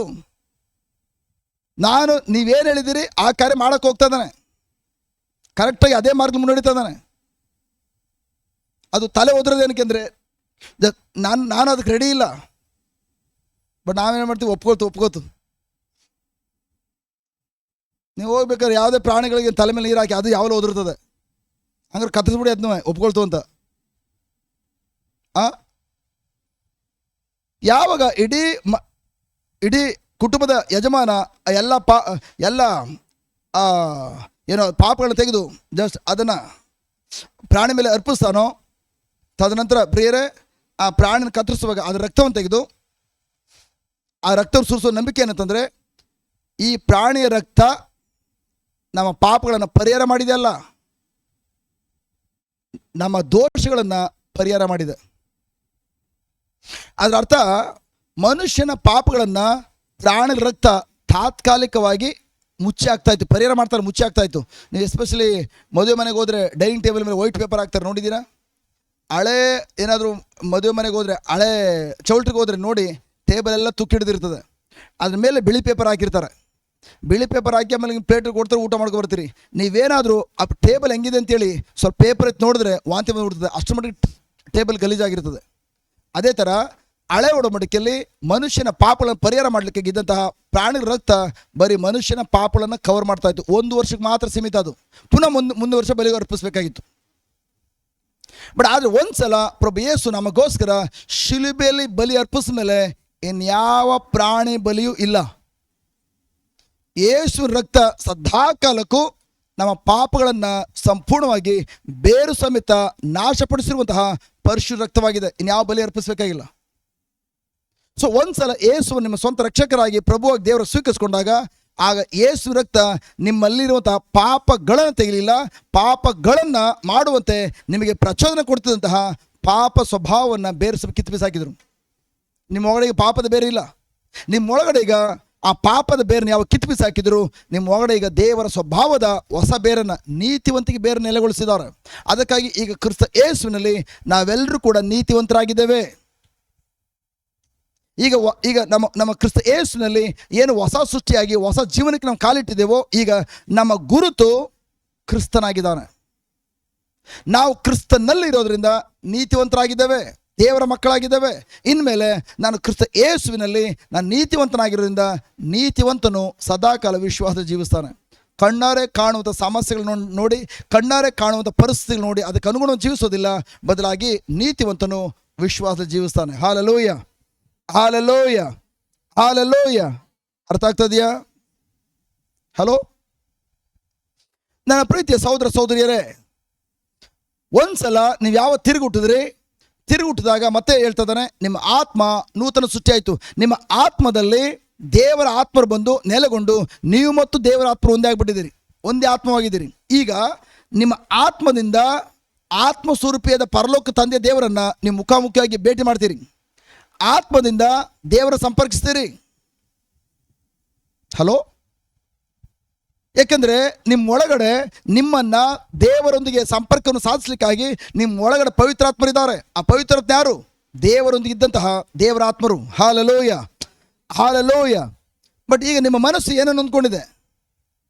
ನಿಮ್ಮ ಮನಸ್ಸು ನಿಮ್ಮ ಪಂಚೇಂದ್ರಿಯಗಳು, ನಿಮ್ಮ ಶರೀರದಲ್ಲಿ ಮತ್ತು 5 ಇಂದ್ರಿಯಗಳಲ್ಲಿ ನೇರವಾದ ಸಂಪರ್ಕವನ್ನು ಹೊಂದಿದೆ. ನಿಮ್ಮ ಪ್ರಾಣದಲ್ಲಿ ಏನೆಲ್ಲ ಇದೆ ನಾನು ಹೇಳಿದ್ದೇನೆ. ನಿಮ್ಮ ಇಚ್ಛೆ, ನಿಮ್ಮ ಭಾವನೆಗಳು, ನಿಮ್ಮ ಆಲೋಚನೆಗಳು, ನಿಮ್ಮ ಬಯಕೆಗಳು, ನೀವು ಆಯ್ಕೆ ಮಾಡಿಕೊಳ್ಳುವಂಥದ್ದು, ನೀವು ನಿರ್ಧಾರ ಮಾಡೋದು ಎಲ್ಲ ಪ್ರೋಸೆಸ್ ಸ್ಟಾರ್ಟ್ ಆಗೋದು ನಿಮ್ಮ ಮನಸ್ಸಲ್ಲಿ. ನಿಮ್ಮ ಶರೀರದಲ್ಲಿ 5 ಇಂದ್ರಿಯಗಳು, ಪಂಚೇಂದ್ರಿಯಗಳಿವೆ. ಈಗ ನಿಮ್ಮ ಕೆಲಸ ಏನಂತಂದರೆ, ಒಂದ್ಸಲ ಯೇಸು ಕ್ರಿಸ್ತ ನಿಮ್ಮ ಸ್ವಂತ ರಕ್ಷಕರ ಪ್ರಭುವಾಗಿ ದೇವರಾಗಿ ಸ್ವೀಕರಿಸ್ಕೊಂಡ ಮೇಲೆ, ನನ್ನ ಪ್ರಿಯ ಸಹೋದರ ಸಹೋದರಿಯರೇ, ನಿಮ್ಮ ಆತ್ಮ ಈಗ ನೀತಿವಂತಿಕೆ ಆತ್ಮವಾಗಿದೆ. ಯಾವಾಗ ಒಂದ್ಸಲ ನೀವು ನಿಮ್ಮ ಆತ್ಮ ನೀತಿವಂತವಾಗಿದೆಯೋ, ಈಗ ನಿಮ್ಮ ಒಳಗಡೆ ದೇವರ ಸ್ವಭಾವವನ್ನು ಸ್ವೀಕರಿಸ್ಕೊಂಡಿದ್ದೀರಿ. ದೇವರ ಆತ್ಮ ನಿಮ್ಮ ಒಳಗಡೆ ನೆಲೆಗೊಂಡು ದೇವರ ಆತ್ಮರೊಂದಿಗೆ ನಿಕಟವಾದ ಸಂಬಂಧ ಹೊಂದಿದ್ದೀರಿ. ಅದಕ್ಕೋಸ್ಕರ ಬೈಬಲ್ ಹೇಳ್ತದೆ, ಪ್ರಿಯರೇ, ದೇವರು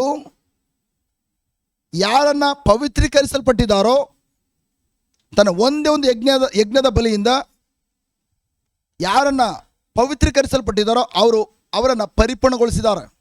ತನ್ನ ಪರಿಪೂರ್ಣವಾದ ಯಜ್ಞ ಬಲಿಯಿಂದ ಒಂದೇ ಸಲಕ್ಕೆ ನಮ್ಮನ್ನು ಪವಿತ್ರೀಕರಿಸಿದ್ದಾರೆ.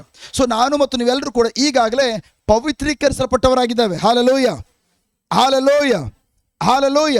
ಸೊ ಮತ್ತೊಂದು ರೀತಿ ಹೇಳಿದ್ರೆ, ಯೇಸುವಿನ ಪರಿಪೂರ್ಣತೆಯು ಈಗಾಗಲೇ ನಮ್ಮ ಆತ್ಮ ನೆಲೆಗೊಂಡಿದೆ. ಆ ಯೇಸುವಿನ ಪರಿಪೂರ್ಣತೆಯನ್ನು ನಾನು ನಿಜ ಜೀವನದಲ್ಲಿ ಕಾಣಬೇಕಾದ್ರೆ, ನನ್ನ ಆತ್ಮ, ನನ್ನ ಪ್ರಾಣ, ನನ್ನ ಶರೀರದಲ್ಲಿ ಆ ಪರಿಪೂರ್ಣತೆಯನ್ನು ಕಾಣಬೇಕಾದ್ರೆ, ನಾನು ಅನುದಿನ ಕೂಡ ದೇವರ ಪ್ರಸನ್ನತೆ ಕುಳಿತುಕೊಂಡು ಅವ್ರ ವಾಕ್ಯನ ಪದೇ ಪದೇ ಆಲಿಸುತ್ತಾ ಅವ್ರ ವಾಕ್ಯದ ಪ್ರಕಾರ ನನ್ನ ಪ್ರಾಣವನ್ನು, ನನ್ನ ಮನಸ್ಸನ್ನು ನವೀಕರಣ ಮಾಡಿಕೊಂಡಾಗ ಮಾತ್ರ ಪ್ರಿಯರೇ, ನಾನು ನಿಜ ಜೀವನದಲ್ಲಿ ಆ ಪರಿಪೂರ್ಣತೆಯ ಕಾರ್ಯಗಳನ್ನು, ಅದ್ಭುತಗಳನ್ನು ಕಾಣಬಹುದು. Hallelujah, hallelujah. Thank you Jesus, praise you Jesus. ನನ್ನ ಪ್ರಿಯ ಸಹೋದರ ಸಹೋದರಿಯರೇ, ನಿಮ್ಮ ಆತ್ಮ ಯಾವಾಗ ಒಂದ್ಸಲ ನೂತನ ಸೃಷ್ಟಿಯಾಯಿತೋ, ನಿಮ್ಮ ಆತ್ಮ ಬಗ್ಗೆ ನೀವು ತಲೆನೇ ಕೆಡಿಸ್ಕೊಳ್ಳೋಂಗಿಲ್ಲ. ನಿಜವಾದ ವ್ಯಕ್ತಿ ನೀವು ಸಂಪೂರ್ಣ ಚೇಂಜ್ ಆಗಿಬಿಟ್ಟಿದ್ದೀರಿ. ನೀವು ಯೇಸುವಿನಂತೆ ಇದ್ದೀರಿ. 1 ಯೋಹನ 4ನೇ ಅಧ್ಯಾಯ ಓಪನ್ ಮಾಡಿ. 1 John chapter 4 verse 17 ಓದಿ. 17 ಮತ್ತು 18.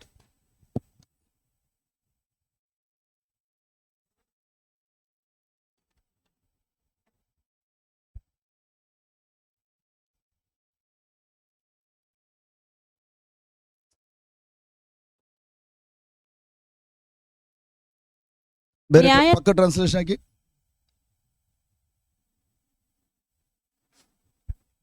ಓದಿ. 19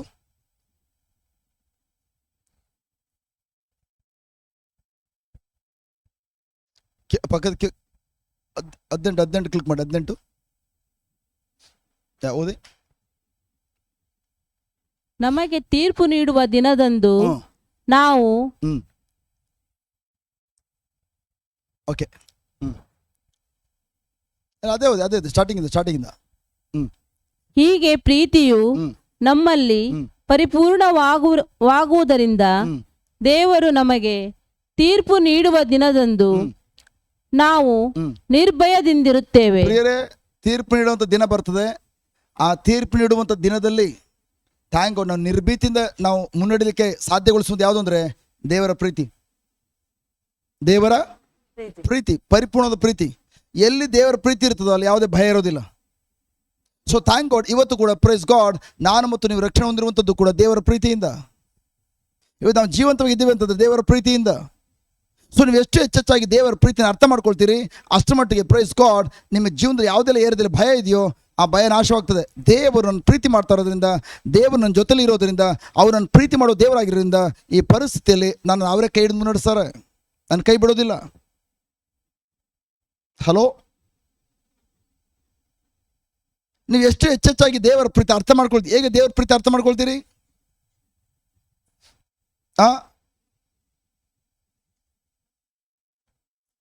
ಒಂದು ಹುಡುಗ ಹುಡುಗಿ ಇಬ್ಬರು ಕೂಡ ಪ್ರೀತಿ ಮಾಡುವಾಗ ಜಸ್ಟ್ ಅವರು ಎಷ್ಟು ದಿನಗಳಿಗೊಮ್ಮೆ ಭೇಟಿ ಮಾಡ್ತಾರೆ, ಎಷ್ಟು ದಿನಗಳಿಗೊಮ್ಮೆ ಫೋನ್ ಮಾಡ್ತಾರೆ? ಹುಡುಗ ಹುಡುಗಿ ಪ್ರೀತಿ ಮಾಡುವಾಗ ಎಷ್ಟು ದಿನಗಳಿಗೊಮ್ಮೆ ಅಥವಾ ಎಷ್ಟು ತಿಂಗಳಿಗೊಮ್ಮೆ ಫೋನ್ ಮಾಡ್ತಾರೆ, ಎಷ್ಟು ತಿಂಗಳಿಗೊಮ್ಮೆ ಭೇಟಿ ಮಾಡ್ತಾರೆ? ಪ್ಲೀಸ್ ಆನ್ಸರ್ ಮಾಡಿ. ವರ್ಷಕ್ಕೊಮ್ಮೆ, ತಿಂಗಳಿಗೊಮ್ಮೆ,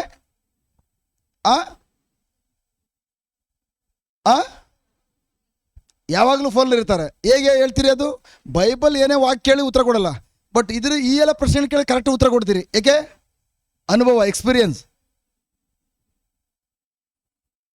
ನನ್ನ ಪ್ರಿಯ ಸಹೋದರ ಸಹೋದರಿಯರೇ, ಹುಡುಗ ಹುಡುಗಿ ಇಬ್ಬರು ಕೂಡ ಪ್ರೀತಿ ಪರಸ್ಪರ ಒಬ್ಬರೊಬ್ಬರು ಪ್ರೀತಿ ಮಾಡ್ತಾರೆ ಎಂಬುದಾಗಿ ಅವ್ರು ಹೇಳ್ಕೊಳ್ಬೇಕಾದ್ರೆ ಸುಮ್ಮನೆ ಹೇಳ್ಕೊಳ್ತಾ ಇಲ್ಲ. ಅವರು ಗಂಟೆಗಟ್ಟಲೆ ಅವ್ರ ಜೊತೆ ಮಾತಾಡ್ತಾ ಇದ್ದಾರೆ. ಅವ್ರ ಇಬ್ಬರು ಕೂಡ ಜೊತೆಲಿ ಕೂತು ಪಾರ್ಕಲ್ಲಿ ಕಾಲ ಕಳೀತಾ ಇದ್ದಾರೆ. ಮನೇಲಿ ಏನೇ ಕೆಲಸ ಇದ್ರು ಕೂಡ ಮಮ್ಮಿ ಏನಾದರೂ ಜಸ್ಟ್ ನೋಡೇ ಒಂದು ಸ್ವಲ್ಪ ಹೋಗಿ ಅಂಗಡಿಲಿ ಹಾಲು ತಂದ್ಬಿಡು ಅಂತ ಹೇಳಿದ್ರೆ, ಜಸ್ಟ್ ಮಮ್ಮಿ ನನಗೆ ಸುಸ್ತಾಗ್ತದೆ, ಸ್ಕೂಲ್ ಬರೆದು ಸುಸ್ತಾಗ್ಬಿಟ್ಟಿದೆ, ಜಸ್ಟ್ ನನಗೆ ಸುಸ್ತು ಅಂತೇಳಿ ಒಂದು 10 ನಿಮಿಷ ರೆಸ್ಟ್ ಮಾಡ್ತೀನಿ ಅಂತ ಹೋಗ್ತಾರೆ. ಆಗ ಹುಡುಗನ ಫೋನ್ ಬಂತ, ನಿನಗೋಸ್ಕರ ಹೊರಡಕ್ಕಾಯ್ತದೆ, ದಡ್ಡ ಬಣ್ಣದ ಎದ್ದು ಓಡಿ ಹೋಗುವಂಥದ್ದು. ಆಗ ಯಾವ ಸುಸ್ತು ಇಲ್ಲ, ಏನೂ ಇಲ್ಲ. ಹಲೋ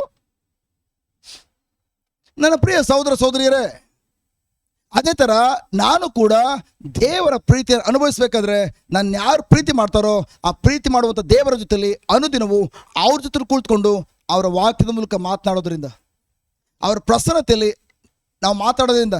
ನಾನು ದೇವರ ವಾಕ್ಯದಲ್ಲಿ ಕುಳಿತುಕೊಂಡು ನಾನು ಅವ್ರ ಜೊತೆ ಕಾಲ ಕಳೆದು ಹೋದರೆ ನೀವು ಸುಮ್ಮನೆ ಹೇಳ್ಬೋದು ಅಷ್ಟೇ, ನಾನು ದೇವರನ್ನು ಪ್ರೀತಿಸ್ತೇನೆ ಅಥವಾ ದೇವರನ್ನು ಪ್ರೀತಿಸ್ತಾರೆ. ಹೌದು, ದೇವರು ನಮ್ಮ ಎಲ್ಲರನ್ನು ಪ್ರೀತಿಸ್ತಾರೆ. ಬಟ್ ಆ ಪ್ರೀತಿ ನೀವು ಎಷ್ಟು ಹೆಚ್ಚೆಚ್ಚಾಗಿ ಅನುಭವಿಸ್ತೀರೋ ಅಷ್ಟು ಯಥೇಚ್ಛವಾಗಿ ನೀವು ಕೂಡ ಈ ಕಡೆಯಿಂದ ಅವ್ರನ್ನ ಪ್ರೀತಿಸ್ತೀರಿ. ಯಾರು ದೇವ್ರನ್ನ ಪ್ರೀತಿ ಮಾಡೋದು?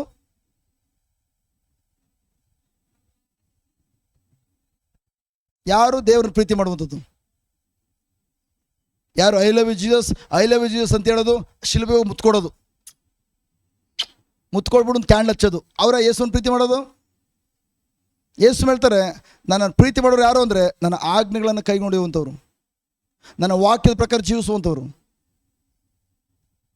ಹಲೋ, ಅವ್ರ ವಾಕ್ಯದ ಪ್ರಕಾರ ಜೀವನ ಮಾಡಬೇಕಾದ್ರೆ ನೀವು ಅವ್ರ ವಾಕ್ಯದಲ್ಲಿ ಎಷ್ಟು ಮಟ್ಟಿಗೆ ಕುಳಿತುಕೊಂಡು ಆ ವಾಕ್ಯಕ್ಕೆ ಅನುಗುಣವಾಗಿ ನಿಮ್ಮ ಮನಸ್ಸನ್ನು ನವೀಕರಣ ಮಾಡ್ಕೊಳ್ತೀರಿ, ಆ ನವೀಕರಣವು ನಿಮ್ಮ ಜೀವನವನ್ನು ಆ ದಿಕ್ಕಲ್ಲಿ ಮುನ್ನಡೆಸ್ತದೆ.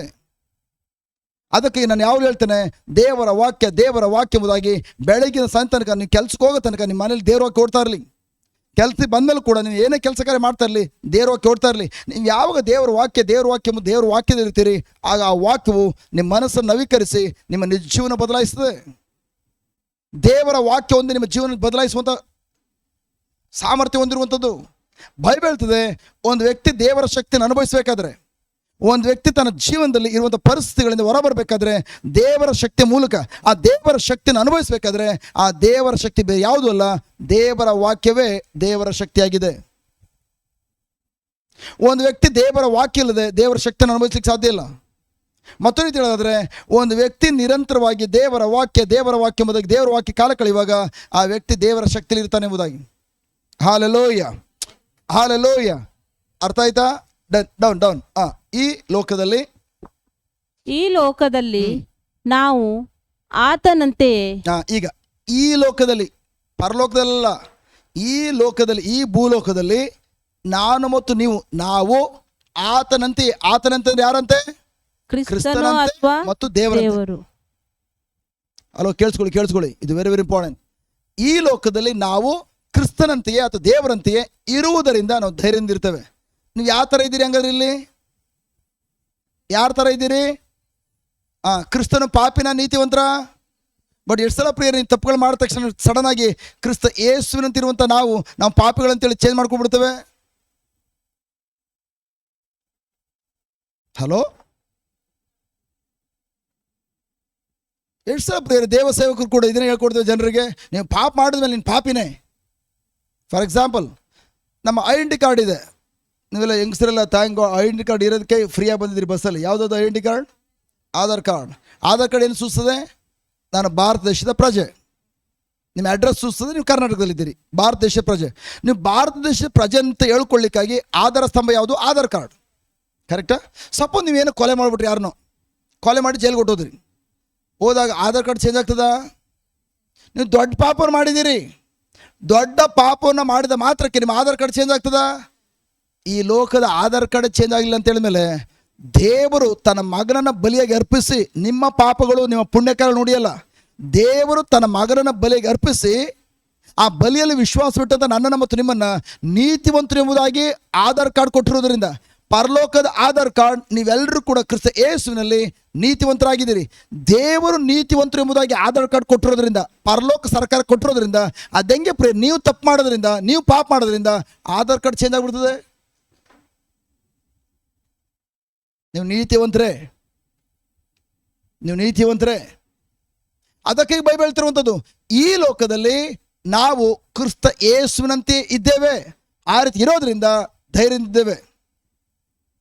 ನೀವು ಪಾಪ ಮಾಡಿದ ತಕ್ಷಣ ನೀವು ಕ್ರಿಸ್ತ ಯೇಸುವಿನಂತೆ ಇದ್ದಂತ ನೀವು ಹೋಗಿ ಸೈತಂತರಾಗ್ಬಿಡೋದಿಲ್ಲ. ನೋ, ನೀವು ಪಾಪನೇ ಮಾಡಲಿ ಪುಣ್ಯ ಕಾರ್ಯಗಳು ಮಾಡಲಿ, ನೀವು ಯೇಸುವಿನಂತಿದ್ದೀರಿ.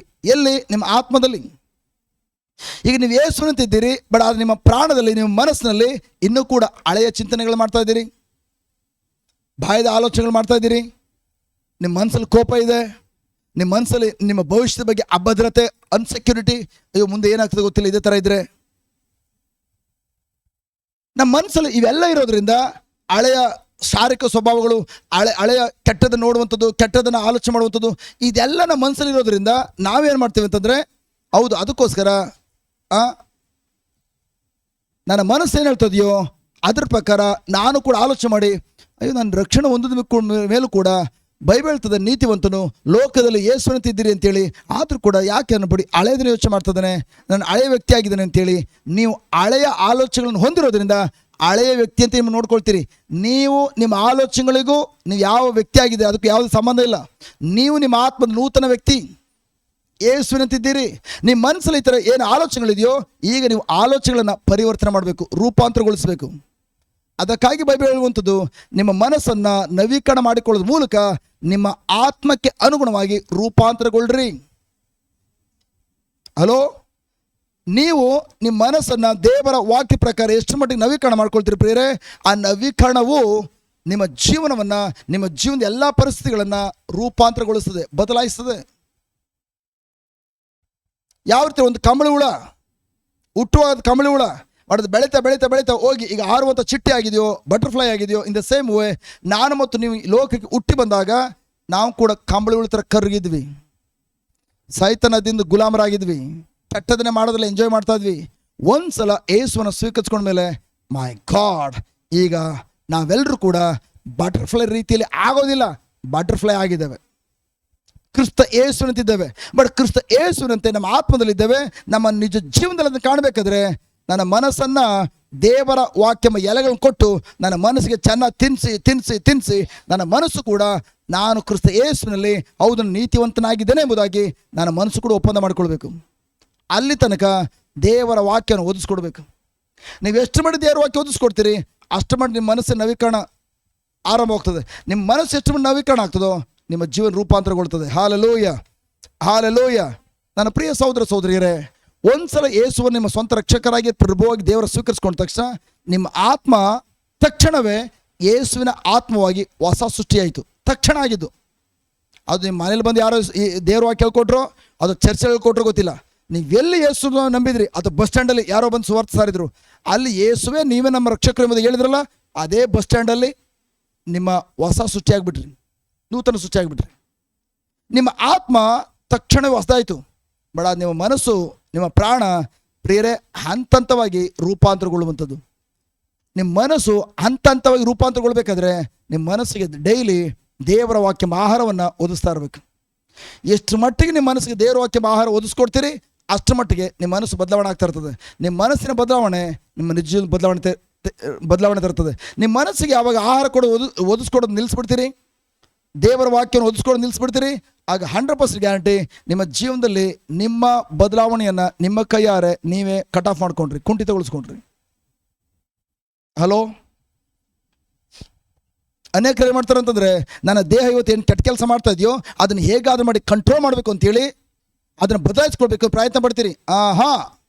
ಸಾಧ್ಯನೇ ಇಲ್ಲ.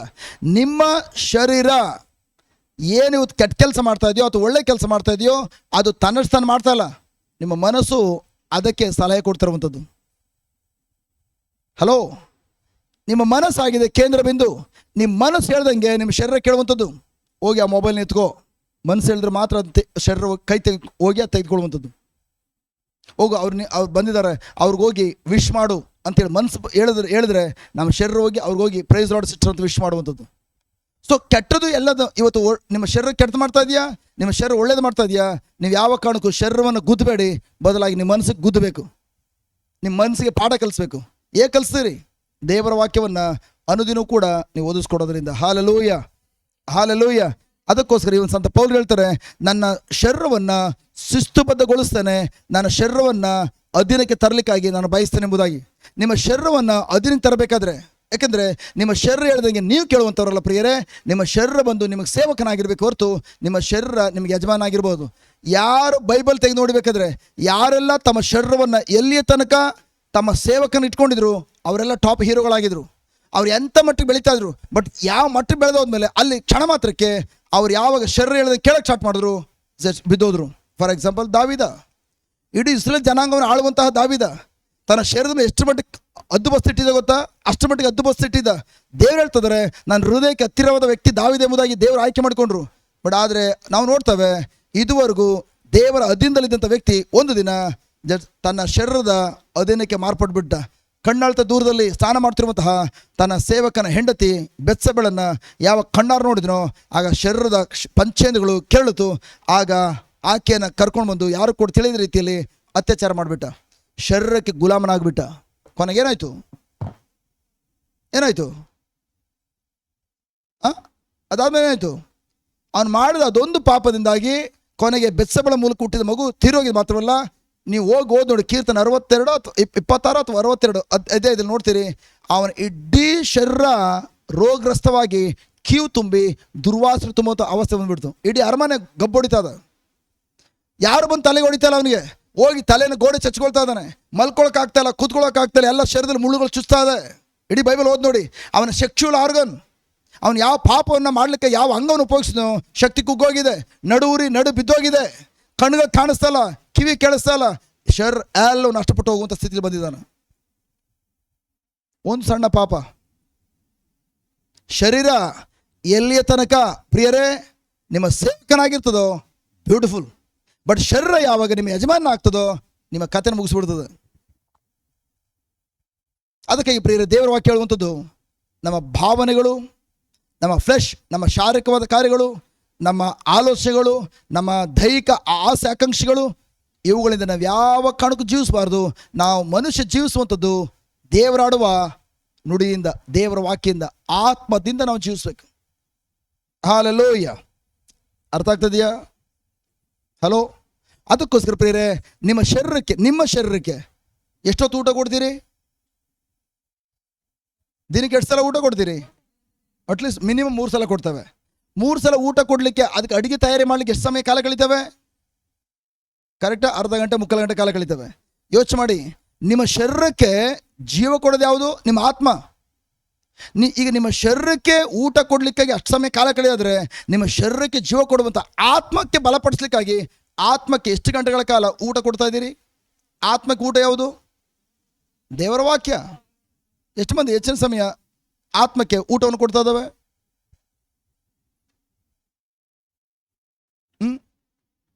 ನೀವು ನಿಮ್ಮ ಶರೀರಕ್ಕೆ ಊಟ ಕೊಡದೆ ಹೋದರೆ ನೀವೇನಾದರೂ ನಾಳೆ ಬೆಳಿಗ್ಗೆ ಎದ್ದು ಕೆಲಸ ಮಾಡಲಿಕ್ಕೆ ಸಾಧ್ಯ ಇದೆಯಾ? ಅದೇ ಥರ ಪ್ರಿಯರೇ, ನಿಮ್ಮ ಆತ್ಮಕ್ಕೆ ನೀವು ಊಟ ಕೊಡದೆ ಅದೆಂಗೆ ಪ್ರಿಯರೇ ನಾಳೆ ನಿಮ್ಮ ಜೀವನವನ್ನು ಜೀವಿಸ್ತೀನಿ ಅಂತ ಕನಸು ಕಾಣ್ತೀರಿ? ನಾಳೆ ಬರುವ ಸಮಸ್ಯೆ ಎದುರಿಸ್ತೇನೆ ಎಂಬುದಾಗಿ ಕನಸು ಕಾಣ್ತೀರಿ? ನಿಮ್ಮ ಜೀವನ ಬದಲಾವಣೆ ಆಗ್ತದೆ ಎಂಬುದಾಗಿ ಕನಸು ಕಾಣ್ತೀರಿ? ನಿಮ್ಮ ಆತ್ಮಕ್ಕೆ ಆಹಾರ ಒದಗಿಸ್ಕೊಡದೆ ಹೋದರೆ ನಿಮ್ಮ ಜೀವನದಲ್ಲಿ ಯಾವುದೇ ಬದಲಾವಣೆ ಕಾಣಲಿಕ್ಕೆ ಸಾಧ್ಯ ಇಲ್ಲ. ಹಾಲೆಲೂಯ. ಅರ್ಥ ಆಯ್ತಾ? ಇದುವರೆಗೆ ಹೇಳಿದ ಅರ್ಥ ಆಯ್ತಾ? ಇಷ್ಟೆಲ್ಲ ಏನು ಪ್ರಶ್ನೆಗಳಿದೆಯಾ? ಓಕೆ, ಎಲ್ಲರೂ ಎದ್ದು ನೋಡೋಣ, ಕಣ್ಣುಗಳು ಮುಚ್ಚೋಣ.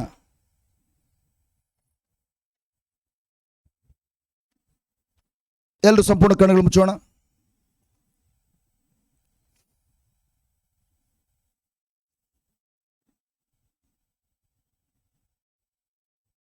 ನಾವೆಲ್ಲರೂ ಕೂಡ ಈಗಾಗಲೇ ಕ್ರಿಸ್ತ ಯೇಸುವಿನ ತಿರುಗುಟ್ಟಿದ್ದೇವೆ. ಒಂದ್ಸಲ ಕ್ರಿಸ್ತ ಯೇಸುವಿನ ತಿರುಗುಟ್ಟಿದ ಮೇಲೆ ನಾವೆಲ್ಲರೂ ಕೂಡ ನೂತನ ಸೃಷ್ಟಿಗಳಾಗಿದ್ದೇವೆ. ಹಳೆಯದೆಲ್ಲ ಅಳೆದು ಹೋಗಿದೆ, ಪಾಪದ ಸ್ವಭಾವ ಅಳೆದು ಹೋಗಿದೆ. ನಮ್ಮ ಒಳಗಡೆ ನೀತಿಯ ಸ್ವಭಾವ ಇದೆ. ನಮ್ಮ ಒಳಗಡೆ ಯೇಸುವಿನ ಜೀವ, ಝೋಯ ಲೈಫ್ ಇದೆ. ಆ ಝೋಯ ಲೈಫ್ ನಮ್ಮನ್ನು ಯಥೇಚ್ಛವಾಗಿ ಮೇಲ್ಮಟ್ಟಕ್ಕೆ ಕೊಂಡೋಗುವಂಥ ಜೀವ. ಒಂದು ನಿಮಿಷ ಕಣ್ಣುಗಳು ಮುಚ್ಚೋಣ, ನಮ್ಮನ್ನೇ ಅರ್ಪಿಸಿಕೊಳ್ಳೋಣ. ಲಾರ್ಡ್, ಇನ್ನು ಮುಂದೆ ನಾನು ನೀತಿವಂತನಾಗಿದ್ದೇನೆ, ನಾನು ತಿರುಗುಟ್ಟಿದವನಾಗಿದ್ದೇನೆ. ನಾನು ಇನ್ನು ಮುಂದೆ ಜೀವಿಸುವಂಥದ್ದು ನಿಮ್ಮ ವಾಕ್ಯದಿಂದ ಮಾತ್ರ. ನಾನು ಇನ್ನೆಂದಿಗೂ ಎಡಕ್ಕಾಗಲಿ ಬಲಕ್ಕಾಗಲಿ ನನ್ನ ಮನಸ್ಸು ಹೇಳುವುದನ್ನು ಕೇಳಿಸ್ಕೊಂಡು ಎಡಕ್ಕಾಗಲಿ ಬಲಕ್ಕಾಗಲಿ ತಿರುಗದೆ ನಿಮ್ಮ ವಾಕ್ಯ ಏನು ಹೇಳ್ತದೋ ಆ ವಾಕ್ಯವನ್ನು ಸ್ವೀಕರಿಸಿಕೊಂಡು ಅದನ್ನು ಮೆಲುಕಾಕುತ್ತಾ ಅದರ ಪ್ರಕಾರ ನನ್ನ ಮನಸ್ಸನ್ನು ನವೀಕರಿಸಿಕೊಂಡು ನಾನು ಈ ಲೋಕದಲ್ಲಿ ಯಥೇಚ್ಛ ಜೀವವನ್ನು ಅನುಭವಿಸುವಂತಹ ನಿಮ್ಮ ಮಗುವಾಗಿ ನಾನು ಜೀವಿಸ್ತೇನೆ. ಕಣ್ಣುಗಳು ಮುಚ್ಚೋಣ. ಯಾವುದೆಲ್ಲ ಏರಿಯಾದಲ್ಲಿ ನೀವು ಬಿದ್ದೋಗಿದ್ದೀರಿ ಪರವಾಗಿಲ್ಲ. ನಿಮ್ಮ ಮನಸ್ಸು ಹೇಳಿದ್ದನ್ನು ಕೇಳಿಸ್ಕೊಂಡು ನಿಮ್ಮ ಶರೀರ ನಿಮ್ಮ ಮೇಲೆ ದೊರೆತನ ಮಾಡಿ ನಿಮ್ಮನ್ನು ಆ ತಪ್ಪಾದ ಹಾದಿಯಲ್ಲಿ ಬೆಳೆಸಿರ್ಬೋದು. ಬಟ್ ಆದರೂ ಕೂಡ ನೀವು ಪಾಪಿಗಳಲ್ಲ, ಬದಲಾಗಿ ನೀವು ನೀತಿವಂತರಾಗಿರೋದ್ರಿಂದ ನೀವು ನೀತಿವಂತರು ವಿಶ್ವಾಸದಿಂದ ಜೀವಿಸಬೇಕೆಂಬುದಾಗಿ ಬೈಬಲ್ ಹೇಳ್ತದೆ. ನೀವು ನೀತಿವಂತರಾಗಿರೋದ್ರಿಂದ ಹೌದು, ನಿಮ್ಮ ಶರೀರ ಮಾಡುವ ತಪ್ಪಾದ ಕಾರ್ಯಗಳನ್ನು ನೀವು ಮತ್ತೆ ಮತ್ತೆ ಅದನ್ನೇ ಆಲೋಚಿಸದೆ ಬದಲಾಗಿ ಪ್ರಭು ಯೇಸುವೆ, ನಾನು ನಿಮ್ಮಲ್ಲಿ ಈಗಾಗಲೇ ನೀತಿವಂತನಾಗಿದ್ದೇನೆ, ನೀತಿವಂತನ ನಾನು ವಿಶ್ವಾಸ ಡಿಕ್ಲೇರ್ ಮಾಡ್ತಿದ್ದೇನೆ. ಅದೇನಂತಂದರೆ, ನನ್ನ ಶಾರೀರಿಕವಾದಂಥ ಈ ಒಂದು ದುರಭ್ಯಾಸದಿಂದ, ದುಶ್ಚಟದಿಂದ, ಈ ಪಾಪದಿಂದ ನೀವು ನನಗೆ ಈಗಾಗಲೇ ಬಿಡುಗಡೆ ಕೊಟ್ಟಿದ್ದೀರಿ, ಬಿಡುಗಡೆ ಕೊಟ್ಟಿದ್ದೀರಿ. ನಾನು ಬಿಡುಗಡೆ ಹೊಂದಿದ್ದೇನೆ ಎಂಬುದಾಗಿ ನಂಬುತ್ತಾ, ಅದನ್ನು ನುಡಿಯುತ್ತಾ, ಅದನ್ನು ಆಲೋಚಿಸುತ್ತಾ, ಆ ಒಂದು ಏರಿಯಾದಲ್ಲಿ ನಾನು ಕೂಡ ಜಯಶಾಲಿಯಾಗಿ ಜೀವಿಸಲು ಇವತ್ತು ಪ್ರಭು ಯೇಸು ನಮಗೆಲ್ಲವನ್ನು ಕಲಿಸ್ಕೊಟ್ಟಿದ್ದಾರೆ. ನಂಬಿರಿ. ಹೌದು ಪ್ರೀತಿಯ ತಂದೆಯೇ, ಕ್ರಿಸ್ತ ಯೇಸುವಿನಲ್ಲಿ ನಮ್ಮನ್ನು ನೀತಿವಂತ ಮಕ್ಕಳಾಗಿ ನಮ್ಮನ್ನು ಮಾರ್ಪಡಿಸಿ, ನಾವು ಇನ್ನೆಂದಿಗೂ ಪಾಪದಲ್ಲಿ ಜೀವಿಸದೆ ಬದಲಾಗಿ ನೀತಿವಂತರಾಗಿ ನಿಮಗೋಸ್ಕರ ಜೀವಿಸುವಂತೆ ನಮ್ಮ ಒಬ್ಬೊಬ್ಬರನ್ನು ಕೂಡ ನೀವು ಈಗಾಗಲೇ ಬಲಪಡಿಸಿರುವುದಕ್ಕಾಗಿ ಸ್ತೋತ್ರಪ್ಪ. ಆದಾಮನು ತನ್ನ ಒಂದೇ ಒಂದು ತಪ್ಪಾದ ನಿರ್ಧಾರದಿಂದಾಗಿ ಅವನ ಭವಿಷ್ಯವನ್ನು ನಷ್ಟಪಡಿಸಿಕೊಂಡ. ಲಾರ್ಡ್, ಅದೇ ರೀತಿ ನಾವು ಕೂಡ ನಮ್ಮ ಜೀವಿತ ನಷ್ಟಪಟ್ಟು ಹೋಗುವಂಥ ಹಾದಿಯಲ್ಲಿರುವಾಗ ನಾವು ಅವರ ಮೇಲೆ ದೂಷಣೆ ಮಾಡ್ತಾ ಇದ್ವಿ. ಯಾರೋ ಏನೋ ಮಾಡಿಸಿರ್ಬೋದು, ಮಾಟ ಮಂತ್ರದಿಂದ ಹಿಂಗಾಗೋಯ್ತು, ಅವ್ರು ಕಣ್ಣು ಹಾಕಿದ್ರು, ಇವ್ರು ಕಣ್ಣು ಹಾಕಿದ್ರು. ಬಟ್ ಆದರೆ ಇವತ್ತು ತಿಳಿಯಪಡಿಸಿದಿರಿ, ಅವ್ರು ಕಣ್ಣು ಹಾಕ್ತಾರೋ ಇವ್ರು ಕಣ್ಣು ಹಾಕ್ತಾರೋ ಅಥವಾ ಮಾಟ ಮಂತ್ರಗಳಾಗಲಿ ಯಾವುದು ನಮ್ಮ ಜೀವನ ಚೇಂಜ್ ಮಾಡಲಿಕ್ಕೆ ಸಾಧ್ಯ ಇಲ್ಲ. ನನ್ನ ಭವಿಷ್ಯ ನನ್ನ ಕೈಲಿದೆ ಎಂಬುದಾಗಿ. ಲಾರ್ಡ್, ನನ್ನ ಭವಿಷ್ಯ ನಮ್ಮ ಕೈಯಲ್ಲಿ ನೀವು ಕೊಟ್ಟಿರೋದ್ರಿಂದ ನಾವು ನಿಮ್ಮ ಮೇಲೆ ಆತುಕೊಂಡು ನಿಮ್ಮ ವಾಕ್ಯ, ನಿಮ್ಮ ಅಭಿಷೇಕ, ನಿಮ್ಮ ಆತ್ಮರು, ನಿಮ್ಮ ಅಧಿಕಾರ ಉಪಯೋಗಿಸಿಕೊಂಡು ನಮ್ಮ ಭವಿಷ್ಯವನ್ನು ನೀವು ಬಯಸುವಂತಹ ಸಮಾಧಾನಕರವಾದ ಸಮೃದ್ಧಿಯ ಹಾದಿಯಲ್ಲಿ ಮುನ್ನಡೆಸಲು ಲಾರ್ಡ್ ನಮ್ಮ ಒಬ್ಬೊಬ್ಬರನ್ನ ನೀವು ಬಲಪಡಿಸ್ತಿರುವುದಕ್ಕಾಗಿ ನಿಮಗೆ ಕೋಟಿ ಸ್ತೋತ್ರಪ್ಪ. ಅಪ್ಪ ತಂದೆ, ಇನ್ನು ಮುಂದೆ ನಮ್ಮನ್ನು ಮುನ್ನಡೆಸಲಿಕ್ಕಾಗಿ ಅತ್ಯುತ್ತಮ ಕುರಿಗಾಹಿಯಾಗಿರುವಂಥ ಪ್ರಭು ಯೇಸುವೇ, ನಾವು ನಿಮ್ಮ ಸ್ವರವನ್ನು ಆಲಿಸಿ ನಿಮ್ಮ ಸ್ವರವನ್ನು ಹಿಂಬಾಲಿಸ್ಕೊಂಡು ಬರುವಂತೆ ನಾವು ಒಬ್ಬೊಬ್ಬರು ಮನೋತಿಗಳನ್ನು ತೆರೆಸಿದ್ದೀರಿ. ನಾವು ಅನುದಿನವೂ ನಿಮ್ಮ ವಾಕ್ಯವನ್ನು ಆಲಿಸುತ್ತಾ, ನಿಮ್ಮ ವಾಕ್ಯವನ್ನು ಮೆಲ್ಕಾಕುತ್ತಾ, ನಮ್ಮ ಮನಸ್ಸನ್ನು ನವೀಕರಿಸಿಕೊಳ್ಳೋದ್ರ ಮೂಲಕ ನಮ್ಮ ಜೀವಿತದಲ್ಲಿ ದೊಡ್ಡ ಬದಲಾವಣೆ ಅನುಭವಿಸಲಿಕ್ಕಾಗಿ ನಮಗೇನನ್ನು ಕಲಿಸ್ಕೊಟ್ಟಿದ್ದೀರಿ ಅದನ್ನು ಅಳವಡಿಸ್ಕೊಂಡು ಜೀವಿಸುವಂತೆ ನಮ್ಮ ಒಬ್ಬೊಬ್ಬರನ್ನ ನೀವು ವಿಶೇಷವಾಗಿ ಮುನ್ನಡೆಸುವುದಕ್ಕಾಗಿ ಸ್ತೋತ್ರ. ಓ ಪವಿತ್ರಾತ್ಮರೇ, ಇಲ್ಲಿ ಬಂದಿರುತ್ತ ಪ್ರತಿ ಒಬ್ಬೊಬ್ಬರು ಕೂಡ ತಮ್ಮ ಜೀವಿತದಲ್ಲಿ, ತಮ್ಮ ಸ್ವಭಾವದಲ್ಲಿ, ತಮ್ಮ ನಡೆನುಡಿಯಲ್ಲಿ ದೊಡ್ಡ ಬದಲಾವಣೆಯನ್ನು ಪ್ರತಿಯೊಬ್ಬರು ಕೂಡ ಅನುಭವಿಸುವಂತಾಗಲಿ. ರಕ್ಷಕ ನಾಮದಲ್ಲಿ ಪ್ರಾರ್ಥಿಸುವ ನಮ್ಮ ಜೀವ ತಂದೆಯೇ. Amen, amen, amen. Praise the Lord. Hallelujah, hallelujah. ಈಗ ಟೀ ಬ್ರೇಕ್ ಇದೆ. ಟೀ ಕುಡಿದು ಎಲ್ಲರೂ 12ವರೆಗೆ, ಎಷ್ಟು ಟೈಮ್ ಈಗ? 12ವರೆಗೆ 10-15 ನಿಮಿಷದ ಒಳಗಡೆ ಎಲ್ಲರೂ ವಾಪಸ್ ಬರೋಣ. Thank you.